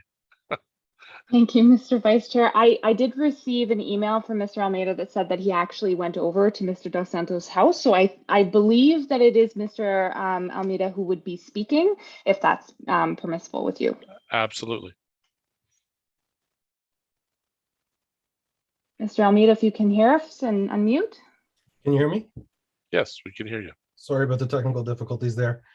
So I'm Benjamin Almeida. I live at 137 Fairview Road here. I purchased my property back in 2019, knowing that this was a nice, quiet street. My cousin Andrew Dos Santos grew up on this street. I used to come over as a kid, hang out, play, and I always wanted my kids to be able to grow up in a place that was safe As being myself, my wife and I are both nurses at the hospital. We know how dangerous streets can be, especially for kids. And when they're little, they don't listen. We have a 2-year-old and a 5-year-old, and they just run. We try to be attentive and be by them. We stay close to the street so they don't run on the street, but at times it happens. Everyone on this street knows that there's kids, and there's a lot of young kids on the street. They know to drive slowly. They know that there's kids around. So there is that knowledge of safety being there. And then on top of that as well, I think it was brought up a couple times, but I don't think people are understanding what a property people are speaking about. So I think the best and only option to save the community and prevent any potential accidents or increase the traffic down Fairview is 1254 Princess Street. That apartment building is adjacent to the property of the mother house. It would take nothing to build a single lane from the mother house to that property right where there is their own set of traffic lights onto Princess Street, where everyone can turn and be safe. It's not increasing a risk to that apartment building, as it's an apartment building and traffic is always in and out. The traffic lights that are there allow people to turn left. You'll still be able to make a right-hand turn. As well, it would have the second right-hand turn availability where they already are exiting for the mother house. That to me makes the most sense, as you're not going through a small community street and bringing down traffic that we know as what will be now, which may increase later on as we know developments increase and people want to sell their land and the mother house wants to make money, and they will try to bring more and more to that area. And we are developing. We're one of the fastest growing cities in Ontario, as we all know that now. So I think that would be the safest way. There's 2 spots there. They can go adjacent, right close to Princess Street, or they can go connect to where the parking lot starts. So they're not coming in through the parking lot, but where the parking lot starts to actually park the cars. If you look at the map there, it's easy to see that point. The other problem is being a nurse, coming off of a night shift. I'm sure that the mother house has nurses or support staff there. When you're coming off of a night shift and you're going down a quiet street, it is very dangerous. You're tired, your senses are not heightened. And when you're on a quiet street, you naturally soften up your reflexes. This happens to a lot. If you speak to many nurses, they've been caught sitting at stoplights and then sitting through a green light stopped because they're tired. Their brain's not functioning. That's very dangerous when you have kids, especially going to the bus stop first thing in the morning. That's a very, very scary thought to have. So I don't know if studies have been done, seeing what a cause of residential street, like our street being so quiet. Now being on a busy street, not a problem. Like Princess Street coming home from nights, I never had an issue. But once you start getting those smaller streets, that's when you start to get really tired. Your brain's starting to shut down because you're not as alert. You're not worried about all the zooming traffic. That's a big risk. And then as well, when kids are getting off and on the bus in the afternoon, that's another big risk. I know they've accounted for the amount of cars that are there, but like I said earlier, we all know that that's going to most likely increase. And it's such a big risk to have a child potentially killed by a car when we have other options. That one option to that apartment building makes the most sense. It's the shortest path. I know there's no road built, but you only need a single lane as it's just to turn left. So you just need exiting traffic as it would be through Fairview. So I think that would be a fair spot to look at. And I want to thank you for your time and sorry about all the issues I had trying to get on here. No problem, Mr. Almeida. Thank you very much for persevering tonight. Our next speaker. Mr. Chair, actually, the next 2 speakers are both under Benjamin Almeida's name. I do believe that is the one that we couldn't get. I just want to check to see if this is a different individual who might be mislabeled.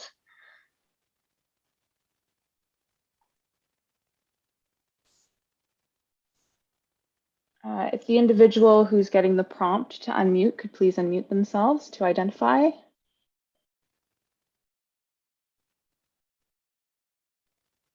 And I'm not seeing any movement, Mr. Vice Chair, so we'll go on to Suzanne Togerson. Ms. Torgerson, if you could state your address, and the floor is yours. Hello, I'm Suzanne Torgerson. I live at 130 Fairview Road. I have the same concerns as all the other people have mentioned tonight. The other thing that it would be better to have a light at Princess Street. The traffic on Princess Street is crazy, as you know.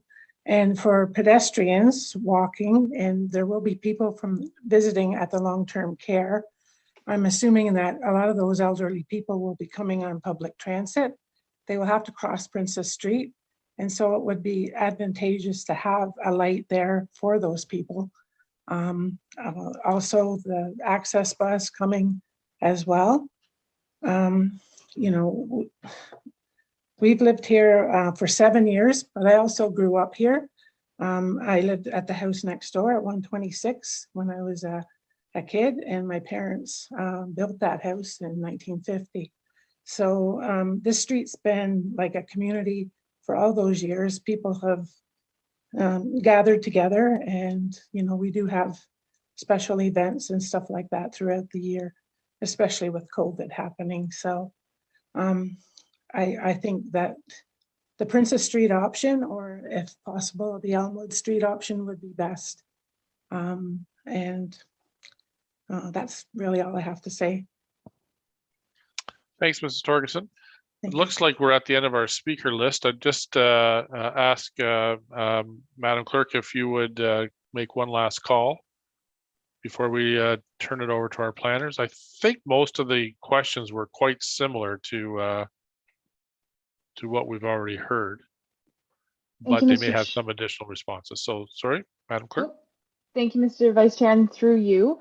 If there's anyone else who has not already had a chance to speak this evening who would like to speak to the file, if you could please raise your hand in Zoom so that we may call on you. Again, if there's anyone who has not already had a chance to speak, if you could please raise your hand in Zoom so that we may call on you. And just a reminder that if you have spoken, you are not able to speak again, unfortunately. Mr. Chair, we only have the one hand raised, and it is a member who has already spoken this evening. Oh, and there's one more, if you're okay to accept one last speaker. I think he has already spoken as well, has he not? Mr. Duncan? Yes, he has. You are correct, Mr. Vice Chair. Thank you for correcting me. Yeah. No problem. So I'll turn it over to planners if they have any comments based on the comments that we have heard. Thank you. And through you, Mr. Chair, nothing really additional to add to the comments that were raised during that time. I know one member of the public mentioned they had the 2020 traffic impact study in front of them, but there is a 2021 version of the traffic impact study available on Dash for members of the public should they wish to look at it. In addition, there was a comment raised about when this would go to City Council. I think just for process purposes, it's good to note that planning staff make recommendations here to Planning Committee. Planning Committee makes the first decision on the application, and the way it gets to Council is either through an approval or a denial recommendation coming from Planning Committee. If it was to pass this evening, just to give you a sense in timing, there is a council meeting on May 17th that this would naturally go towards. Should it not move through this evening, then it would just land on a council meeting, whichever was the preceding date from that planning committee. So there are constantly planning committees and councils that this would move from and to. I don't know if Jennifer has anything more she wants to add. Ms. Wood. Thank you, and through the chair. Firstly, just to say thank you, everyone, for coming and providing comments. I know it's late, and I think what we're hearing is that there isn't a concern with the use itself, which is the nature of the zoning bylaw amendment for you this evening, but with the technical details around site access, which is a site plan control consideration. So, you know, we will certainly look very closely at that with staff, and, you know, likely through a bump up to council as well for additional public consultation, because you know, we're hearing you loud and clear tonight that we need to address that more wholesomely through the site plan process. So thank you, everyone. Thank you, Ms. Wood. So now I just want to get clarification from Madam Clerk. Councillor McLaren wanted to speak again. Do we have to get the motion on the floor first, or is this the time to turn it over to him? Mr. Vice Chair, that is up to your discretion. The bylaw just permits a visiting councillor to be able to participate. It does not limit other than moving motions and voting. So that is up to your discretion. So once we have the motion on the floor, he could participate in the discussion, just couldn't vote. That's what my understanding. Okay, Correct. so then I would ask then if we could have a mover to get this on the floor, moved by Councillor Osanek, seconded by Councillor Chappelle. All those in favor? Oh, sorry, my mistake. So we have a mover and a seconder. So now we open it up for discussion. I almost ran that through pretty quick. I would have been in trouble. So let's start with questions. So Councillor Neal, I saw your hand up. Thank you very much. I've gotten to an age where long-term care is a really important subject for me, and I totally support the intent of this. However, I think we've heard loudly and clearly that there are technical issues that need to be resolved. I will totally support Councillor McLaren with a bump up at council to look at this. I also will shut up very quickly and let other people speak to this. But if somebody else were to move deferral, I would in all likelihood support that as well. So because clearly this needs to be, the issues brought forward tonight need to be resolved. So thank you. Thank you, Councillor Neal. Councillor Osanek. Thank you, Mr. Vice Chair. So is this only questions or can we also make comments and whatnot? Is this? No, questions and comments. Yeah. Well, okay. Yep. So first, 2 questions to Mr. Barr. The second traffic study, you said that was done in last year in 2021. What month?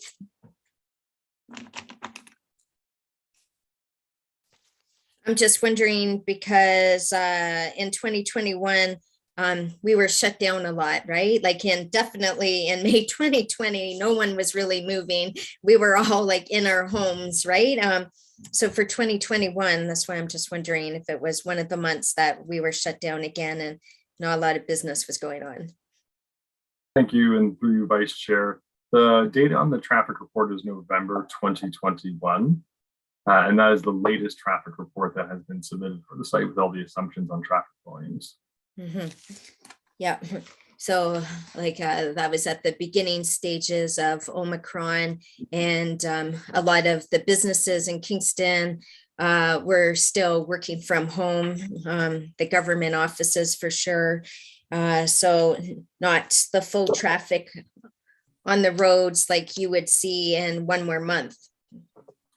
Yeah, thank you. And through you, Vice Chair, I see Mr. Park's hand is up. I'm just going to make a comment that before I hand it over to him, that the date of the report doesn't necessarily mean when the assumptions were completed. The assumptions in the report are made on technical details provided by the traffic engineers who will review live counts of traffic, but also apply assumptions as to growth.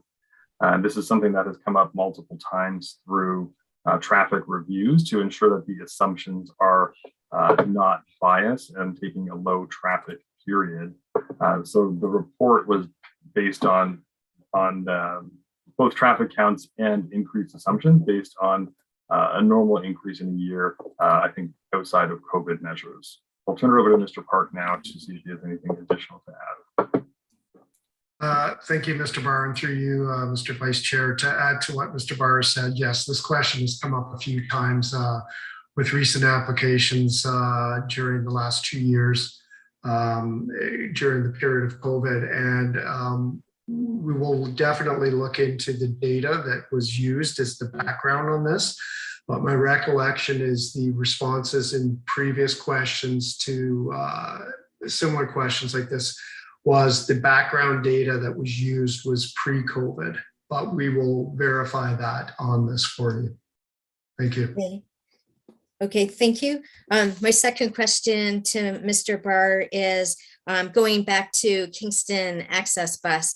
And the other question that Kingston Access Bus asked was, how come the entrance to the facility couldn't have been at the north end, where they believe on the site plan it says small parcel receiving? if it was at the north end as the main area to go in, that would again shorten the distance to walk. It would shorten the distance to walk into, like, from Princess Street into the facility where it's nice and warm and you can quickly get into an elevator, etc. Thank you, and through you, Vice Chair.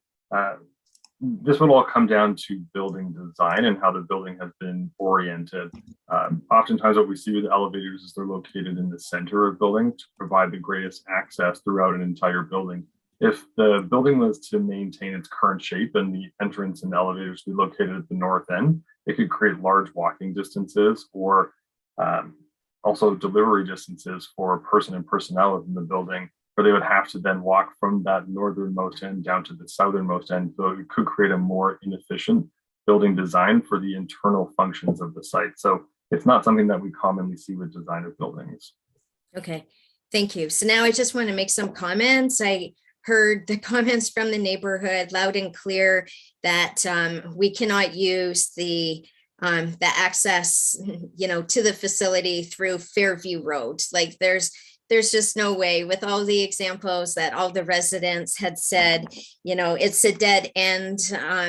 I'm sure when this new facility gets built, the amount of cars just even trying to get through to Fairview Road, thinking that it can, lead into the facility is going to create a whole lot of extra cars. And they already mentioned the number of vehicles that sometimes come to the dead end now.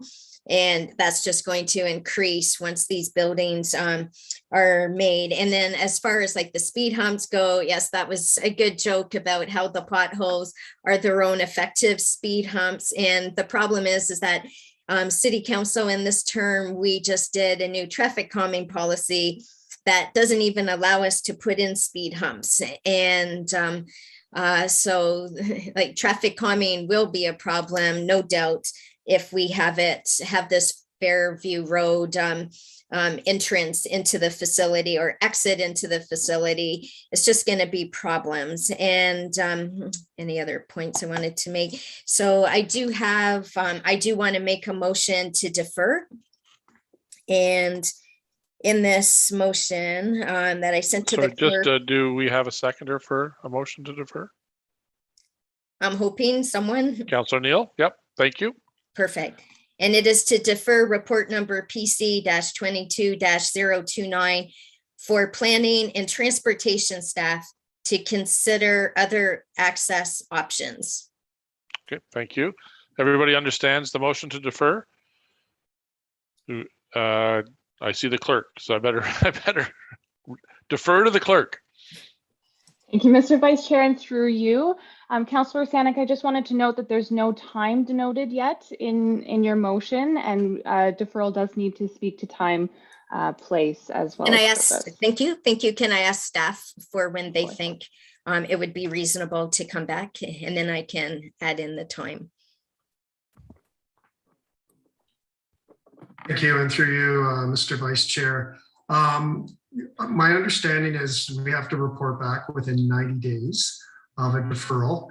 And looking at the calendar I have up, that would give us the window of getting it back. There's 2 meetings in July, the 7th and the 14th, which will probably be the target meetings. I believe the first meeting in August falls just outside the 90 days, but I can discuss that with the city clerk to see if there is flexibility in that, but definitely there's the window within the July period. Perfect. So we could just add in July 2022. Yeah, I think we could just, say within July 2022. Okay, great. And can Mr. Vice Chair, can I just make one other point?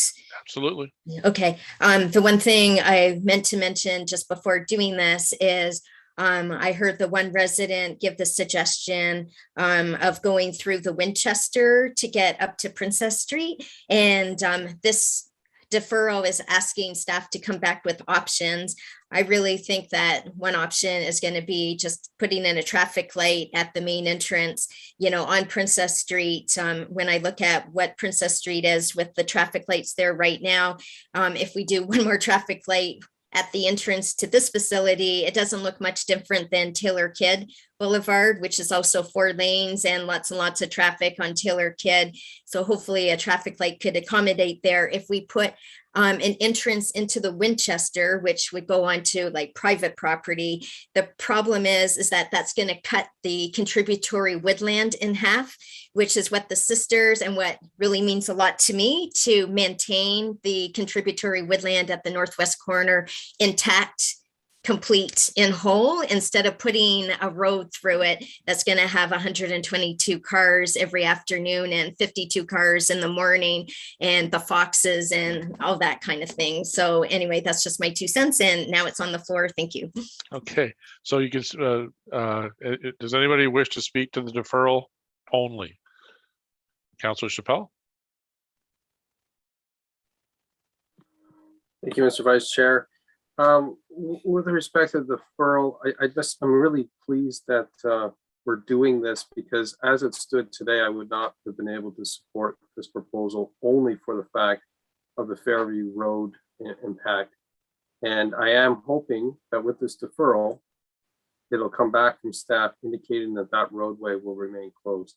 So I would support the deferral today. Thank you. Anyone else on the deferral? All right, I will call the question. Those in favor of the deferral, the motion? And it's carried unanimously. The motion is deferred. And we'll move on to the next item, but we will take one of Councillor Chappelle's bio breaks. So let's go for 5 minutes. We'll reconvene at 10:22, and I will hopefully be in touch with the actual chair by that. But there he is. All right, he's already there. So 10:22, and we'll be back. Thank you.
Councillor Hill, might I take the chair back from you?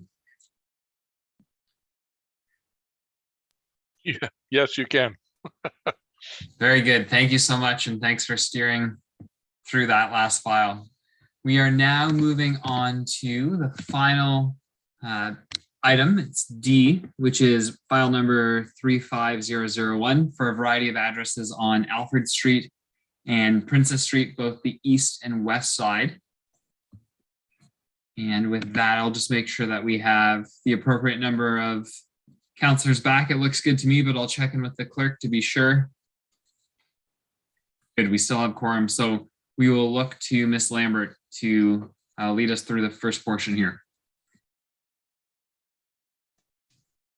Thank you, Mr. Chair, and through you, good evening, members of Planning Committee, members of the public. My name is Lindsay Lambert, and I'm a senior planner with the city. I'm here this evening to present the staff recommendation with respect to applications for official plan amendment and zoning bylaw amendment for properties listed on the slide that is before you. This recommendation also includes a recommendation with respect to community benefits for this development. Next slide, please. The purpose and effect of the applications is to amend the official plan and zoning bylaw to facilitate the development of each of the two sites with a 10-story mixed commercial residential building. The subject applications were deemed complete back in 2019, and a public meeting was held via Planning Committee in August of 2019.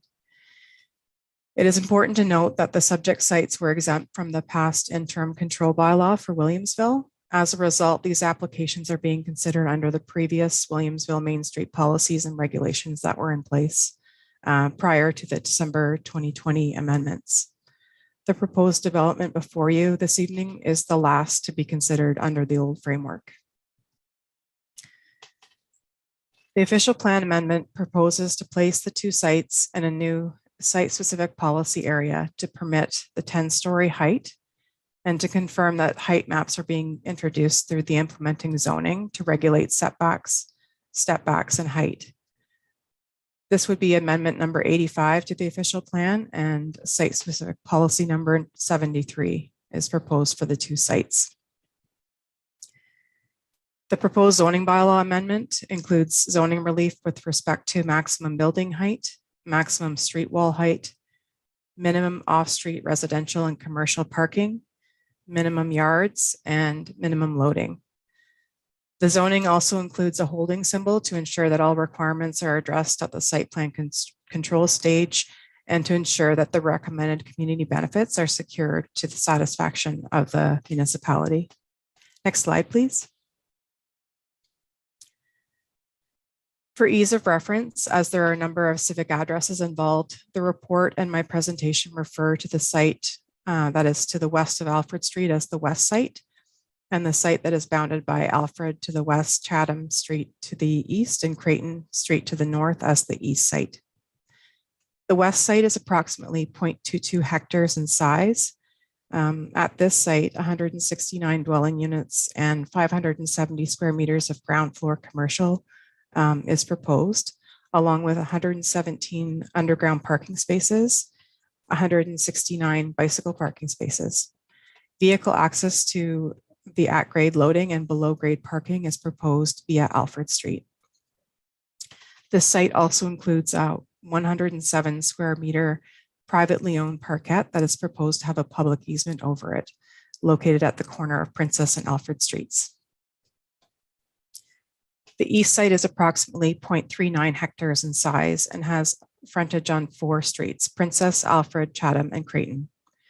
Townhomes are proposed along Creighton and the Chatham Street frontages. In total, there would be 272 units at this location, 858 square meters of commercial floor area, and 224 underground parking spaces, and the provision of bicycle parking spaces at a 1-to-1 to the number of dwelling units. This site also is proposed to contain a park, which would be a public parkette at the corner of Princess and Chatham Streets. Both sites contain some existing buildings that are proposed to be removed to facilitate the proposed development. Next slide, please. So these are 4 recent site photos, with the top left showing the view in an easterly direction along Princess Street, with the 2 subject sites on the north side of Princess Street in view. The photo on the top right is a view of Alfred Street looking northerly, where a portion of the subject sites on either side of Alfred Street is in view. The photo on the bottom left is a view on Alfred Street, this time looking south towards the east site, with the 2 existing 2-story building known as 347, 349, and Alfred Street and 531 Princess Street shown. And the photo on the bottom right was taken along Chatham Street with the view of the large surface parking lot and existing buildings located on the east site. Next slide, please. So this is the proposed concept plan for the 2 sites, showing the proposed built form, uses, access, the parkettes that I described earlier. Of note that there is ground floor commercial within the adjacent patio space that wraps Princess Street and Alfred Street in the corner, and the west site wraps Princess and Chatham Street at the corner of the east site. Also of note are the 12 townhouse units at the east site that are proposed to be located along Chatham and Creighton Streets, which provide an effective built form transition to the adjacent neighborhood to the north.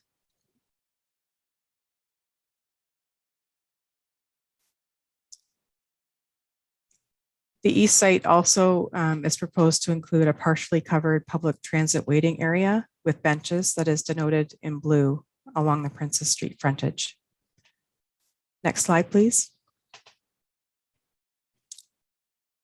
This is one of the renderings of the proposed development provided by the applicant in support of the applications that shows the varied built form with the stepping and visual interest introduced through the architectural design.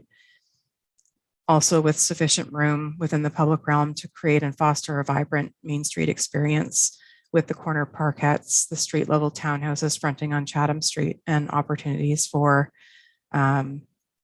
street furniture and street trees. Next slide, please. This slide contains the elevation of the proposed buildings viewed from Princess Street. The submitted elevations confirm that the buildings will provide a strong streetscape presence along Princess Street, provides architectural visual interest that will contribute to the character of Williamsville.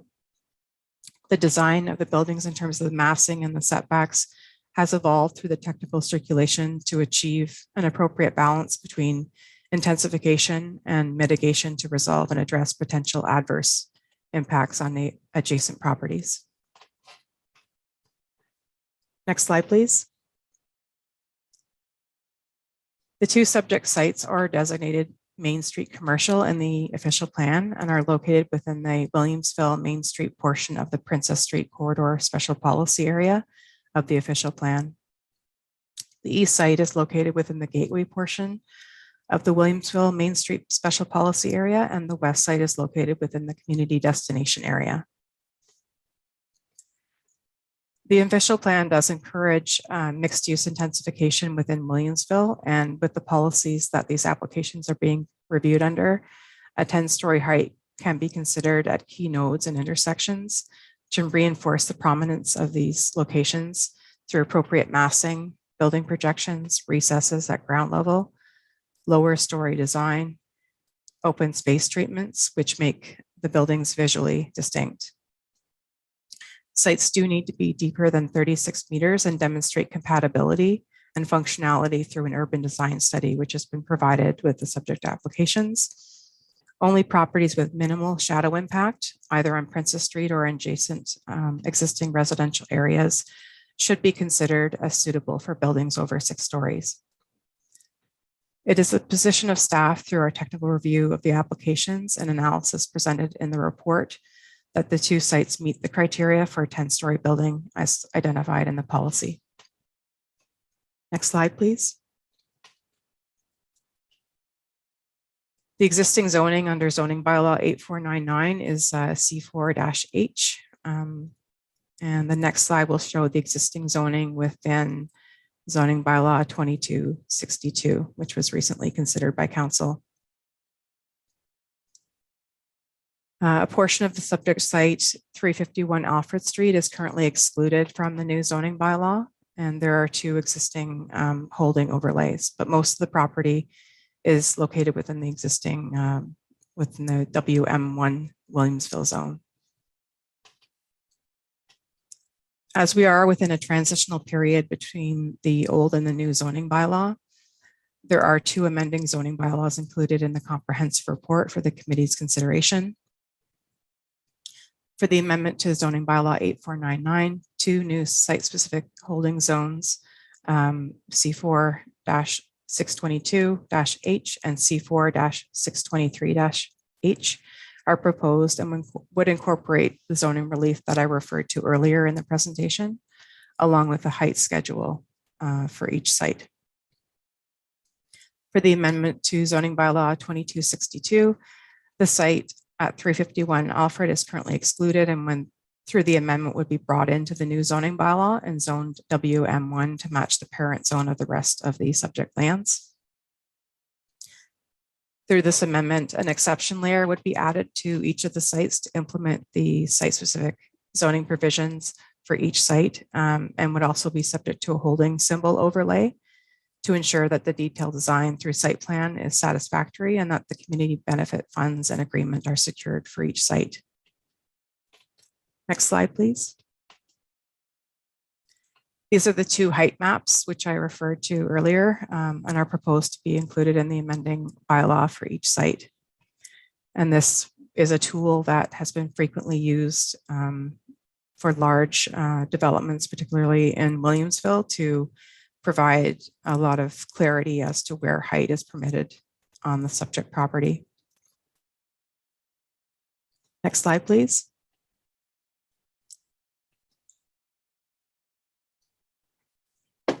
So in terms of community benefits, it's a tool under Section 37 of the Planning Act that permits municipalities to negotiate and receive facilities, services, or matters benefiting the public for an approved increase in height or density that meets the tests of good land use planning.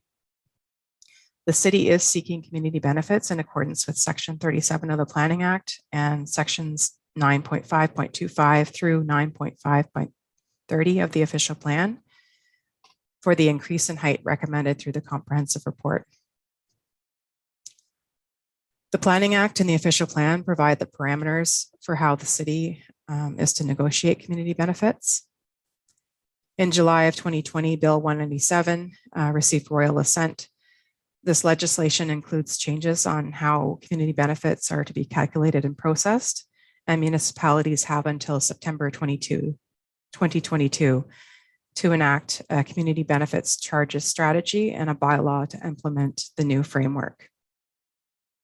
Until that date, the existing, or until a bylaw is passed, the existing Section 37 provisions of the Planning Act related to height and density bonusing remain in effect. And based on the timing of the proposed zone change for the subject sites under this file number, community benefits are continuing to be calculated in accordance with the existing Section 37 provisions of the Planning Act. The subject zoning application is anticipated to be one of the last in Williamsville, if not the last, to be considered under the old Section 37 framework that has been used over the past several years to secure community benefits in Williamsville. The community benefits process for the subject application has been completed in accordance with the policies of the official plan and the requirements of the Planning Act. The city has used an August 2016 appraisal that was reviewed and confirmed by the same appraiser in Q4 of 2020 to still have appropriate figures and conclusions. Staff have performed a detailed analysis of the calculations, concluding that the uplift value based on the current proposal is just over $1 million for the 2 sites. A total of 5,829.5 square meters. A building floor area was calculated to be located above the current 6-story zoning permissions for the east site, and for the west site, this figure is 3,608 square meters. Consistent with past projects in the Williamsville Main Street corridor, a percentage of 30% has been applied to the uplift value to determine the contribution that will be required from the owner. Based on this uplift value and percentage contribution of 30%, the city will be seeking community benefits for the proposed development in the amount of $304,753.21. And the details of the community benefits are included in the amending bylaws and will be secured through an agreement entered into between the owner and the city. As stated earlier, the recommended site-specific zones include a holding symbol to ensure that community benefits are secured through an agreement registered on title to the satisfaction of the municipality, setting out the owner's obligations with respect to community benefits.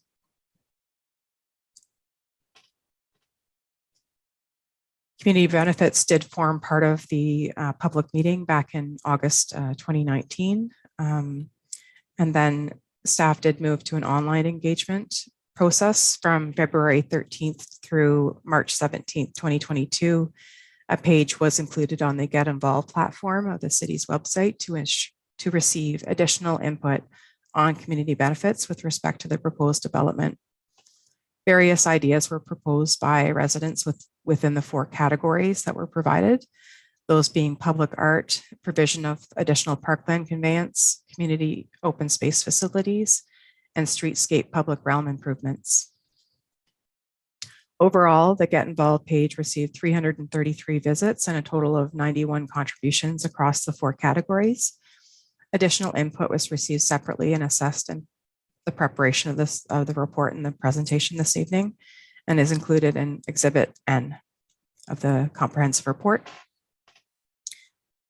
In summary, while there were entries through the Get Involved page and separate pieces of correspondence that suggested affordable housing, as well as protection of cultural heritage resources, and the creation of indoor space at the Memorial Center Farmers Market, as well as public art and street greening, staff are recommending that the required community benefit funds for this application be allocated to the acquisition of a future urban park along Williamsville, fronting onto Princess Street within the Williamsville corridor.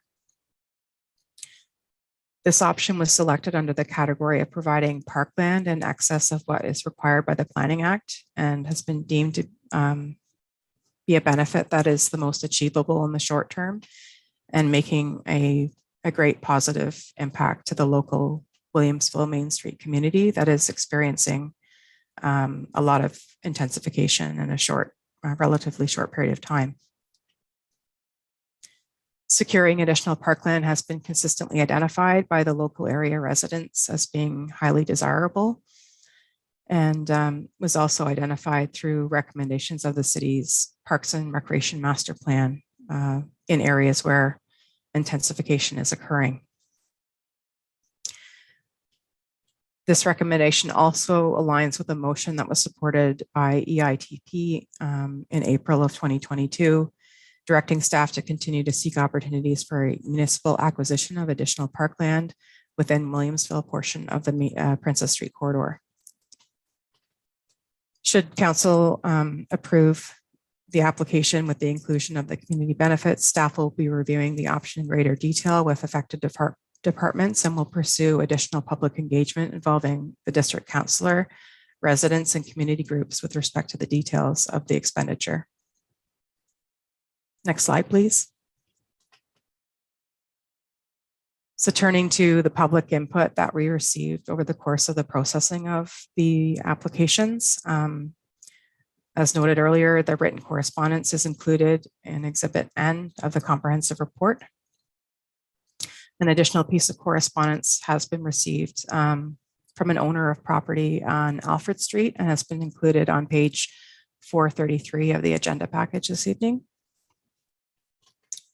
So going through the themes of public input received, there were concerns from an adjacent property owner with the zoning relief proposed and a position that the existing regulations should remain in place and not be subject to relief to accommodate the proposal.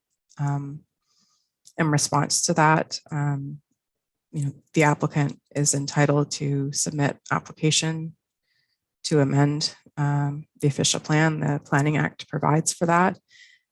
The applications have gone through a detailed review, have been subject to revisions to achieve better compatibility with the surrounding neighborhood, and staff are comfortable with the relief sought and the recommendation that we're putting forward this evening. There were questions around parkland. Initially, the corner parkettes were not proposed for the applications, and they've since been added.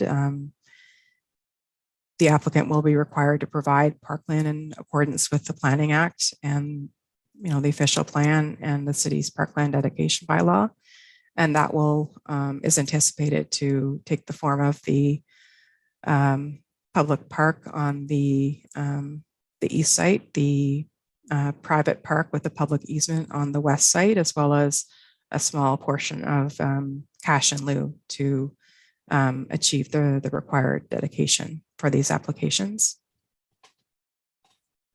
There were concerns around parking and loading.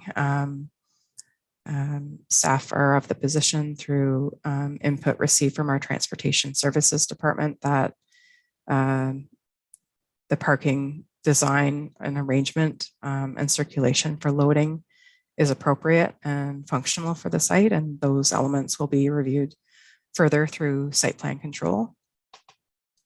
There was a concern around the current width of Chatham Street with respect to the addition of a 10-story building. It has been confirmed through the technical review that the applicant will be providing a road widening dedication through site plan control to make the boulevard wider at Chatham Street, which is a positive improvement. There were comments. Ms. Lambert, I'm sorry to interrupt you. I just need to look to committee for a moment for a motion to extend until completion, just so we can keep going.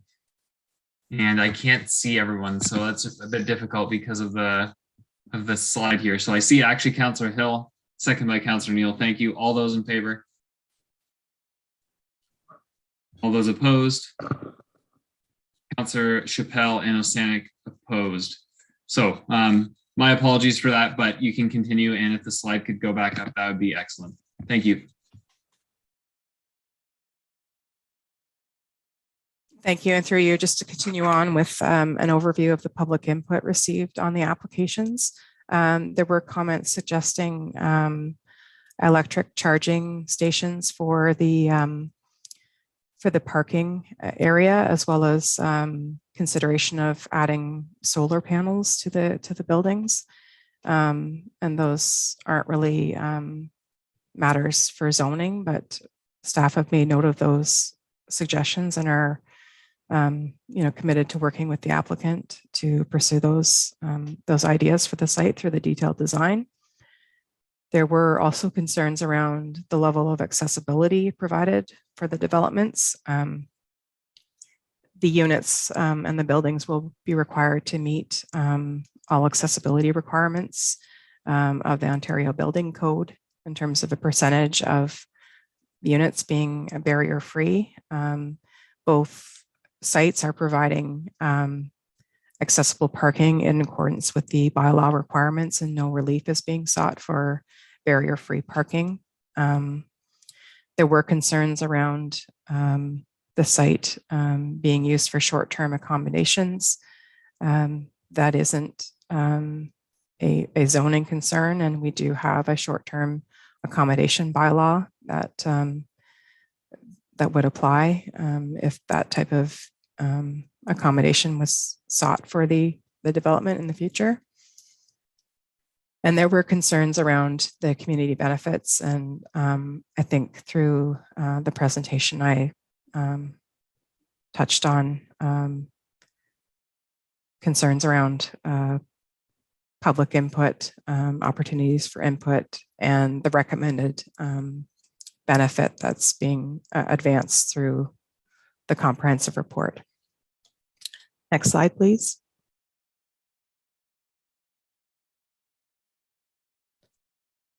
So in terms of summarizing the recommendation, the proposed development meets many of the key goals and objectives and policies of the provincial policy statement and official plan with respect to how to grow efficiently and compactly in desirable locations that make efficient use of land, servicing and resources and support active transportation and the use of public transit. The overall design and architectural mitigation strategies have been implemented and will not create undue adverse effects on the public realm or the adjacent lower density neighborhood. The proposal demonstrates regard for the key applicable policies of the Williamsville Main Street Special Policy Area with respect to the quality of the architecture, enhancing and defining the public street wall, implementing a strong commercial base to the buildings, introducing a mix of uses within with the proposed residential units on the upper floors, creating opportunities for publicly accessible park space within the corridor along Princess Street, supporting active transportation and the use of transit within the Williamsville area, the massing, articulation, setback and step back strategies to protect adjacent neighborhoods, and the importance of the streetscape.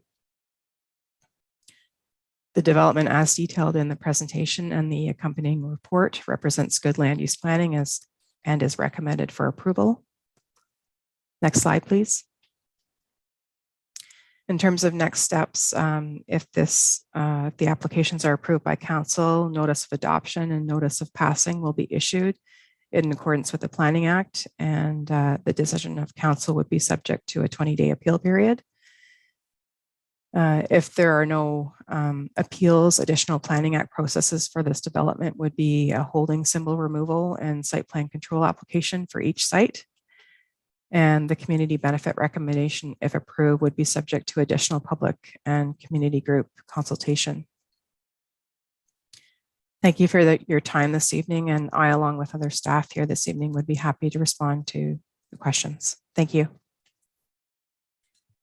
Thank you, Ms. Lambert, and we'll look to committee members for a question. Are there any inquiries at this point? Yes, Councillor Neal and then Councillor Hutchison.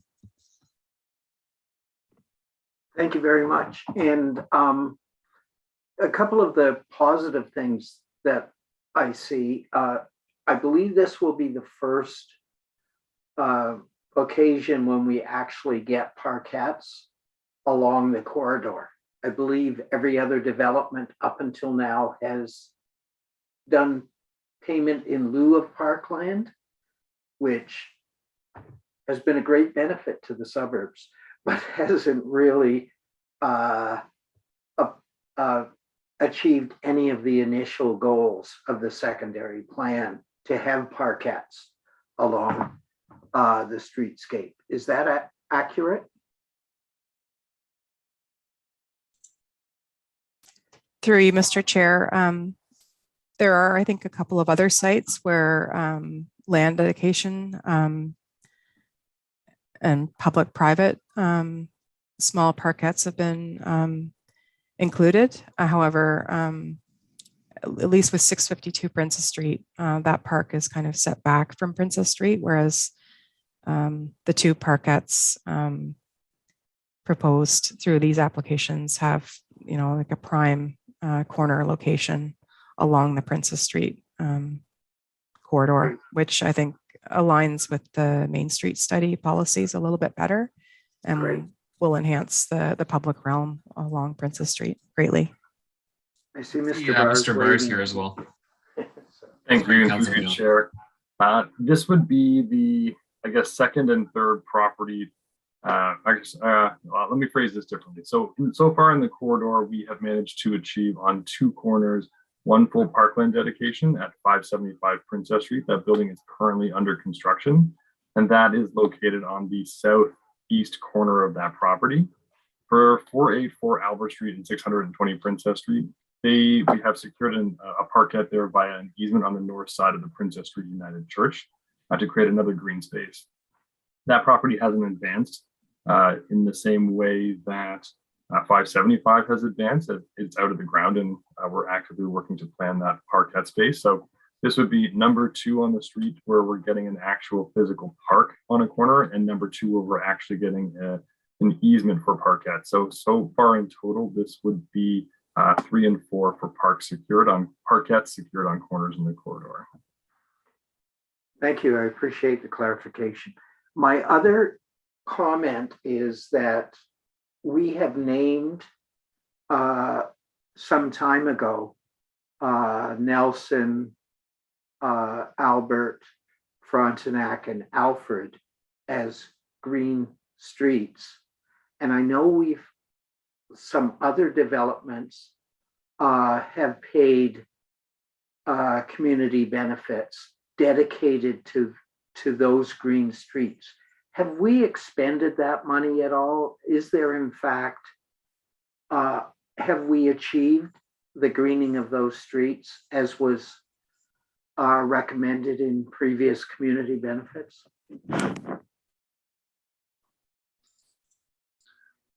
Perhaps I can answer that one through you, Mr. Chair.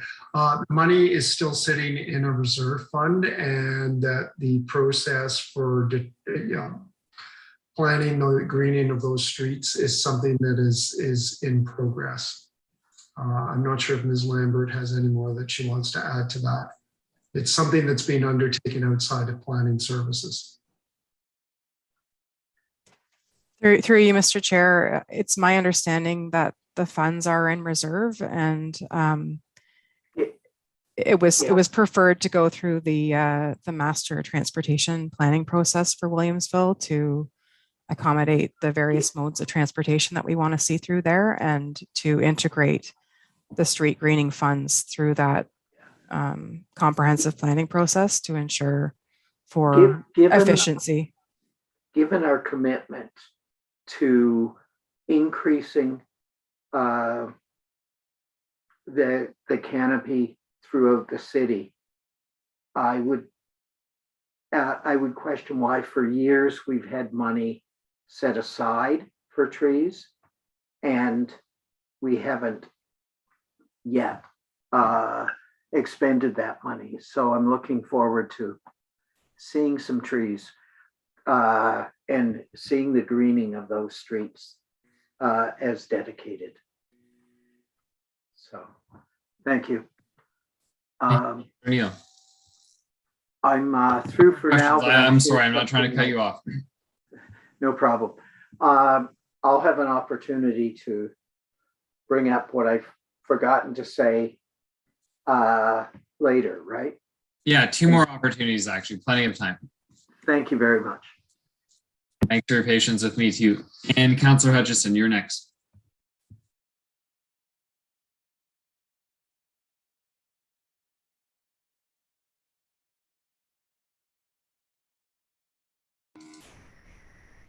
I wanted to raise the question of community benefits and how the amount was arrived at.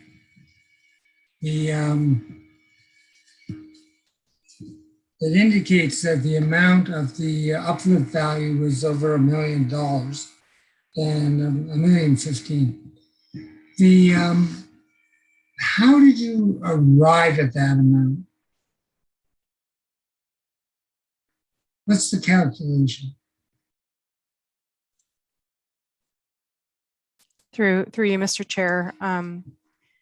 So with the applications, the applicant is required to provide their digital model of the applications. And so that model was used to do a very detailed analysis as to the amount of floor area above and beyond the as of right 6-story zoning permissions on the site for each site. We have been using a consistent approach in Williamsville over the past number of years that applies a 30% uplift value as part of the calculation. So the uplift value is calculated and then that's multiplied by 30%. And the price per square foot that was used as part of the calculation originated in 2016 and then went through like a detailed review and update through a subsequent appraisal in the latter portion of 2020. And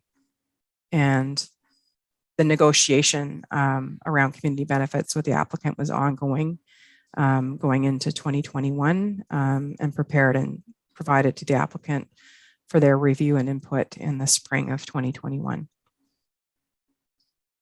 Okay, so when the value is calculated, over how many years is that extrapolated? I mean, the developer is making money off the building for a considerable amount of time, decades. So I'm wondering how you arrive at the money, that the amount of the value of an extra 4 floors, not necessarily in this case, but in every case, for 4 floors over what? 20 years, 25 years? I mean, what is the multiplier?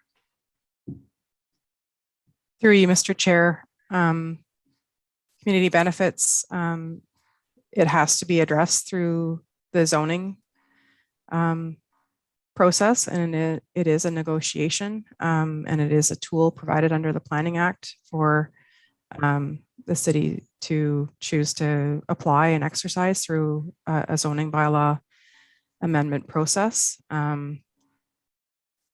It is, based on a snapshot in time in terms of professional appraisers, detailed analysis, and a detailed report provided to the city to inform our calculations and negotiations at that time. We are required to include the details around that in our recommendation. And that occurred in 2021, leading into the recommendation that's before the committee this evening. Sure. I'm not trying to torture you, okay? Let's be clear. However, it should be readily available about how the $1 million is arrived at. It's not in the report, it's just stated. I would like to know how it's calculated, because that makes a big difference about what the community benefit is. And I've got a couple other questions. Mr. Park is indicating he's going to stop. Thank you, and through you, Mr. Chair. I think Councillor Hutchison, the best way to understand how the exact value is determined is to sit down with our real estate representative within that division and go over the appraisal, because there are a lot of nuances in there that only an appraiser would understand how the figures were arrived and calculated at. And as a planner, we're not a certified accredited appraiser, so it would be difficult for us to actually sit and explain to you the actual process without an accurate picture. And that's why I think it's difficult for us to tell you how it's calculated. It's a discussion that needs to take place with an appraiser. Okay, so that's why I'd be interested in doing that. Maybe somebody else on the committee would be too. So that is only the one question about this. Okay. The other question is how you arrived at the price per square foot. And so it seems to me you've got $10 per square foot. I think that's the land value, if I remember correctly. You can correct me. I'm looking to be corrected here, like if there's any of this wrong. So, is that right, Ms. Spark? Again, I would say that the value that is being used, my understanding is it's $10. How it was arrived at and why it was determined, again, I think is a question that needs to be discuss with the appraisal group, and they can sit down with you with the appraisal and go through that with you. Okay, so I think before we approve this, that's something we need to do. Because the $10 seems to be incredibly low to me. And I've been doing this for years now. Occasionally something, lint gets caught in the brush. So, and I'm not criticizing staff here or anything, but that should be vividly clear to the community. Why do we have $10 per square foot, which I believe it says in the report comes from 2016. That apparently was confirmed in 2020. It's hard to believe it didn't go up unless it was affected some strange way by the pandemic. So we'd have to look at that. So how are we going to deal with this? Because I'm not going to vote for this until this is clear, because previously the community benefits history has been all over the map. Not entirely due to staff. I mean, the province has been stirring the pot like crazy. But, but it is disturbing to me. I have some actually good things to say about this particular proposal, and not this element of this report. So, thank you for your work and all that. That's hopefully a given. So I would, you can come back to me, right, Mr. Chair? Okay, so I'm thinking of deferring this until we find out what's involved in that. And I don't know if I should make that motion or I should wait till my confreres have input. Counselor, what I could say to you now. You should come back. You can come back to me, right? Yeah, I can come back to you. You have a minute left in this time slot, but we can do multiple rounds. I wouldn't be able to accept a motion to defer as an order until the motion's on the floor, though. We can't defer during questions. So when are we going to do that? Have we had questions? Or are we at? So here we're at the first round of questions from council. Then there's members of the public that may wish to speak who are with us tonight. Okay. And then we'll go back to council for questions. I'll wait till the public has a say. Yeah, so we're a bit away from that, but it's technically allowed.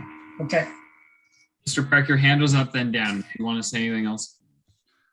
Thank you, and through you, Mr. Chair. I think just in response to Councillor Hutchison's questions about how the calculation is derived. Again, yes, the appraisers can explain how the $10 amount is derived at, but I think it's important to remind members of committee that the Section 37 calculation of benefits, it's a negotiated process. And I think the best way I can describe that is the way it's currently laid out by the province and in the Planning Act is it's no guidance was provided to municipalities for that. So coming to that actual figure and through negotiation, quite frankly, is, to be blunt, it's an art rather than a science. I wish it was a science so we could clearly say to you, this is exactly how it was derived. Now, as Ms. Lambert presented in her presentation, the province did bring forward legislative changes in 2020, which are going to change the community in the Planning Act, and that is being brought forward in September of this year. And Planning Services will be bringing forward a report to Council on those proposed changes. And as part of that, we have to bring forward the policies as well as the how the rates or the community benefits are calculated. It's going to be much clearer on how those are done in terms of providing a set rate and formula, which is not the case right now. And that's one of the reasons the province brought that forward, is for transparency and clarity, because there was not only from, I guess, municipalities that were using it asking for some sort of guidance, but the developers that were paying it because they really felt there was no rhyme or reason themselves as to how the figures were developed. So I think this is the last one that's going through this process.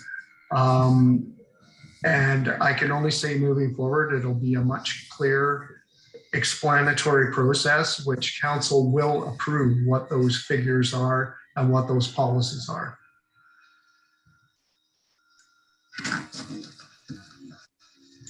So you have a minute left in this slot if you'd like to keep going. No, I'm waiting for it to come around. Okay, fair enough. So I'm I looking. want to hear what the public has to say. I want to hear what my other council members have to say. Yep, absolutely. Councillor Neal. Yes, very quickly, I guess we need to find a way to make it more of a science than an art. And I appreciate Mr. Park suggesting that that's what we're working towards. But it seems like, and correct me if I'm wrong, but both the North Block, the Queen Street Homestead proposal, and the Capital proposal, and now this proposal, all had a community benefit suggested at around the same amount, $300,000. And those were three very different developments.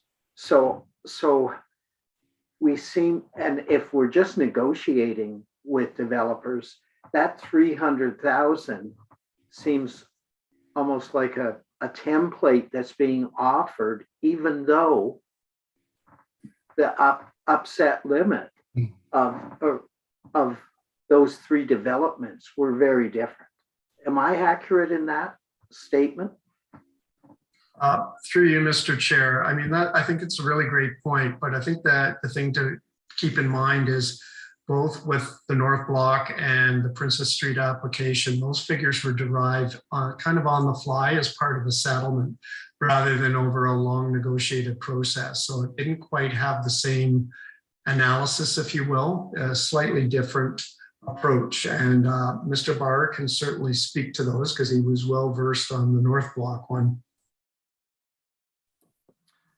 Thank you, and through you, Chair, and thanks everyone for holding out so late this evening.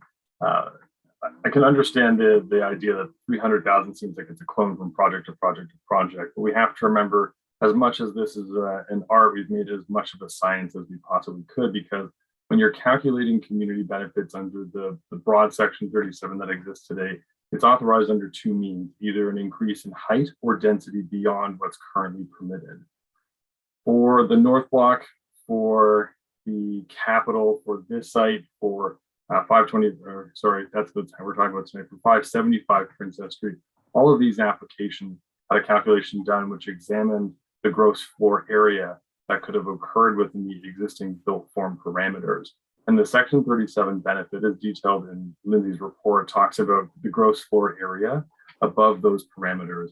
And it outlines what that is in square meters or square feet. And then from there, it applies the per square foot rate to then derive the uplift value, which we then take 30% of. So while each of those was a very different built form, each of those sites also had very different restrictions on them, which limited the gross floor area of each of those sites.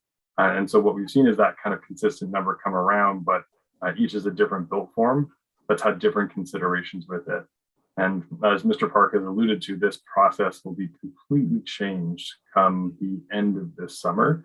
But for consistency, as we were working towards this new community benefits charge, which I believe they're calling it moving forward, we've just been applying our typical practice of calculating the area outside of the GFA for the increase in authorization for height for each of the sites and applying the square foot rate.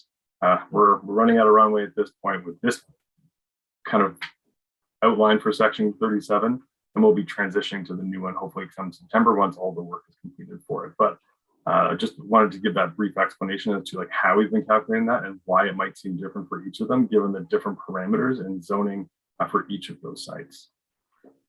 I do want to say I really appreciate that on this particular project that the community association was approached about making recommendations, which is sometimes the forgotten part of the, or has been on occasion, the forgotten part of community benefits under the Planning Act. So I appreciate that's occurred. How are we, my final question is, how are we for timeline? Do we run a risk? And I know the dreaded deferral word was dropped by another councillor, but are we at any risk of missing the opportunity to achieve this community benefit if it drags into late August or September? Through you, Mr. Chair. Based on when we received complete applications, a decision was, the timeline to make a decision by council for these applications was September of 2019. So we're well past that at this point. In speaking with the owner and agent for these applications, they are very keen to move forward with site plan control for these applications should the zoning and OPA be approved. And what often happens is that, if the applications are appealed to the tribunal, often the community benefits piece kind of falls off and is not considered a land use planning matter before the tribunal. And so they will deal directly with the nature of the appeal and the land use planning matters before them.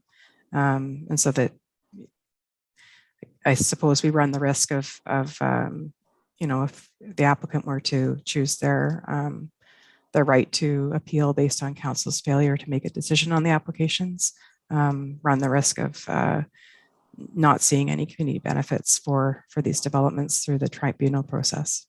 As the representative of that neighborhood, I think that would be tremendously tragic if we lost all community benefit because of any delays. So that being said, I look forward to hearing other members of the committee. And I recognize Councillor Chappelle.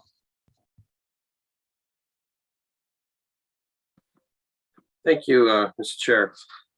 So my question is sort of generalized. Is Kingston the only community that deals with these community benefits, or are there other communities that have this as well? Through you, Mr. Chair, it is a tool under the Ontario Planning Act, and there are a lot of municipalities, some of the larger ones that do choose to implement community benefits through their through Section 37. In looking at the approach of different municipalities, there's a wide variety in terms of how they approach it and calculate it. I don't know if Mr. Park has anything further to add with respect to that, given his past experience in other municipalities. Thank you, and through you, Mr. Chair, and Ms. Lambert. To further what Ms. Lambert has said, yes, it is a tool that's available provincially. Not all municipalities exercise the option to use it. Obviously, the one I'm most familiar with is with City of Toronto. They use it on a fairly regular basis, consistent basis, because they obviously have the higher densities. But it's also my understanding you have cities like Ottawa, which, to the best of my understanding, does not utilize it. So it's available to municipalities. Some use it, some don't. Okay, I'll get back to your comment about Ottawa in a moment, but this has been an issue. Every time it comes up, it's something we talked about, because I remember there was a former planner, Greg Newman, that was talking about community benefits back in 2016. And that there's a draft for these community benefits been kicking around since 2015. But the community benefits has never come to council for approval. And yet again, we're looking at changing it this fall. So I find that very annoying because it creates a problem for the planning committee, is because we don't have a standardized approach to look at this. And we don't know what these negotiations are behind the scenes. And I echo my colleagues that mentioned that it seems like it's been 300,000, 300,000, 300,000. And the number seems to have been $10 a square foot. So in terms of what's happened with Ottawa, Ottawa posts on their website community benefits, and it's $53 a square foot for the urban, and it's $23 a square foot for the rural. So we're urban and we're comparing, and we always love to compare ourselves to Ottawa. I mean, look at our transportation plans. It's all compared to Ottawa. So $10 versus $53 is substantially different. And if we're looking at buying a park, we don't even have a property picked out yet. That park property is not going to stay at a $10 value for vacant land. For park value on Princess Street, it's only going to be more and more expensive. So I would like to ask legal if council has the authority to change that $10 a square foot, if this proposal was to go through, if we have that right to do that here, because this we're looking at adjusting this property based on height, but we haven't seen what the value is based on density.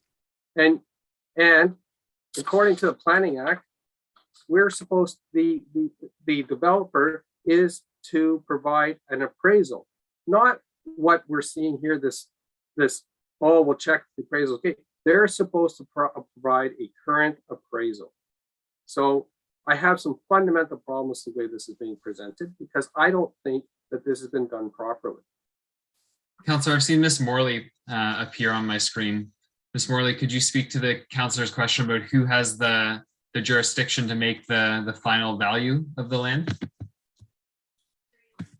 Absolutely speak to that. So under the provisions of the Planning Act that are being applied currently, council could certainly establish the rate to be applied to the community benefits. However, I would indicate that it would be futile to change that now, because in September, the new community benefits strategy will come into play, and the Planning Act says that the amount of the community benefits charge cannot exceed an amount that's based on the prescribed value of the land as of the valuation date, and that percentage is specified in the regulations.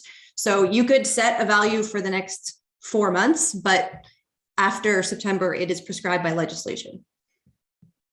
I think that's fair, but we've had this draft proposal since 2015, and we keep getting told it's going to change. It's keep going to get told. So we are basically disenfranchising the residents of our communities by having this substantive growth in Williamsville, which has been unprecedented in anywhere else in the city of Kingston. You know, enlarging and creating all sorts of growth and development here. And we're basically making them poor because we haven't really applied a fair value to the excess build that is being developed in Williamsville. And it's quite disgusting, frankly. All right, Mr. Park, your hand went up as well. Thank you, and through you, Mr. Chair. In response to the question of why are we using an appraisal from 2016, why hasn't the applicant provided an appraisal as is prescribed through the Planning Act? As Ms. Lambert outlined in her presentation, the 2016 appraisal that was used was one that was undertaken by the city. It was then updated in 2020. The city felt it was more advantageous to use its own appraisal rather than rely on that of the applicant. And the applicant was willing to go that route. So that's why we went with that appraisal.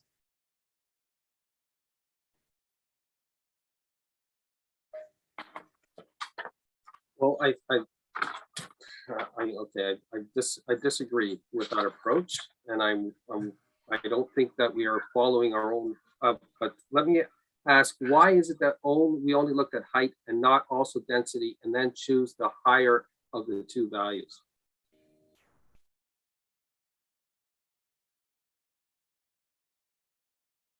I'm sorry, through you, Mr. Chair. I'm not sure I understand your question, Councillor Schiff. So in order to assess the increase or the overbuild from what's permitted in the current planning, you either look at height or density. So we're looking at height, an additional 4 floors. But what about the density component? Was that not calculated to see if that might yield a larger community benefit? I would have to defer to our real estate division as to why we went with height versus density. I will assume that we went with the higher figure.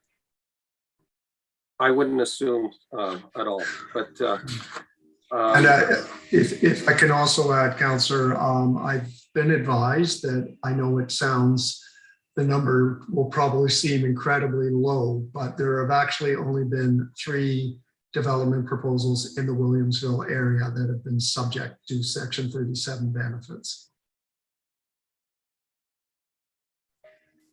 I'll leave it at that for now. Yeah. Fair enough. I think Mr. Barr wanted to add to the response. Yeah, thank you. And through you, Mr. Chair, as noted in the report, they're not seeking an amendment to density as per the zoning in this area. And there's also no density maximum in the official plan. So when we're calculating community benefits for the site, the only mechanism we have to use is height. It's the height increase above what's currently permitted, because the plan and the zoning for this area, as the policies were written for the old Williamsville Main Street, don't have a maximum density. So there is no density threshold to exceed in this area.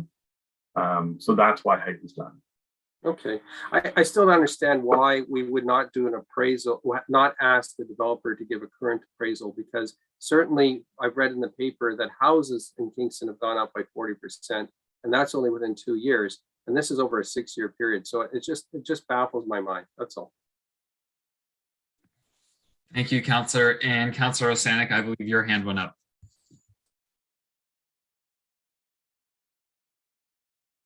Yes, thank you. All I want to say at this late hour, and I have to wake up in like 5 hours, is that after listening to the answers that we just got and everyone's questions, is it comes down to like we got to meet then with real estate staff to understand that the appraisal, that's, you know, like fine, that's the bottom line. Like we can't do anything tonight until we meet and to understand this appraisal better, because we can't get answers tonight. Thank you.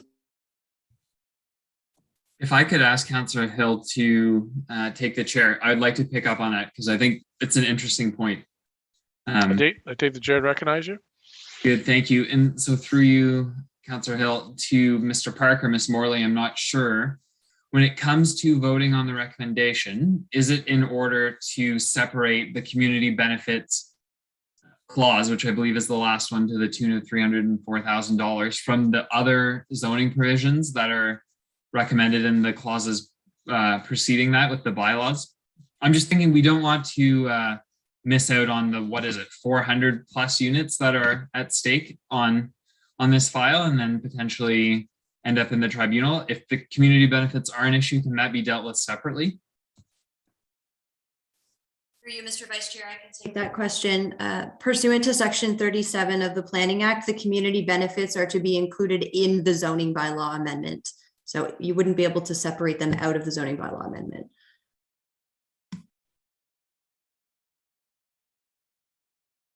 Okay, I'm just trying to look at how this is worded. And I also recognize that we're almost debating the recommendation. So I'm gonna just pause my comments there and take back the chair if I could. You're the chair. Thank you. And so, yeah, related to what I just said, let's see if there are any other comments or questions from committee. And then if not, we'll move to the public and then we'll have another question period and then we can have a true debate. So seeing none, Madam Clerk, do we have members of the public who wish to speak?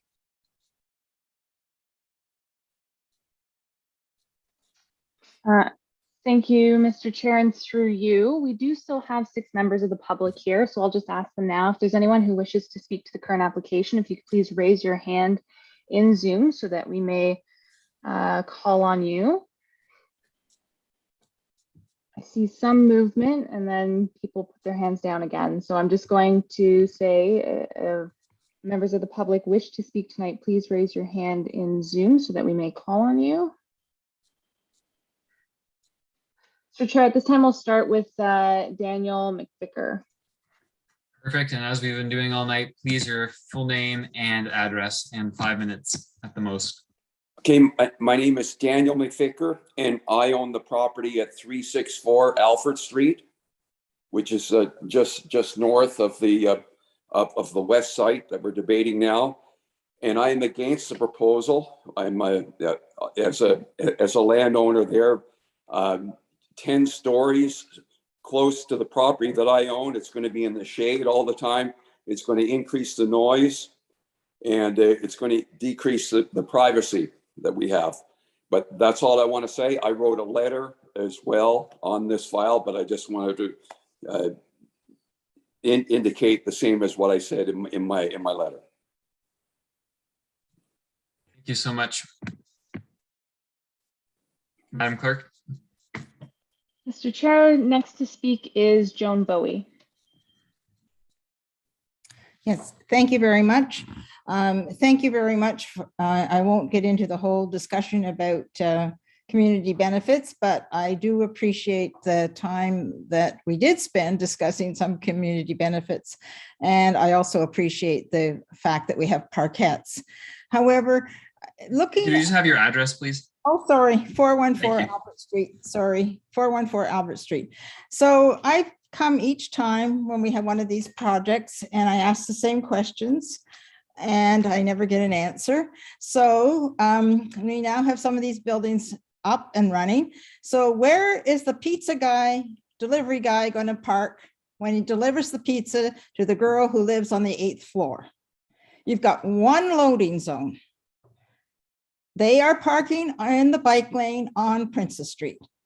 And I don't understand why you don't realize that students order so much stuff online. They order their breakfast, they order their pizzas, they order clothes, and you just are not recognizing the use of the loading and unloading. I don't know how, if you go up and down Princess Street, there are always people parked in the bike lane. So either we get rid of the bike lanes or we have to do something. So you've got one loading zone for how many hundred people? And you've got 2 loading zones on the other side for how many hundred people? It just doesn't work. The other concern I have, which is an old concern, and we've seen it, and Councillor Neal will recognize this, is how close these things are to the street, which even when the doors open and some of the commercial properties, they're practically hitting people because, and on top of this, we are not seeing proper lighting. We're not seeing any street furniture. We have no waste receptacles up and down Princess Street. There's garbage everywhere. And I don't know, is it because there's no place for waste receptacles? So as much as I appreciate the parkettes and the greenery, which is really over needed, we have to look at how these places work. Garbage is another thing, just garbage removal from the buildings. I watched them take a wheelbarrow and go down, this is at the corner of Nelson and Princess, to take the garbage out of the basement to bring it up to the street. I mean, how is garbage for hundreds of people going to be removed from this site? I've sent Councillor Neal again pictures of garbage bags piled on the street at the corner of Princess and University. We have to recognize that these are people, are not, it's not families living there. There's single use. I mean, there's so much single-use garbage produced and so on in that kind of population. And there's also mentions, oh, you don't need loaning because the places are going to be furnished. Well, they're going to be furnished now, but 25 years from now, so this building's still going to be there. You can't know, the same owner's not going to own it. You just have to have more space around them. It's just too crowded, and it doesn't, it's just not leading to what I believe the community expected at all. And I know that, you know, it's changed and so on and so forth, but I am concerned, and we are still waiting for the transportation study, which would help. So when I look at Creighton Street, which has got townhouses or something on it, I live across from students, 12 students. And if you knew how many deliveries they got, how are delivery trucks going to get into Creighton Street and out again to drop off all the FedEx that comes and goes? Anyway, I'll stop ranting here, but I really think you have to look more carefully at the population that's going to be living there and their needs, and how it's going to keep the city functional, how this part of the Princess Street is going to be functioning without we don't have a traffic plan. We don't know where people are going to be able to turn on and off Princess Street. And that I talked to Mr. Semple over a year ago, and I thought that was supposed to be in place by now. Thank you very much for your time. It's late. And thank you for staying here to participate. And I don't see any other hands, but Madam Clerk, can you confirm that? Thank you, Mr. Chair, and through you, I'll just do a final call at this time. If there's anyone else who has not already spoken to the application that would like to, please raise your hand in Zoom so that we may call on you. And Mr. Chair, I see two further hands at this time. So I'm going to ask Vince Fabili if you'd like to speak to the application.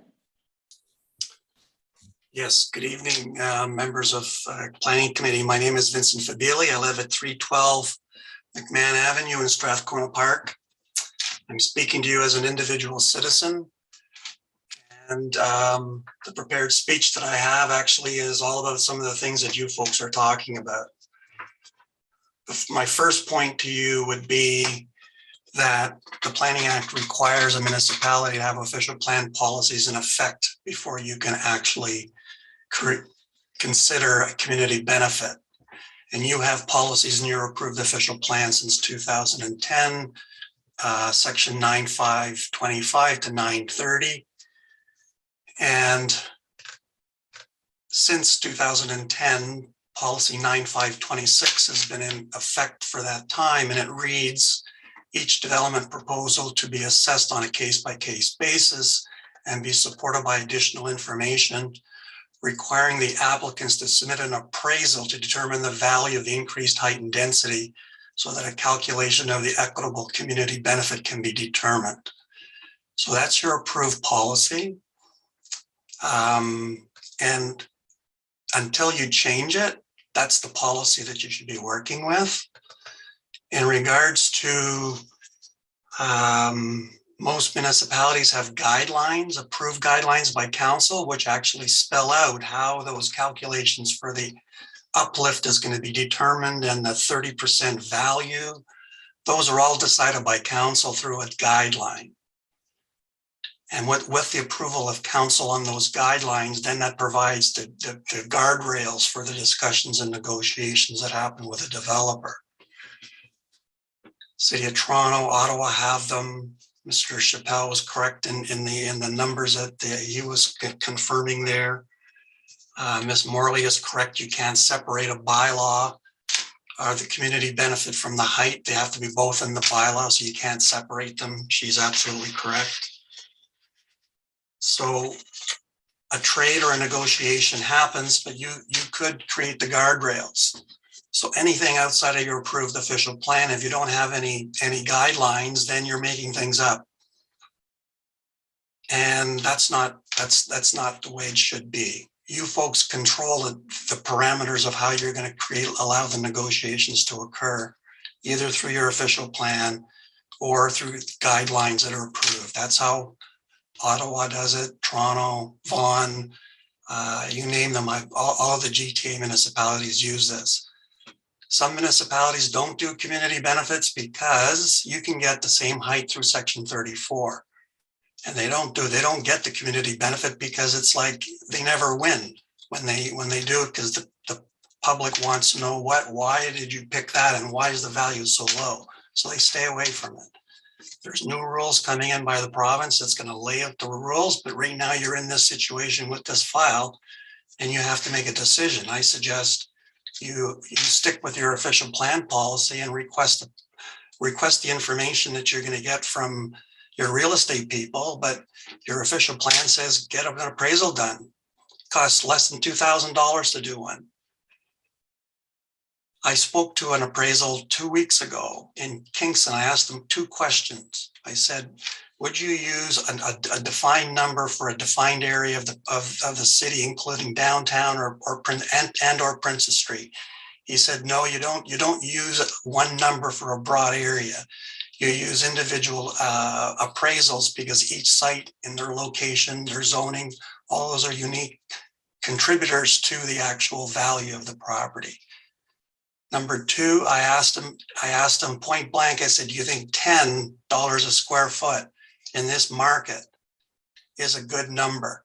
And he said it was undervalued for this robust market that we have. So you folks buy and sell land, right? You get an appraisal done.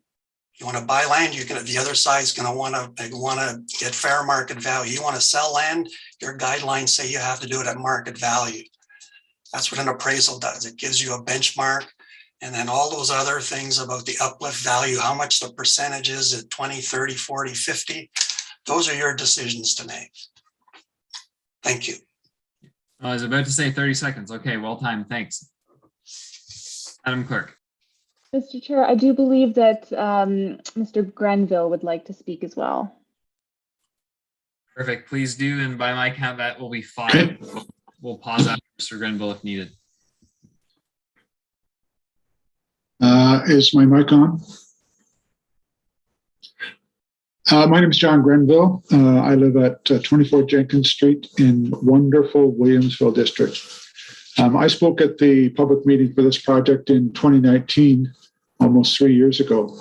One of the problems that I was concerned about was the location and the ownership of the proposed parkettes.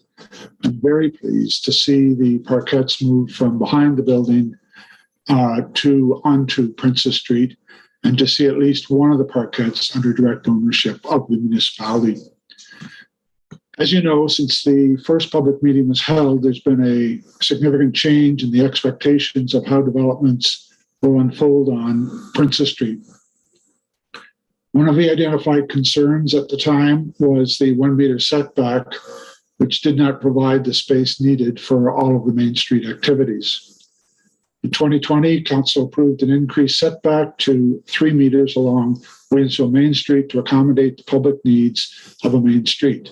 Sadly, this project in front of you tonight in 2022 provides a setback from the main street of only 1 meter for more than a block on the north side of Princess Street. Unfortunately, there does not appear to have been any attempt to improve the setback problem for this development. We will continue to have inadequate space for normal Main Street activities in this block. I've been interested in the community benefit part of the Planning Act and the official plan since the first use in Williamsville almost 10 years ago. In that regard, I echo what you heard from Mr. Fabili and what you heard from a number of the councillors.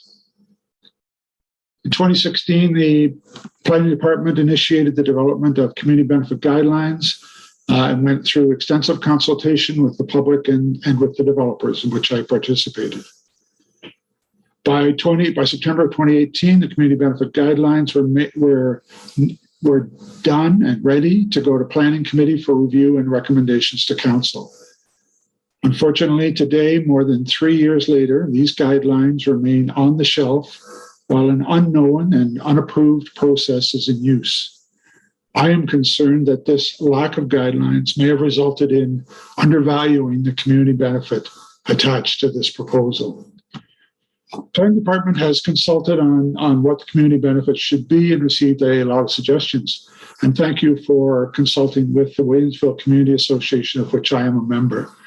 The recommended community benefit is the acquisition of lands for a future urban park along the Williamsville portion of Princess Street.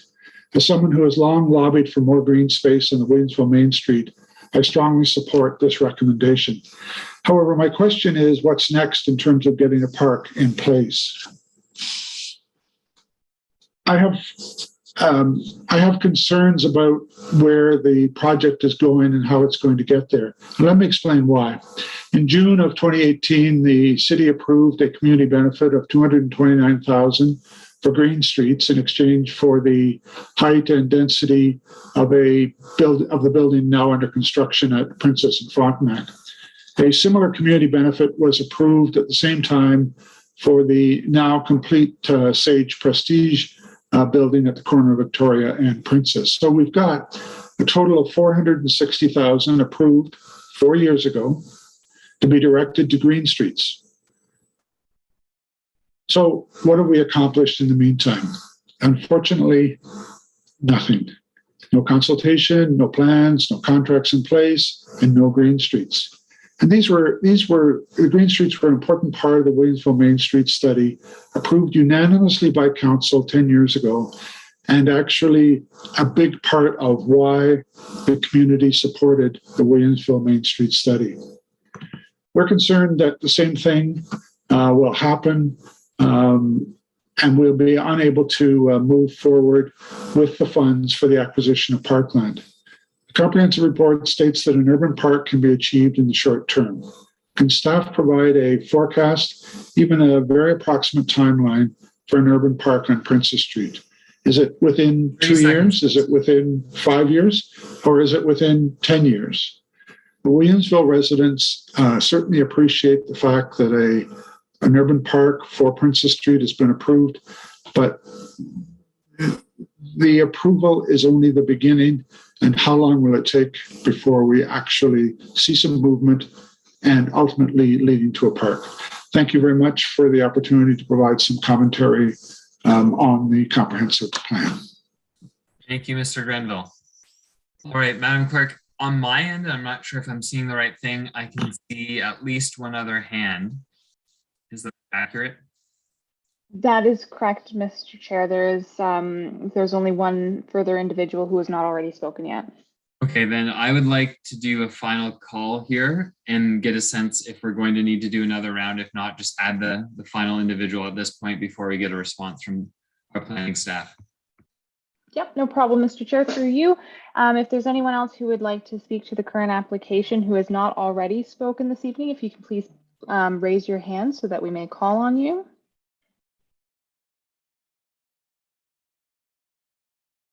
And Mr. Chair, I'm still only seeing the one further hand at this time, so we can turn to Jordan Pridham. Perfect. And Mr. Pridham, before we do, Councillor Chappelle, you're actually unmuted now. I'm not sure why. Could you mute yourself? There's a bit of feedback happening. Thank you so much. Okay, Mr. Pridham, you have 5 minutes. Name and address, please.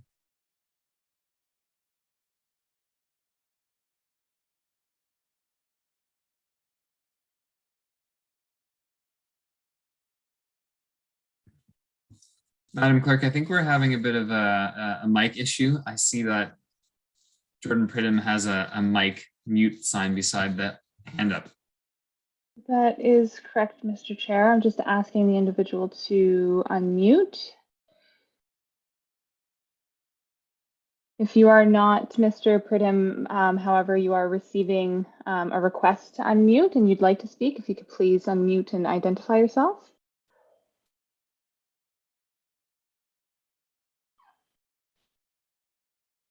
Mr. Chair, I'm not seeing any movement. Perhaps we can go to staff.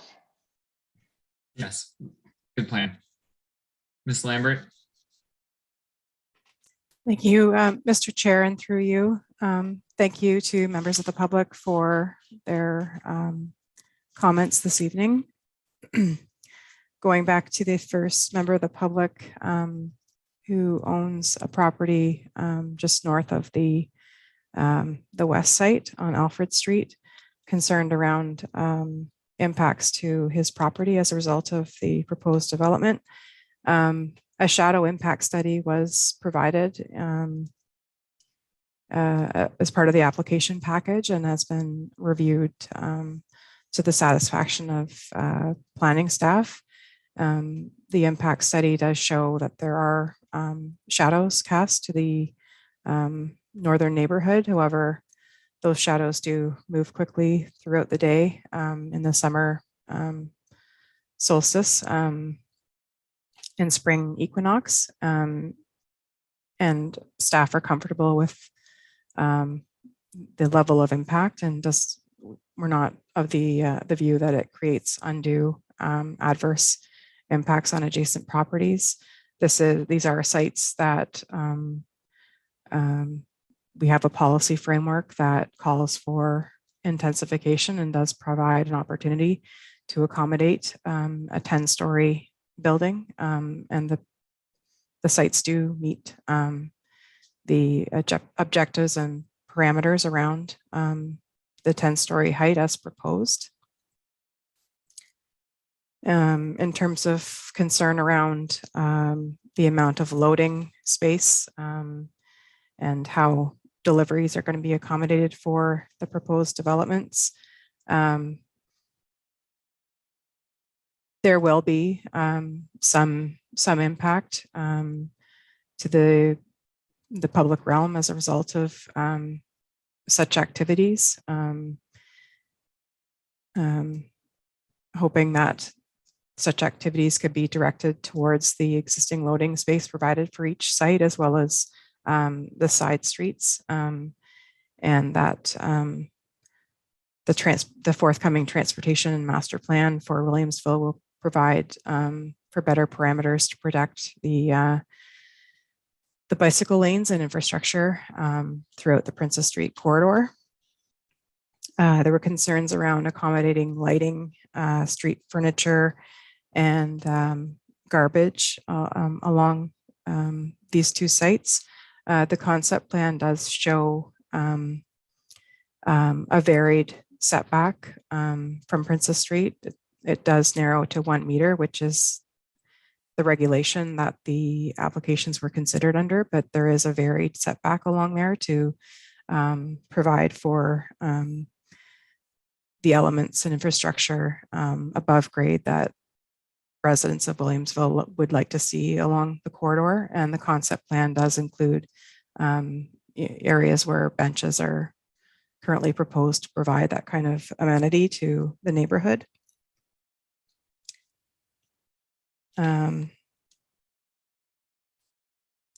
The concerns around community benefits have been discussed at length, and the comments provided were mainly directed at the committee members for their consideration. And I believe Mr. Park would like to speak to the timeline around bringing purchasing and developing an urban park along Princess Street as recommended for the community benefits for this application. Thank you. Thank you, Ms. Lambert, and through you, Mr. Chair. In response to Mr. Granville's question, city staff are currently seeking a property in the Williams Street corridor for parkland purposes.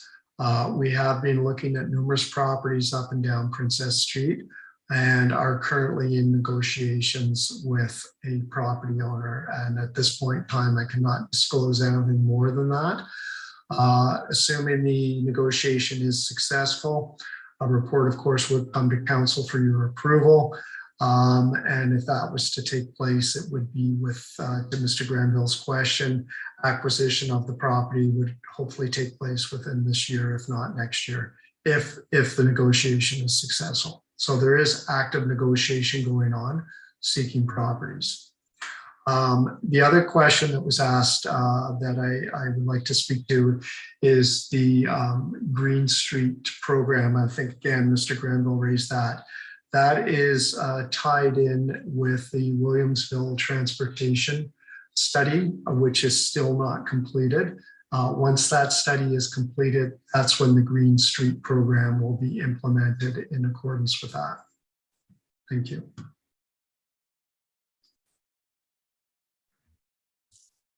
All right, seeing no other staff at this point, I do think we should try to give Jordan Pridham one more chance if the tech issues have been sorted out. Madam Clerk, can you confirm either way, please? Mr. Chair, I'm just going to ask if you can unmute. Hello, can you hear me? Yeah, we can. Go for it. Hey, excellent. Hi, City Council members and Chair. Thanks so much for allowing me to comment tonight. I'm having some tech issues there. So my address is 561 Princess, and I'm almost right next to the proposed development. I've been a business owner in the Williamsville area for the past 10 years. And I just wanted to remind City Council members that, and as Councillor Jim Neal would know, there's many areas in Williamsville that are old and tired, especially if you look at 563 Princess Street, the old Joe's Driving School, which is currently abandoned. People are living in the building. It's been boarded up many times. And 565 Princess Street, Gino's Pizza there, that's also boarded up. And there's been people living in the building. And there's trash just around the buildings and things like that. And I think the city needs to make a decision to move forward with this project. I'm very much looking forward to the new buildings and the revitalization of this whole area. And as a business owner, seeing these buildings that are currently falling down, I think, it's just time to really see this area flourish and bloom. And I'm really, really looking forward to this. And I hope things move forward. And I just wanted to encourage you with that tonight. Thank you so much. And we'll take that encouragement and not go to staff unless they feel very strongly they want to say something in response. Seeing none, that's all right. So our process is we go back to council now for another round of questions, and then we can move the motion to the floor for debate before we vote. Councillor Neal, please. Just a couple of really quick questions for staff, if I could. I know that the Williamsville secondary plan and originally had the idea of making sure that there was a back laneway so that people wouldn't necessarily have to park on the street in order to make deliveries or that. Where did that notion go to? Because I think that was a good design feature of the original Williamsville corridor plan. Through you, Mr. Chair, a laneway design has been included for both sites with access off of Alfred Street with the proposed loading space for each adjacent to that laneway. So that continues to be seen through the applications before the committee this evening, consistent with the policy around it. I appreciate that. My other comment is just to clarify something. We did successfully implement an interim control bylaw that has reduced the height limit to 6 stories along the corridor now. But am I right in assuming that this is actually the last 10-story development by right, because they had the application in prior to the interim control bylaw? Is that accurate?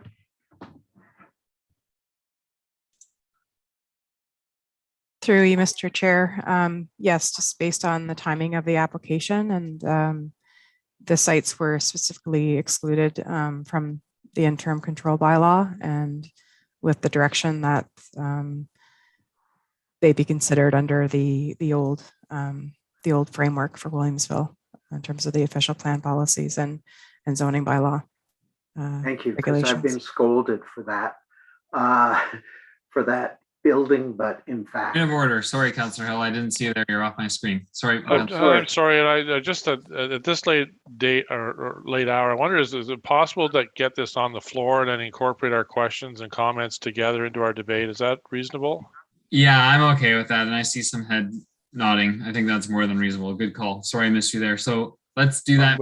I'm moving. Hill, seconded by Councillor Osanek. Okay, so it's on the floor. Councillor Neal, I'll recognize you in a motion of good faith. I'll restart your time because we're in a new part of the process. So That's okay. That was my last question. Okay. And it's been adequately answered. Thank you. Perfect. Although I see Mr. Barr is still waving at us. There he is. Go for it, Mr. Barr. Thank you. And through you, Chair, I'll make this one quick. Just to clarify, Councillor Neal, 10-story buildings were never allowed as of right. There's different review criteria under the old Williamsville Main Street policies to allow a 10-story building. Whether a 10-story building was proposed 4 years ago or today on these lands, it still would require an official plan amendment. Just the tests would be different and the level of acceptance would be different. So I just wanted to clarify that these 10-story buildings are not allowed as of right.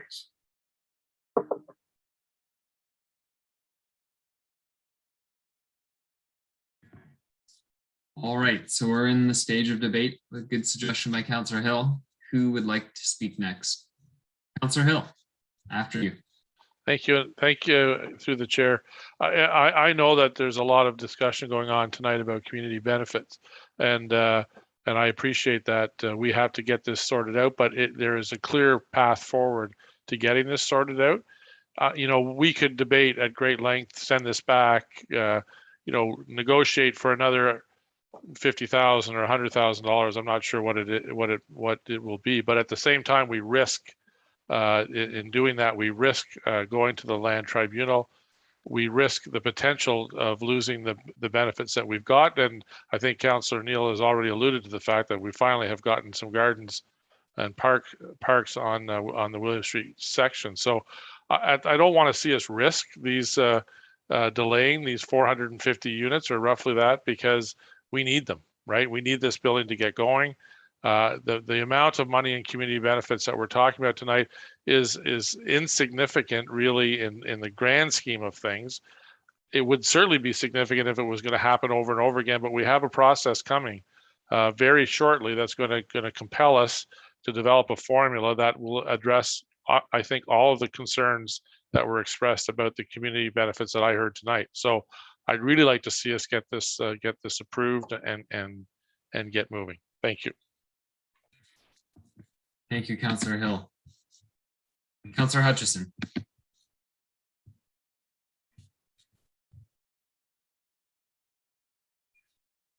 And we can't hear you yet, so if you could unmute. And that's what happens when you keep thinking and you should be, I don't know. It sounds bad if you say you're going to keep talking. No thinking.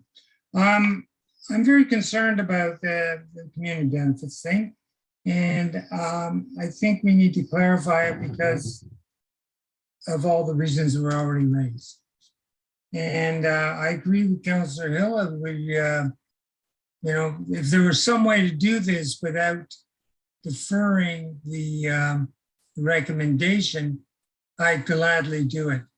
But we heard, and I already checked out, that you can't do that. Okay, and the city's lawyer said that doesn't work either, right? So it's like, you know, open wide and swallow the whole thing or forget it. So I'm wondering,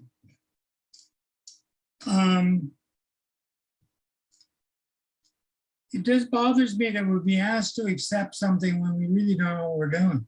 And we haven't known what we've been doing for 2 or 3 or 4 projects before this. And sometimes I know that one votes for something, even though thinking I'm the only one in the room that doesn't get this. But apparently that's not the case. So, and staff have been very forthright about that, which I really appreciate, okay?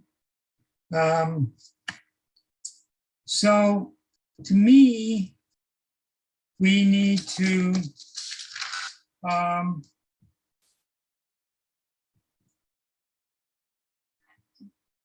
first of all find out what we first of all need to find out what is how the formula works. Otherwise, we're just poking around in the dark. And I don't know if we can, I mean, other than this, I would vote for this proposal, right? But unfortunately, the tail is wagging the dog here, right? And there's no way getting around it. So unless we can come up with an amendment to this motion that says we approve it provisional on a couple of conditions. So I'm asking Ms. Morley and Mr. Park whether that's possible.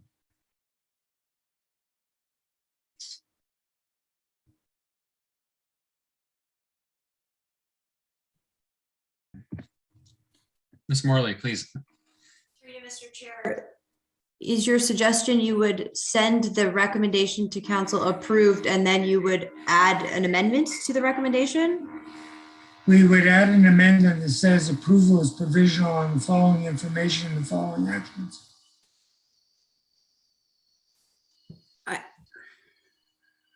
Are you suggesting like conditional zoning, like the zoning bylaw amendment is approved subject to the following? No, You can't do conditional zoning. no, I know that, so I'm not going to say yes to that. What I'm saying is the motion is conditional. The bylaw is approved conditional upon the following. That's not conditional. We haven't changed the bylaw. Yeah, so what would be I suppose I'm inquiring, what would be the conditions? Would you be directing something further to happen? Well, an explanation by where the planning committee or representatives thereof are explain to them how the formula for community benefits works. And whether, so we can figure out whether it's done to our satisfaction or not. That is our job, right? I think you're suggesting something similar to perhaps the comprehensive zoning bylaw where you approved the recommendations subject to preparation of a supplemental report outlining the calculation of community benefits. Something like that, except I want to be able to go back to the developer and say, this doesn't work. We got to do something different.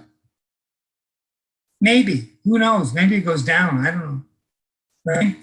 The that and there should be something about we were supposed to have done an appraisal and we didn't. That's disturbing. It says right in the official plan, do an appraisal on I've read it, case by case, and we did not do it. That's very disturbing. Councilor, I see Mr. Barrs wants to say something. Respond to that. Thank you, and through you, Mr. Chair. Yes, the official plan does say that. I can't say it doesn't say otherwise. However, we just haven't been implementing as a city that part of the community benefit strategy for a number of years and a number of projects which have previously gained both planning committee and council approval, and some of which have actually moved through Ontario Municipal, what's it called back in the day? Ontario OMB. Land Tribunal. Man, it's changed names way too many times. So the OMB, OL. Totally forgiven. Yeah, so it's changed names a few times, but applications by the city have gone through both approvals at the municipal level and at the tribunal level. And this has been the process that the city has implemented. Everything will be upended again in 4 months, but the recommendation for community benefits that's before you tonight is not out of the ordinary practice which the city has implemented for these larger projects over a number of years. And so I can't say that we're not doing anything or not recommending anything that council hasn't seen before and that the city hasn't enacted before. I see Ms. Morley's got her hand up, so I'll turn this back over to her. Through you, Mr. Chair, I did just want to mention that there is some legal risk to you creating a brand new formula now for one specific development when the process is going to be changing. Because if the applicant was dissatisfied and appealed to the tribunal, there's a risk that the tribunal will say the city's process was entirely arbitrary. There's no precedence for this, and we're going to decline to apply any community benefits at all. I've seen it. There's case law to that effect. So I would just want to be clear that there is some legal risk to establishing a new formula now for one specific development. I can appreciate that, but I have a question about that. It goes back to something Mrs. Lambert said. That is, what did I do with it? Our community benefits are part of the Planning Act. So do municipalities not have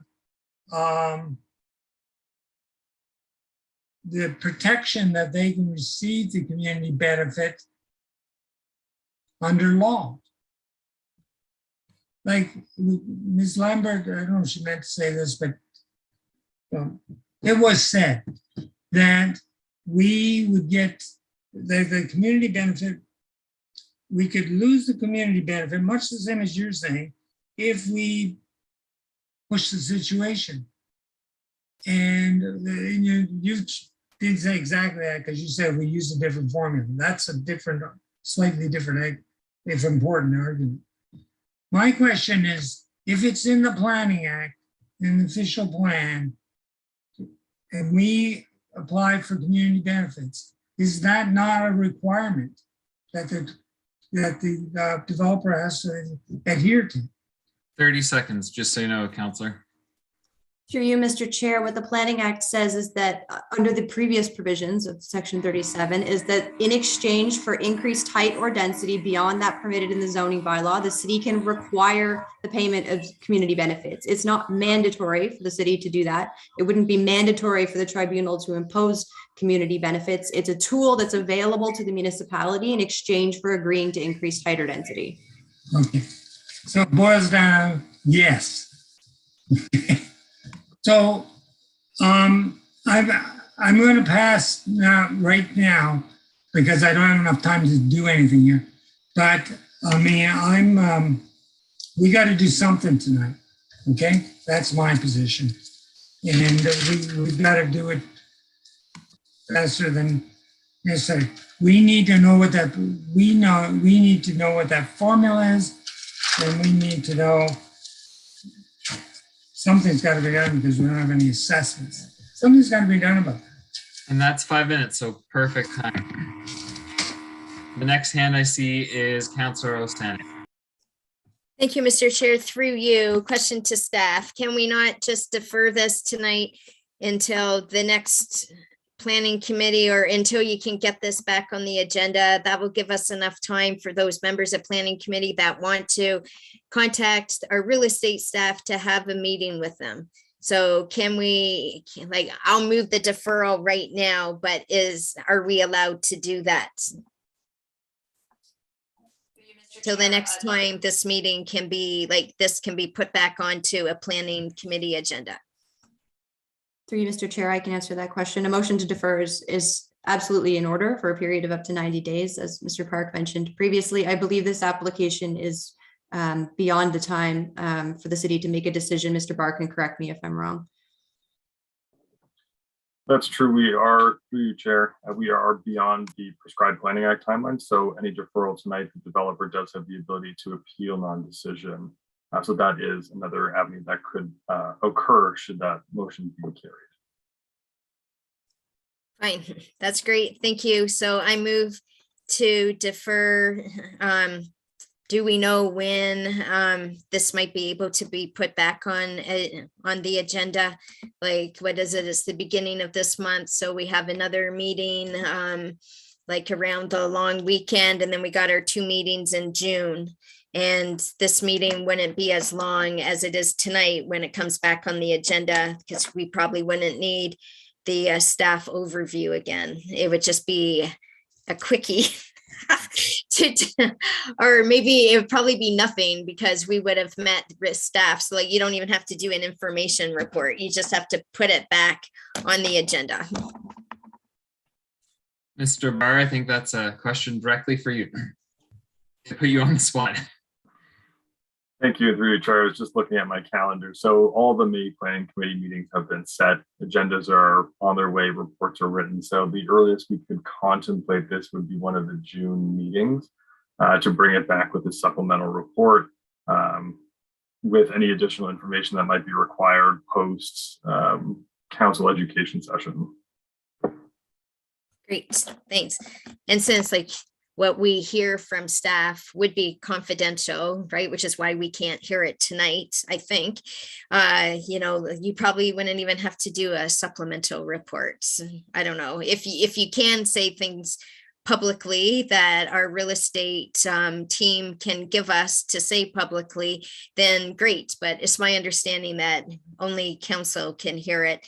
And this will give us time. It's only deferring it for 1 month, right? Because June will be here in 4 weeks or so.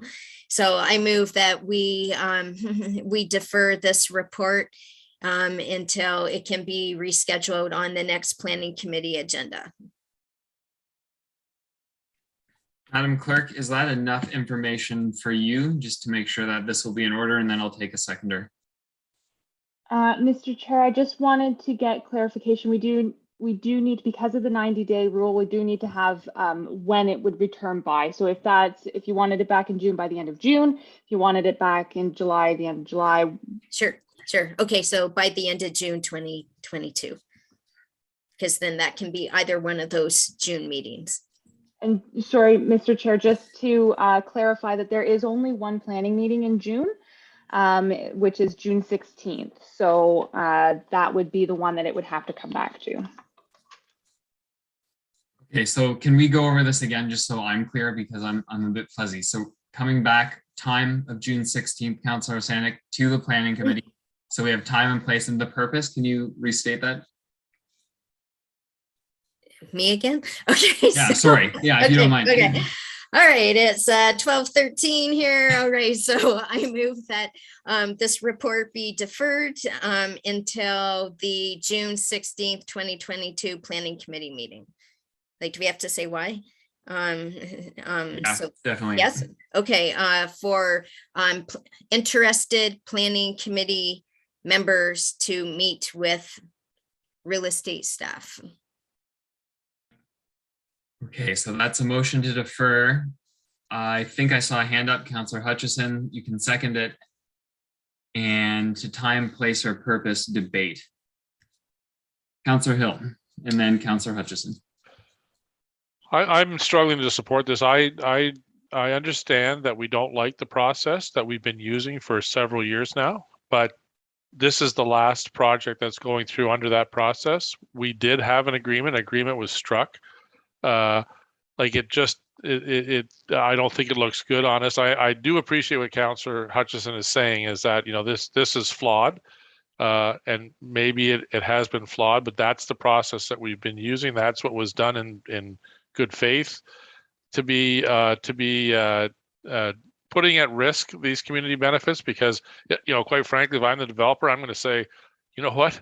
I'm going to take my risk by going to the land tribunal, because maybe I don't have to pay any benefits at all then. It just doesn't make sense to me. So I can't support this motion. I think we need to approve this tonight. Thank you. Councillor Hutchison. And you're on mute.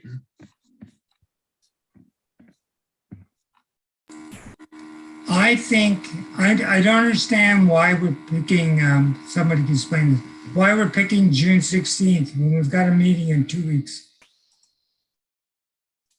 I don't get that. I mean, if real estate has got the numbers, they should just be able to pull it out of a drawer or off a disk or something, right? I mean, what's the issue? So, we want to make this as fast as possible. We'll try to avoid the delays as much as possible. I'm speaking, Mr. Chair, to the when. And no, fair enough. Do you want? I appreciate the motion, but I don't understand why we can't go to the next meeting. We're talking about, maybe we have to have an in-camera session. I'm not sure that's necessary, but staff can make that decision. And let Mr. Barr answer, perhaps. And address Councillor Hill's reluctance to some degree, at least. Maybe, So thank you. Unless we get an answer in a hurry, I'm going to abandon this. Go ahead, Mr. Barr. Yeah, thank you. And through you, Mr. Chair, with the deferral that will go on tonight, when the application is brought back, we would be completing another public notice under the Planning Act to let people know that the decision would be made at a future meeting. So we would have to meet Planning Act prescribed timelines for that public meeting. That's why it cannot come back in 2 weeks. Right, you can't do it, right, I get you.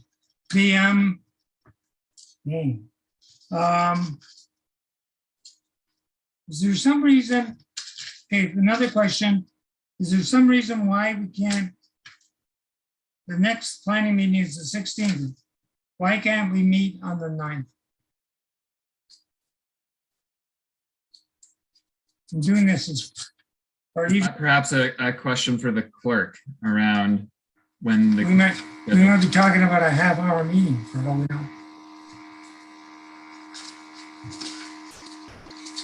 Mr. Chair, through you, we already have an administrative policies meeting on that evening, so we couldn't do it the Thursday before that. And I do believe the schedule is a little bit tight, perhaps June 2nd. But again, I'm not sure with the schedule whether that requires council to approve it, as it is council that determines the schedule for planning committee. Oh, I see. Okay, so according to what I'm looking at here, the 2nd is open.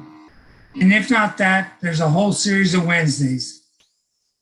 So you can see what I'm doing. I'm pushing to get the dang thing done, okay? And some things have to be clear, which have not been clear for some time. That's what's animating me, okay? Should I, if I drop this, to allow somebody else to speak, can I get back on? Not on the motion to amend, no. So you can take your time if you wish. Okay, I gotta make a motion. Sorry about this, but what choices have I got? So, where are we? June.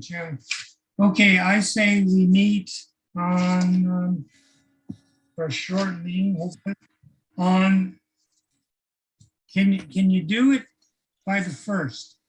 Wait, sorry, I'm now just procedurally trying to go through my head, but I'm also slowly fading here. Madam Clerk, can you amend a motion to defer? I don't think you can you? Mr. Chair, a motion to defer can be amended with respect to timing only. Only timing. Okay, Councillor Hutchison, you're far ahead of me. Do what you need to do. Okay, so I need to know from staff whether I can do all the proper legal notifications and whatnot on by the 1st of June. That gives you approximately over 3 weeks. I'm not saying it's easy. Or the 8th. Because those are the only decently, or rather, yeah, the 8th. So I'm going to let staff choose. I mean, they're probably as brain dead as we are, but pick something. The idea is to get this done as fast as possible, whatever the result is. Yeah, and through you, Mr. Chair, I'm just doing math as we have to calculate this out, because that means everything has to be out into the world if it's June 1st by the 12th of May. Signage usually takes about a week to update for applicants in a non-rush scenario. So that doesn't leave us a lot of time to do the things that we need to do, but I understand that Councillor Hutchison does want to push this. I mean, the 1st or the 8th, Mr. Park, correct me if I'm wrong, it doesn't really make a difference. It just puts a different level of pressure given our current demands in the department on a lot of other files to re-elevate this back to another meeting. So it just would take time and effort. Here's what I'm going to do. I'm going to, unless Mr. Parker something to say. I was just going to say thank you through you, Mr. Chair, supplementary to what Mr. Barr is saying. I think the flexibility to have it to the 8th of June would be, as we are under a heavier agenda load right now.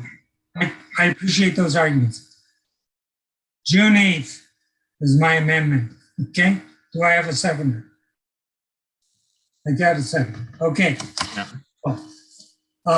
6 o'clock, Wednesday, June 8th. Got And it, Councillor. I think some of the staff have to be there because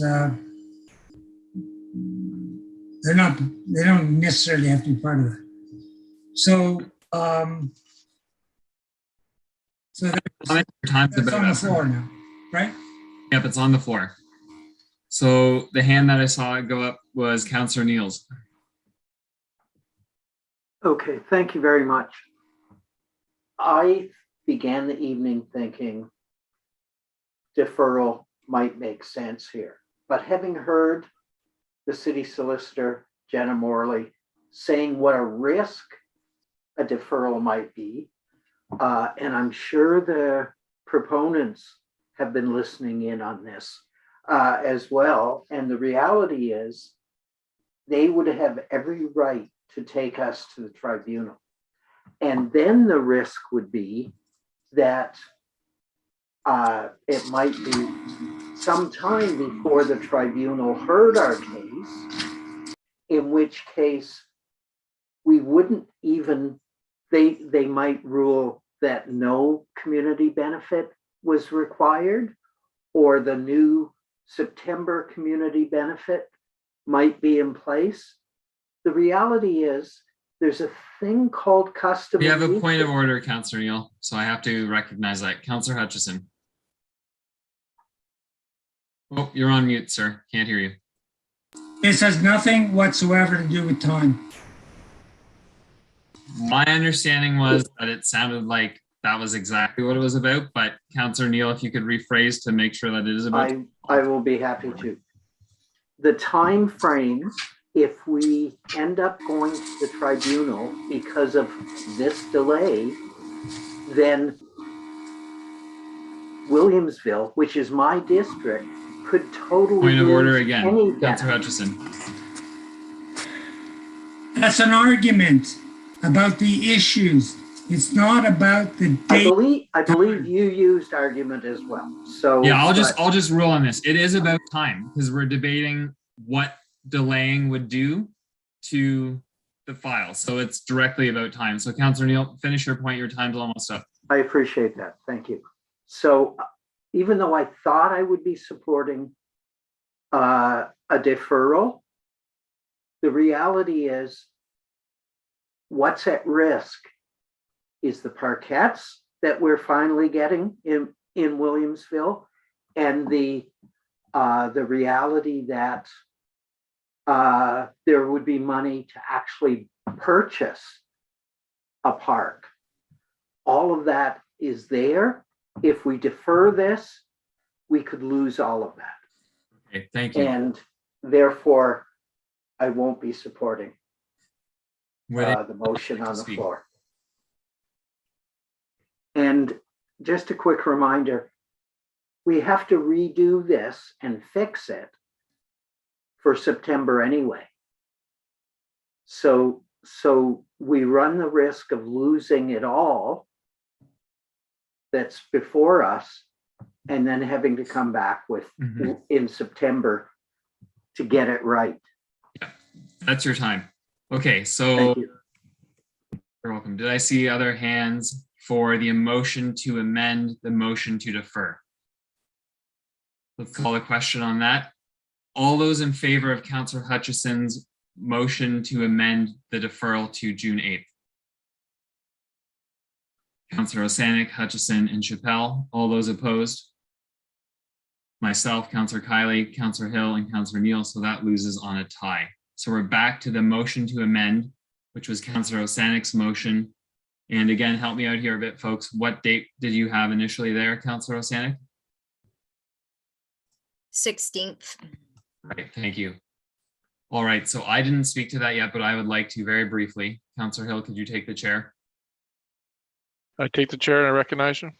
I'll speak to time briefly, which is, I think that if we're talking June 16th now, that's only two and a half months out from what Councillor Neal just said, the revised policies, which will give the clarity we want in September. The purpose, I think, is to get the clarity that's coming Is it great that it didn't come on this file? No. Do I think that the points made are legitimate? Absolutely, actually. I think that it's really good to be talking about policy. However, in the grand scheme, the trade-off that we've heard articulated by Councillor Hill and Neil, to me, is not worth it. It's not worth the bet that we could lose it all. And also, I think that the greater purpose here is in passing 447 units or whatever the total between the two sites is. And I think almost ironically here, if we're just going to ask staff something that we can't ask them tonight, we're saying that we trust staff. So let's just take their word on it, that it was done in good faith and they did their best with what they had. And even though we can't see the weeds at this point, I think that because we'd be going to them anyway, let's just trust them when they're here before us saying that tonight. So I can't support the motion at this amendment. Thank you.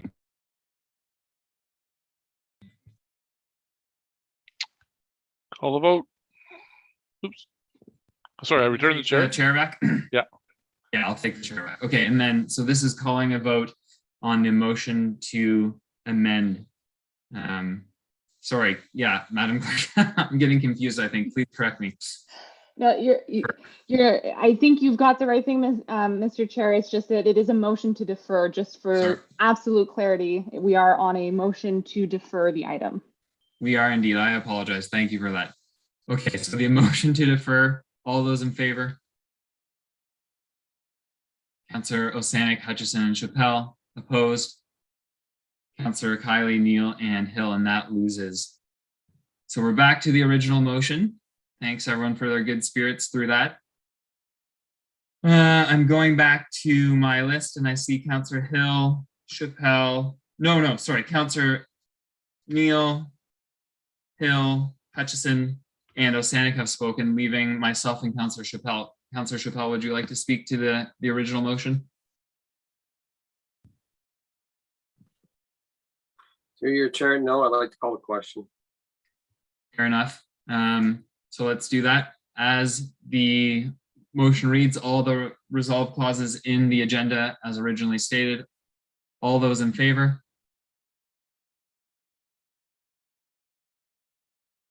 So Councillor Neal, where are you at? I saw your hands go up and down. Okay, that's myself, Councillor Kiley, Neal, and Hill. All those opposed? Councillor Osanik, Hutchison, and Chappelle, and that loses on a tie. Madam Clerk. Sorry, Mr. Chair, through you. During committee, when a recommendation is a tie, it goes forward to council with no recommendation. Not a negative, no recommendation. Oh, so no recommendation. That's right. So council will be able to determine it at a neutral state. Oh, thank you. Okay. Councillor Neal, yes. Are you doing a point of order? That's about the only way I can acknowledge you at this juncture. I wish I could make it into a point of order. Then I can't entertain comments. I'm sorry. That's fine. I'm sure I even agree with you, but it's not the time for that. So it's going forward as no recommendation then. And I'm just getting back to the agenda before us, which is that there are no motions. I'm presuming there are no notices of motion. Other business, I wanted to really quickly say that these late night meetings hopefully will be having some shift because council has passed a motion to get a report back on how we can avoid doing what we've just done once again, which is meet into a new day. There is some course. Oh, point of order, Councillor Neal. If I could ask the clerk, when will this be going to council when's the soonest this could get to council? Because I would hate to lose the commitment to green space in the Williamsville corridor because this lost on a tie. Mr. Chair, through you, if I may. So all of the recommendations that the Planning Committee has put forward, even the non-recommendation of a neutral, will go forward to the May 17th council meeting for consideration at that time. Thank you, Councillor Neal, for clarifying that, and Madam Clerk. So we do have some pieces of correspondence which are noted in the agenda. The next meeting for Planning Committee will be May 19th. And with that, I will look for a motion to adjourn. Councillor Hill, Councillor Neal seconded. All those in favor? Opposed? No one. Okay. Have a good night. Thank you. See you later.